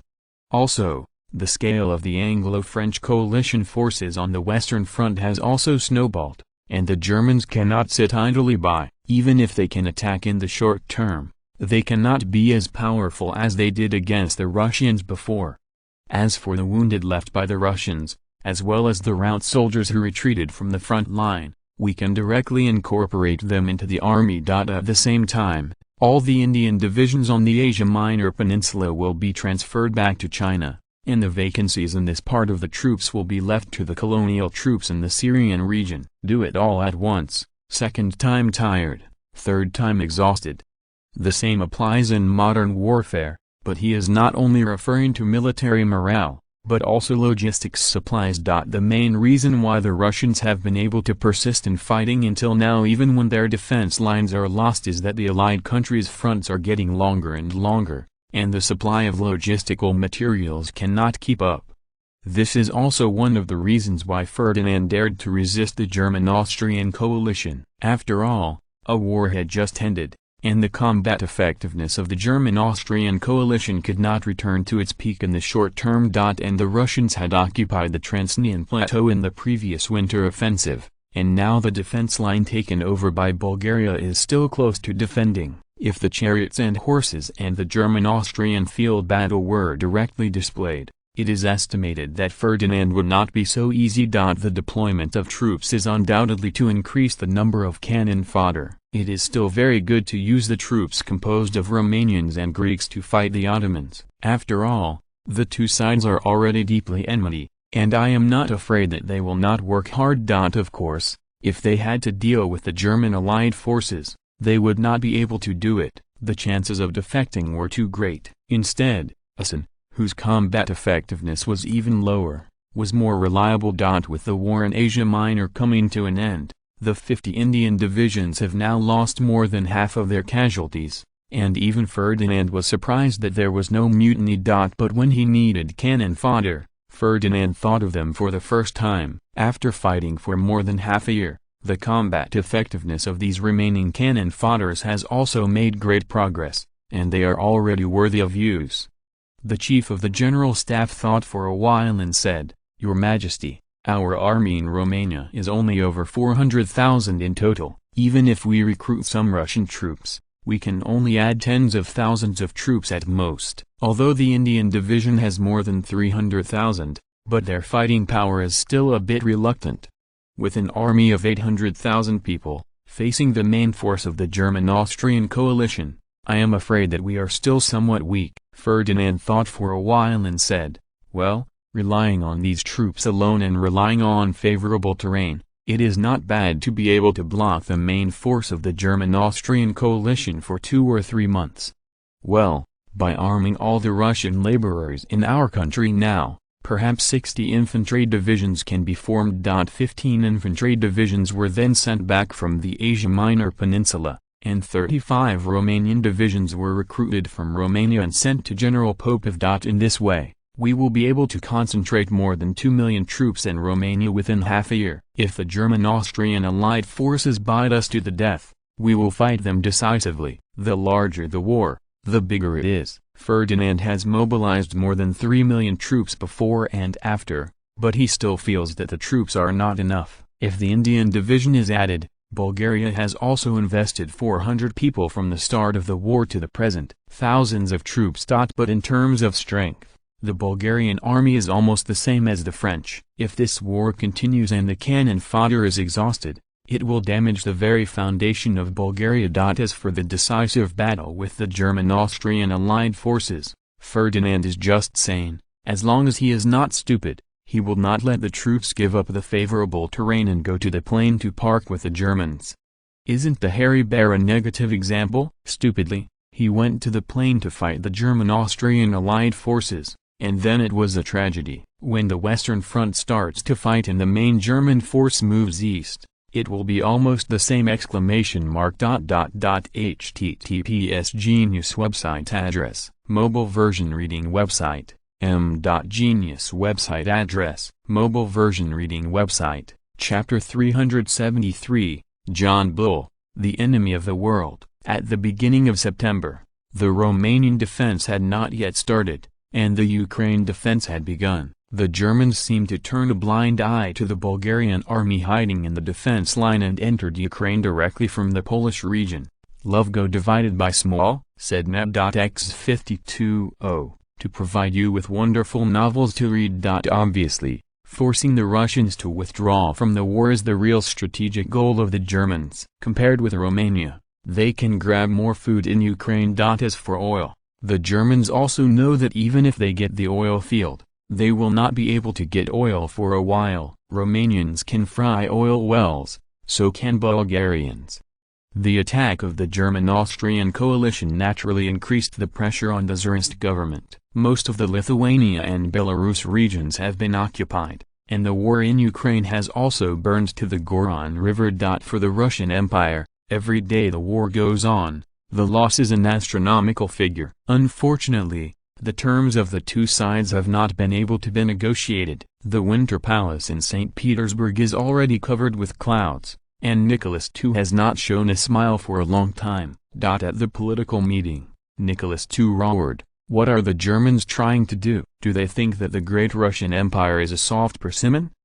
To cede Poland, half of Lithuania, and part of Ukraine? Do they think they've settled for us?" Well, the Germans are still adhering to this concept and negotiating with the Russians. Unfortunately, the Tsarist government can't afford it. Every day is a battle report of losing the city and losing ground. It's no wonder that Nicholas II couldn't bear it. Perhaps before the negotiations were over, the German-Austrian coalition had already arrived in St. Petersburg. As for the newly constructed line of defense, I'm sorry that the time is too short, and the inefficient Russian government has not had time to implement the plan. The Russian army on the front line has gone from more than 5 million people at its peak to more than 2 million people left. This is based on the premise that the Tsarist government has dispatched reinforcements from the country several times, Otherwise the situation will be even worse! The foreign minister said calmly, "Your Majesty, this is just a preliminary request put forward by the Germans,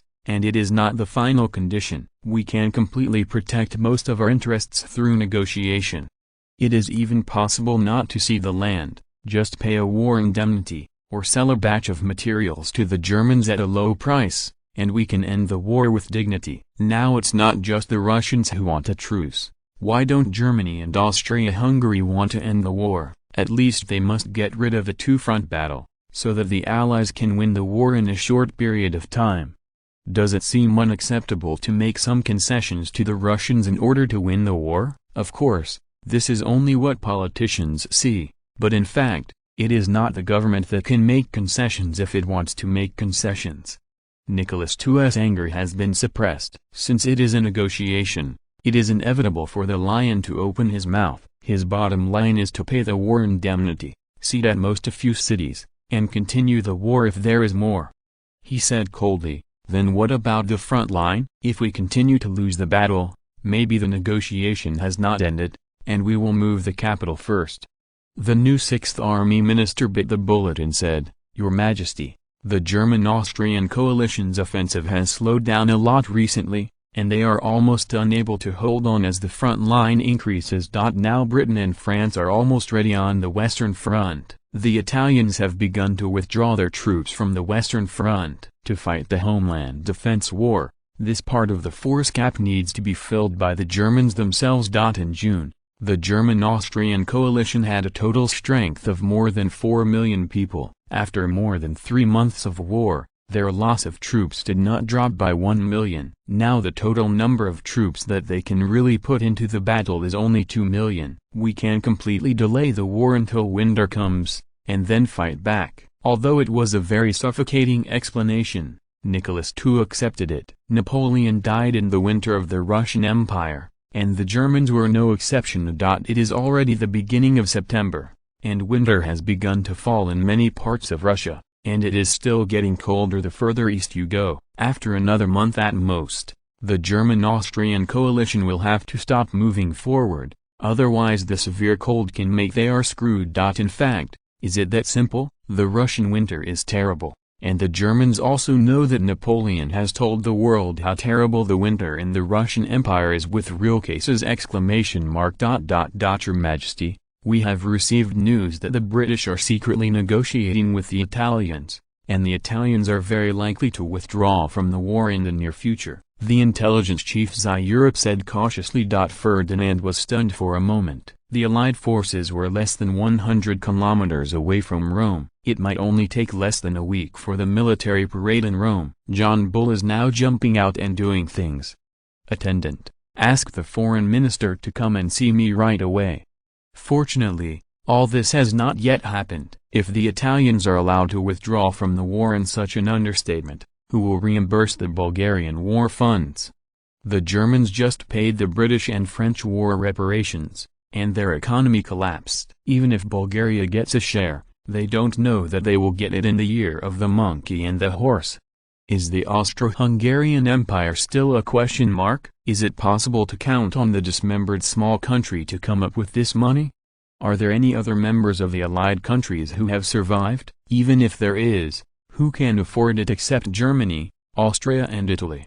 Of course, the Italians are also very poor, but no matter how big they are, even if they can't come up with money in a short time, they can be allowed to repay their debts slowly, and they are not afraid that they will dare to default! Foreign Minister Medvedev hurried over from outside, and before he could speak, Ferdinand said first, "The British are conspiring with the Italians, and it may not be long before the Italians will withdraw from the war.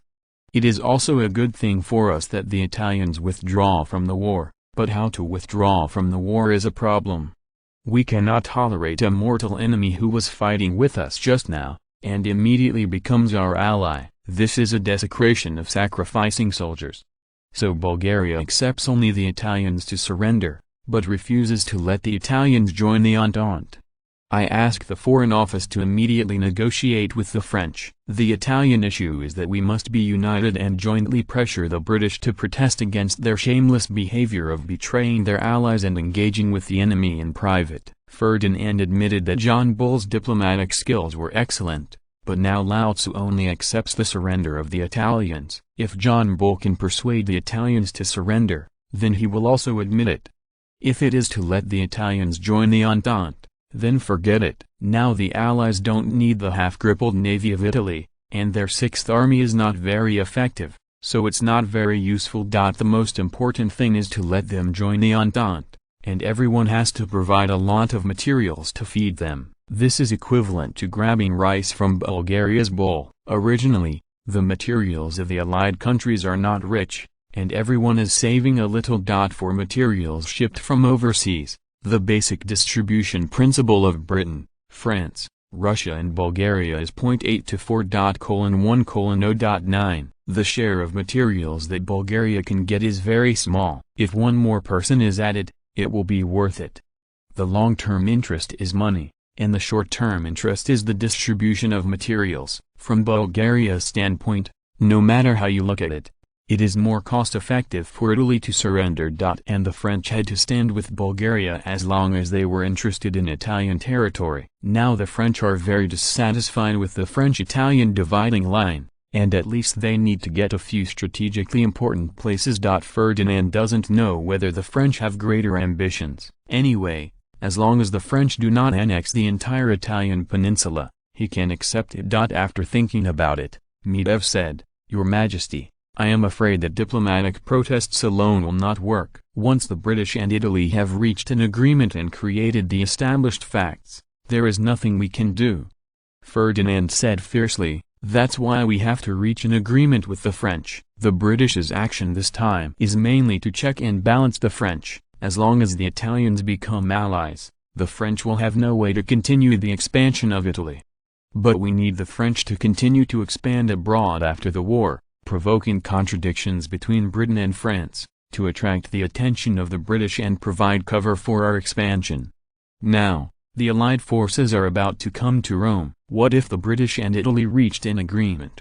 As long as we French stand together, even if the Italians announce their withdrawal from the war, we can continue to attack Rome and force the Italian government to surrender. Yes, Chekhov replied. Now everyone is still allies. After the war, everyone is a competitor. When Bulgaria is going to expand abroad, it is inevitable to face the extravagant tricks of various countries. The best way to solve this problem is to provoke contradictions between countries, so that countries cannot jointly target Bulgaria. Don't the British have a ranking of the first enemy, the second enemy, and the third enemy? Well, let's create powerful enemies for them. In the Americas there is a moment when the United States wants to drive them out. In East Asia there is a Japan that is eyeing their colonies. In Europe there is a France that is about to dominate the European Big Six. And even in Eastern Europe there is another one that will turn the Baltic Sea into the behemoths of the Inland Sea. Can they still care about Bulgaria? In terms of threat, 3 of the above 4 enemies threaten John Bull's world hegemony. In contrast, Bulgaria has the most influence on their right to speak in the Mediterranean, but has no strength to drive them out. Ferdinand has some doubts about whether John Bull can keep his position as world hegemon. Genius website address, mobile version reading website, Chapter 374, National Policy. A fierce quarrel is taking place at the German-Austrian coalition headquarters on the Eastern Front. Hindenburg and Ludendorff, who had emerged in this war, had a fierce collision of ideas with the commander-in-chief of the coalition, Ferdinand. Hindenburg and Ludendorff advocated an immediate concentration of forces, slaughtered from Lithuania to Huanglong, and captured St. Petersburg before the arrival of the Russian winter, while Ferdinand advocated that the effective force of killing the Russians should be used to force the Russians to withdraw from the war. Hindenburg said angrily, "The commander returns, Your Excellency, and it is too late to take St. Petersburg immediately. Don't have any illusions about the Russians' withdrawal from the war. Our best choice is to fight them until they dare not fight again." Ferdinand also roared tit for tat, "No, the Russian winter is coming soon. If I choose to attack St. Petersburg, I must finish it within this short month. This is impossible. Don't forget that we are more than 300 kilometers away from the St. Petersburg, and the Russians have at least 500,000 troops in St. Petersburg. Once they discover our purpose, within a week they will be able to gather 1,000,000 troops in St. Petersburg, and within half a month this number will expand to 1.5 million. Can you get to St. Petersburg in a week? Even if the Russians let you go directly, we can't do it. According to your plan, when we break through the Russian blockade and arrive in St. Petersburg, winter will already come. If we are unlucky, winter will come when we are still halfway there. Fighting polar bears in -20 to 30 degrees, you're a lunatic. Ludendorff took his words. No, Your Excellency Commander. If we give up a lot of supplies and go for a direct military raid, we can still reach St. Petersburg within a week. Let the Navy send our supplies to Tallinn. Where can we get supplies, and then immediately launch an attack? Now that the main force of the Russian army is almost consumed, it is impossible for a group of rabble Russians to hold St. Petersburg at all. Falkenham shook his head in anger, and said 2 words, crazy.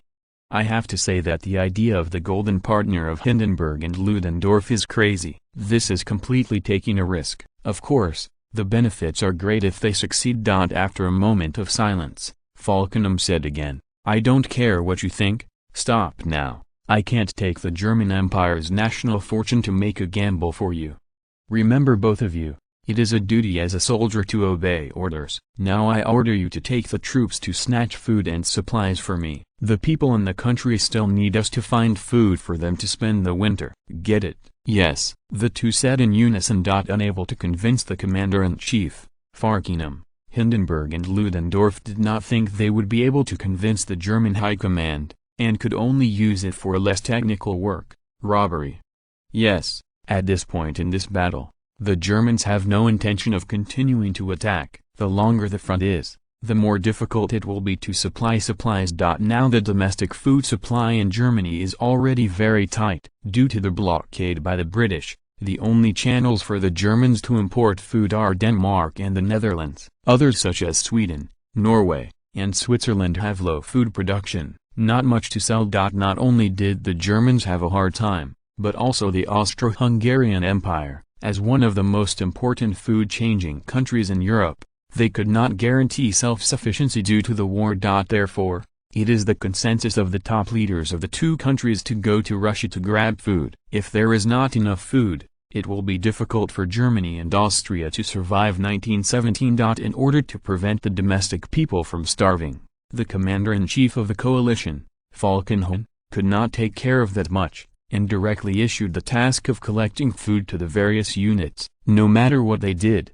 he only wanted food. In order to raise food quickly, everyone's methods are naturally not so civilized. For example, the granaries of the capitalists were directly confiscated, and the granaries of the nobles were naturally confiscated. I have to say that the Germans are still very smart, but they only set their sights on the Russian capitalists and nobles who have a lot of food, while ordinary people are not within the scope of search. And of course, the more important thing is that they cannot be found. There is no wanton looting of ordinary people, but can their lives really be unaffected? The answer is no. The Germans also hope to force the local people to cooperate with them through food. The first people who can't stand it are the citizens of the city. The grain of the capitalists has been confiscated, and the grain store is naturally closed. So where do they go to buy grain? Naturally, it was a grain store opened by the German and Austrian occupying forces. Is it really that simple? Obviously not. The Germans do not accept rubles. Metlak was an ordinary citizen of Lviv, and at the same time a victim. Due to the arrival of the German-Austrian coalition, his family's life could not be over. My dear, what should we do? Now the ruble is about the same as waste paper. We can't buy anything, and we're running out of food at home. Asked his wife, Ikris Metlak said with a wry smile, why don't I go to the factory occupied by the Germans? They are now recruiting people to resume production. Ikris shook her head and said, what if you work for the enemy and the government calls back in the future? They will send you to prison. Metlak nodded and said, but now we're running out of food, and if we don't work for the enemy, we'll starve to death. Are we going to flee too? No. Now there are soldiers everywhere, and we have to take our children. Where can we go? Tears were already flowing out of Ikalis, crying and saying, "Sorry, I shouldn't have stopped you before. If we had left Lviv before the enemy came, this would not have happened. No, this has nothing to do with you. It's all the useless waste that lost too fast. We just received the news that the enemy occupied Lviv in less than 3 days, and we can run away in such a short time." Where? Medlak reassured Dekris stopped crying and added, "It's a pity we don't have any money, or we'll leave Europe with our children and go to a place where there's no war. The biggest impact of this world war is that a large number of Europeans left the European continent and settled in the Americas in order to escape the war. It can be said that it was this great immigration that laid the foundation for the rise of the United States in the future. After all, there are only a few people who can leave. Most of them are like Metlak who want to leave but king T. With the rapid advance of the German-Austrian coalition, the number of refugees received by Bulgaria began to grow exponentially. The rich people came first. Their purpose was to leave Europe to escape the war, and they just made a transit in Bulgaria. Unfortunately, they were targeted by the unscrupulous Ferdinand. And it was not so easy to leave. When they arrived in Bulgaria, they found that they were dumbfounded. The ruble was almost turned into waste paper. The exchange rate before the war had now been invalidated. Before the war, 1 lev equals 0.375 ruble. Now 1 lev equals 150 ruble, and this continues to depreciate. Although inflation has also occurred in Russia, but it is not so strong. It's a pity that this is Bulgaria, and there are only 3 major banks that can do foreign exchange business. This is obviously robbery, even more ruthless than robbery. In an instant, the crazy depreciation of more than 400 times, no one can stand it. It's okay to bring gold, there is no possibility of depreciation, and the prices in Bulgaria are similar to those before the war. They can exchange for lev and live a good life. Those who bring rubles are miserable, and they can't spend it at all. I thought tens of thousands of rubles were still a huge sum of money, but I didn't expect that I couldn't even buy a ticket to the Americas. No way. Everyone knows about the current economic situation in Russia. The devaluation of the ruble is inevitable.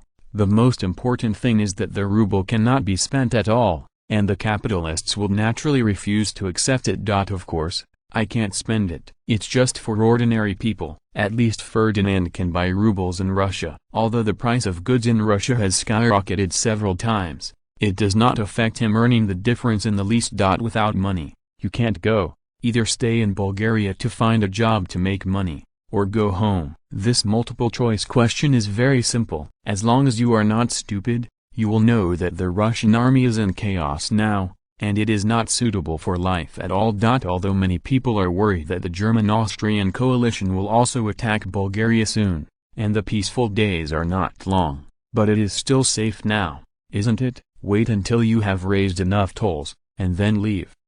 Due to the sudden increase in the population, the labor shortage caused by the war has now been filled by refugees. Instead, there is a thriving scene. Of course, the arrival of a large number of refugees has also brought hidden dangers to the social security of Bulgaria. But now is the time of war. It cannot be said that it is 3 steps and 1 post, 5 steps and 1 post, but the militiamen on the streets are still indispensable. Those who dared to endanger public order would be suppressed by the local militia as soon as they emerged, and then sent directly to the mines. At this time, Prime Minister Constantine was reporting the results to Ferdinand. Your Majesty, the number of refugees from Russia has skyrocketed in recent months. In August alone, we received 460,000 Russian refugees. It is estimated that in September this number will continue to grow. Now the total number of refugees in the country has exceeded 4 million, of which Russian refugees account for a quarter, and the rest are Romanian refugees. The Romanian refugees have been resettled almost before. Most of them have joined the army and are now serving in the peninsula of Asia Minor, except for some old and weak people who are still in refugee camps. The rest are basically resettled. About a quarter of the more than 1 million Russian refugees came to seek refuge with relatives and friends. The other 3/4 are the ones that the government needs to come forward to resettle, but it is not a big problem. It is expected that most of them will be able to find jobs this month. With the arrival of the refugee wave, the shortage of manpower we are worried about is no longer a problem. But as a price, we have to distribute more than 1,000 tons of relief food every day from now on, and this number is still increasing. Maybe in 2 or 3 months, it will double. The cabinet has decided to resettle the follow-up refugees in the Asia Minor Peninsula in order to restore agricultural production there as soon as possible and lay the foundation for the future. Ferdinand nodded with satisfaction, and sent a group of refugees there first. After the war, a group of military aristocrats could be sent there, and a part of the population could be immigrated from Bosnia and Herzegovina, and Bulgaria's foundation in the Asia Minor Peninsula would be stabilized. The only trouble is the large number of Romanians in the country. Although the previous war has reduced the Romanian population by more than 1 million, and immigration has caused the Ottomans to kill 1 million, but due to the entry of the Transinia region, the Romanian population number again skyrocketed. Although no census has been conducted, it is tentatively estimated that in the actual control area of Bulgaria, the number of Romanians has exceeded 7 million, which is the second largest ethnic group after the Slavs. Ferdinand asked, "Prime Minister, Romanian people in the country, what does the government plan to do? If one is not handled properly, it will leave a very big hidden danger in the future." Constantine thought for a while and said, "Your Majesty, Romania in the Transnian region was originally a part of the Kingdom of Hungary. After the war is over, we can send them back to the country. In this way, the number of Romanians in our country has been directly reduced by half, and they have also been dispersed to various places, greatly reducing the threat. At the same time, we can continue to immigrate to the colonies, constantly diluting the proportion of their population in a region, and slowly assimilating them." Obviously, Constantine is preparing to move eastward. The Romanians in Transinia were indeed part of the Kingdom of Hungary before the war, but now they are obviously not. They don't have any identification with the Kingdom of Hungary either, but the Romanians have no identification with Bulgaria either. There are more than 7 million Romanians, and Ferdinand has no confidence that he can assimilate them. Although they are deeply influenced by Slavic culture, they are indeed two ethnic groups. It is not easy for different ethnic groups to assimilate. But if this number is reduced by half, and there are only more than 3 million people left, the difficulty is greatly reduced. The big deal is throwing 1.8 million to overseas colonies. As long as the Romanians in any one region do not exceed 20% of the total population, they will not be able to make waves. As for what will happen to the Kingdom of Hungary, Ferdinand doesn't care about this issue. Anyway, the defeated countries have no human rights, and it is not their turn to make decisions. Suddenly, Ferdinand thought of another question, and he asked, "What if the Russians annexed Hungary? They have no shortage of population, and they must not be interested in receiving these Romanians. What should we do then?" After thinking about it, Constantine said fiercely, "Then let the Romanians establish their own country. But they have to change their site. Jordan is a good site, and Libya can also be considered." Ferdinand was stunned for a moment. This attention is really black. Originally, Jordan was prepared for the Greeks. Their domestic population is only over 1 million, so naturally there is no problem. But now there are more than 7 million Romanians. I am afraid that the problem of survival alone is a big problem that will plague the Romanians in the future. Not to mention Libya. You can't let Romanians eat sand.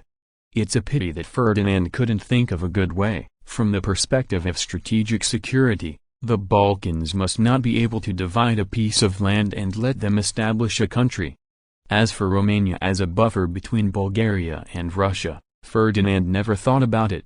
Unless they are allowed to establish a country in Moldova, there is no feasibility at all. Bulgaria cannot hand over its gateway to its enemies to guard. After a while, Constantine lowered his voice and said, "Your Majesty, or we will let the army." Chapter 375, Changes in British Diplomatic Position. After receiving the news from the Bulgarian Foreign Ministry, the French government was also furious. Seeing that the Italians were about to die, John Bull jumped out to do things again. In the eyes of the French, Bulgaria's previous proposal to carve up Italy was a very good choice. Not only can kill a competitor, but also enhance the national strength. It really kills two birds with one stone. But from the British standpoint, this is the worst possible situation. Even if the three countries carve up Italy, what is the use of Italian land? Except for Sicily and Sardinia, John Bull has expressed no interest. They are not interested, but they can't let their competitors get it. If France and Bulgaria divide the Italian peninsula, the French will dominate the European continent. At least Central and Western Europe will tremble under their wings, while Bulgaria is equivalent to controlling half of the Mediterranean Sea. But the British have little to gain. They were originally the bosses of the Mediterranean Sea, and even if they could acquire the two islands of Sardinia and Sicily, nothing would change. As for a plot of land from the Italian peninsula, they are even more disdainful. They are neighbors with two army powers. John Bull has not gone crazy. President Raymond Poingale asked coldly, "Has the accuracy of the news been confirmed?" The French foreign minister shook his head and said, "Not yet, but it is certain that the Bulgarians will not joke about such things. In terms of motivation, the British can do it." After a long silence, Raymond Poingale said, "Make sure as soon as possible, if the information is accurate, we will cooperate with the Bulgarians, and it is time to let the British know that their decision is not equal to the decision of the Entente!" The French foreign minister sighed and said, "Mr. President, the British are making small moves one after another, so disregarding the overall situation, we must take action. Otherwise, in the end, we and the Germans will fight to the death and let the British take advantage of it." Raymond Poingale said hesitantly, "Well, in the name of convening the Allied Powers Joint War Against Germany Conference, we will invite representatives of all countries together to protest against the British together. The British also had to make concessions as long as we were on the same footing as the Russians and Bulgarians." When he said this, Raymond Poingale was obviously lacking in confidence and had to pull the two countries together. Today's French can't do without John Bull, even if the behavior of the British is outrageous. They can only remember first, and then liquidate it later. By the time the French acted, it was too late, and on September 8 the Italian government issued a diplomatic proclamation announcing its withdrawal from the World War. The next day, on behalf of the Entente, John Bull agreed to the Italians' withdrawal from the war and invited the Italians to join the Allies. On the same day, the Bulgarian and French coalition forces began to storm Rome, and the Italians were celebrating the end of the war. The city of Rome was broken by surprise, and the Italian government fled in a hurry. The world's public opinion was in an uproar, condemning the shameless actions of the Entente, but the newspapers of the two countries highly praised the British for the great cause of the Entente, and the pressure of public opinion on John Bull suddenly increased. In the eyes of those who do not know the outside world, this is all a conspiracy of the British. They used diplomatic means to deceive the Italians, let the Italian defenders relax their vigilance, and let the Allied forces break Rome in one fell swoop. The international reputation of the British Empire has been severely damaged. This invisible loss is more serious than the actual loss, making John Bull furious, but powerless. Because this operation was carried out in secret, and they did not inform the other line members. When they announced the news, the French protection coalition had already paraded on the city of Rome. The Italian government, which fled in a hurry, is now arresting the British for a savage attack, asking them to give an explanation, and constantly building up momentum through public opinion, hoping to make the Allied countries retreat. George V., who received the news, vomited blood directly, and for the first time expressed doubts about his behavior of giving up his rights and handing over to the cabinet. At number 10 Downing Street, the Prime Minister's official residence, a group of British dignitaries are gathering together. The atmosphere is very serious, and the face of Prime Minister Arquis is already full of gloom. Foreign Minister Grace said angrily, "This time we were trapped by the French and Bulgarian alliance. Otherwise the timing could not be so coincidental. Why did Italy just announce its withdrawal from the war? Why did they just launch an attack that night? We just announced the invitation to Italy to join the Entente. They were parading on the walls of Rome, And now the whole world is watching our joke. If we can't handle the Italian issue, our diplomatic credibility will be ruined. The Minister of State sneered and said, after saying so much, it is not all the result of the private actions of your Ministry of Foreign Affairs. If you had informed the two countries in advance, the embarrassing situation like this would not have occurred. Don't tell me you don't have time. Even if you inform the Italians on the day they announce their withdrawal from the war, they will not be able to storm Rome. But now that Rome has fallen into the hands of the two countries, they will not give it up easily if there are not enough benefits, Foreign Secretary Grey retorted. We are doing this for the interests of the British Empire. This is related to the post-war battle for the right to speak. If Bulgaria and France are involved, they will not agree to let Italy join the Entente. The Minister of State still sneered and said, so now you are all happy? Even if Bulgaria and France cheated us this time, what can we do? We can't even protest to them, and now we are the one to blame. Don't forget that we are still allies now, so can't your Ministry of Foreign Affairs save you a little bit of heart? Now our enemy is the Germans and the Allies. Please put away the old ways. It is no longer feasible. Even if you want to limit their growth, can't you wait for the war to take action? Now it's time to put yourself in the pit. You should read the papers too, damn it. Now the outside world is saying that the British Foreign Office is a German spy, responsible for provoking internal conflicts in the Entente. Grey wanted to refute, but he didn't know how to say it well. Now everyone in the Allied countries is not interested in the British, and diplomatic relations are in a mess. Although the strategic goals have basically been achieved, hidden dangers have also been buried. If there is no way to ease relations with other countries, there is a high possibility that the three countries of France, Russia, and Bulgaria will unite to squeeze out the British Empire after the war, and then it will be miserable. Arquez interrupted their continued quarrel, sighed and said, now that things have happened, let's find a way to stop the loss. At the same time, the Ministry of Foreign Affairs must also change its diplomatic concept in the past. Now our strategy is to find a way to repair the relationship with the Allied countries, to find a way to make the Allied countries work together to defeat the Germans in one fell swoop, and strive to end the war as soon as possible. Don't imagine making peace with the Germans. The consequences would be disastrous for the British Empire. Foreign Secretary Grey did not speak for a while, and it was obvious that the Prime Minister was also very dissatisfied with the work of the Ministry of Foreign Affairs. For most British dignitaries, it is more important to defeat the Allies first and end the war as soon as possible. As for the issue of checking and balancing the Allies, it can be completely postponed. Facing the invisible pressure exerted by everyone, Grey had to compromise. Well, our Ministry of Foreign Affairs will find a way to get rid of the current embarrassing situation as soon as possible. Alquez added, not only that, we have to find a way to immediately attack the Allies and divert our attention.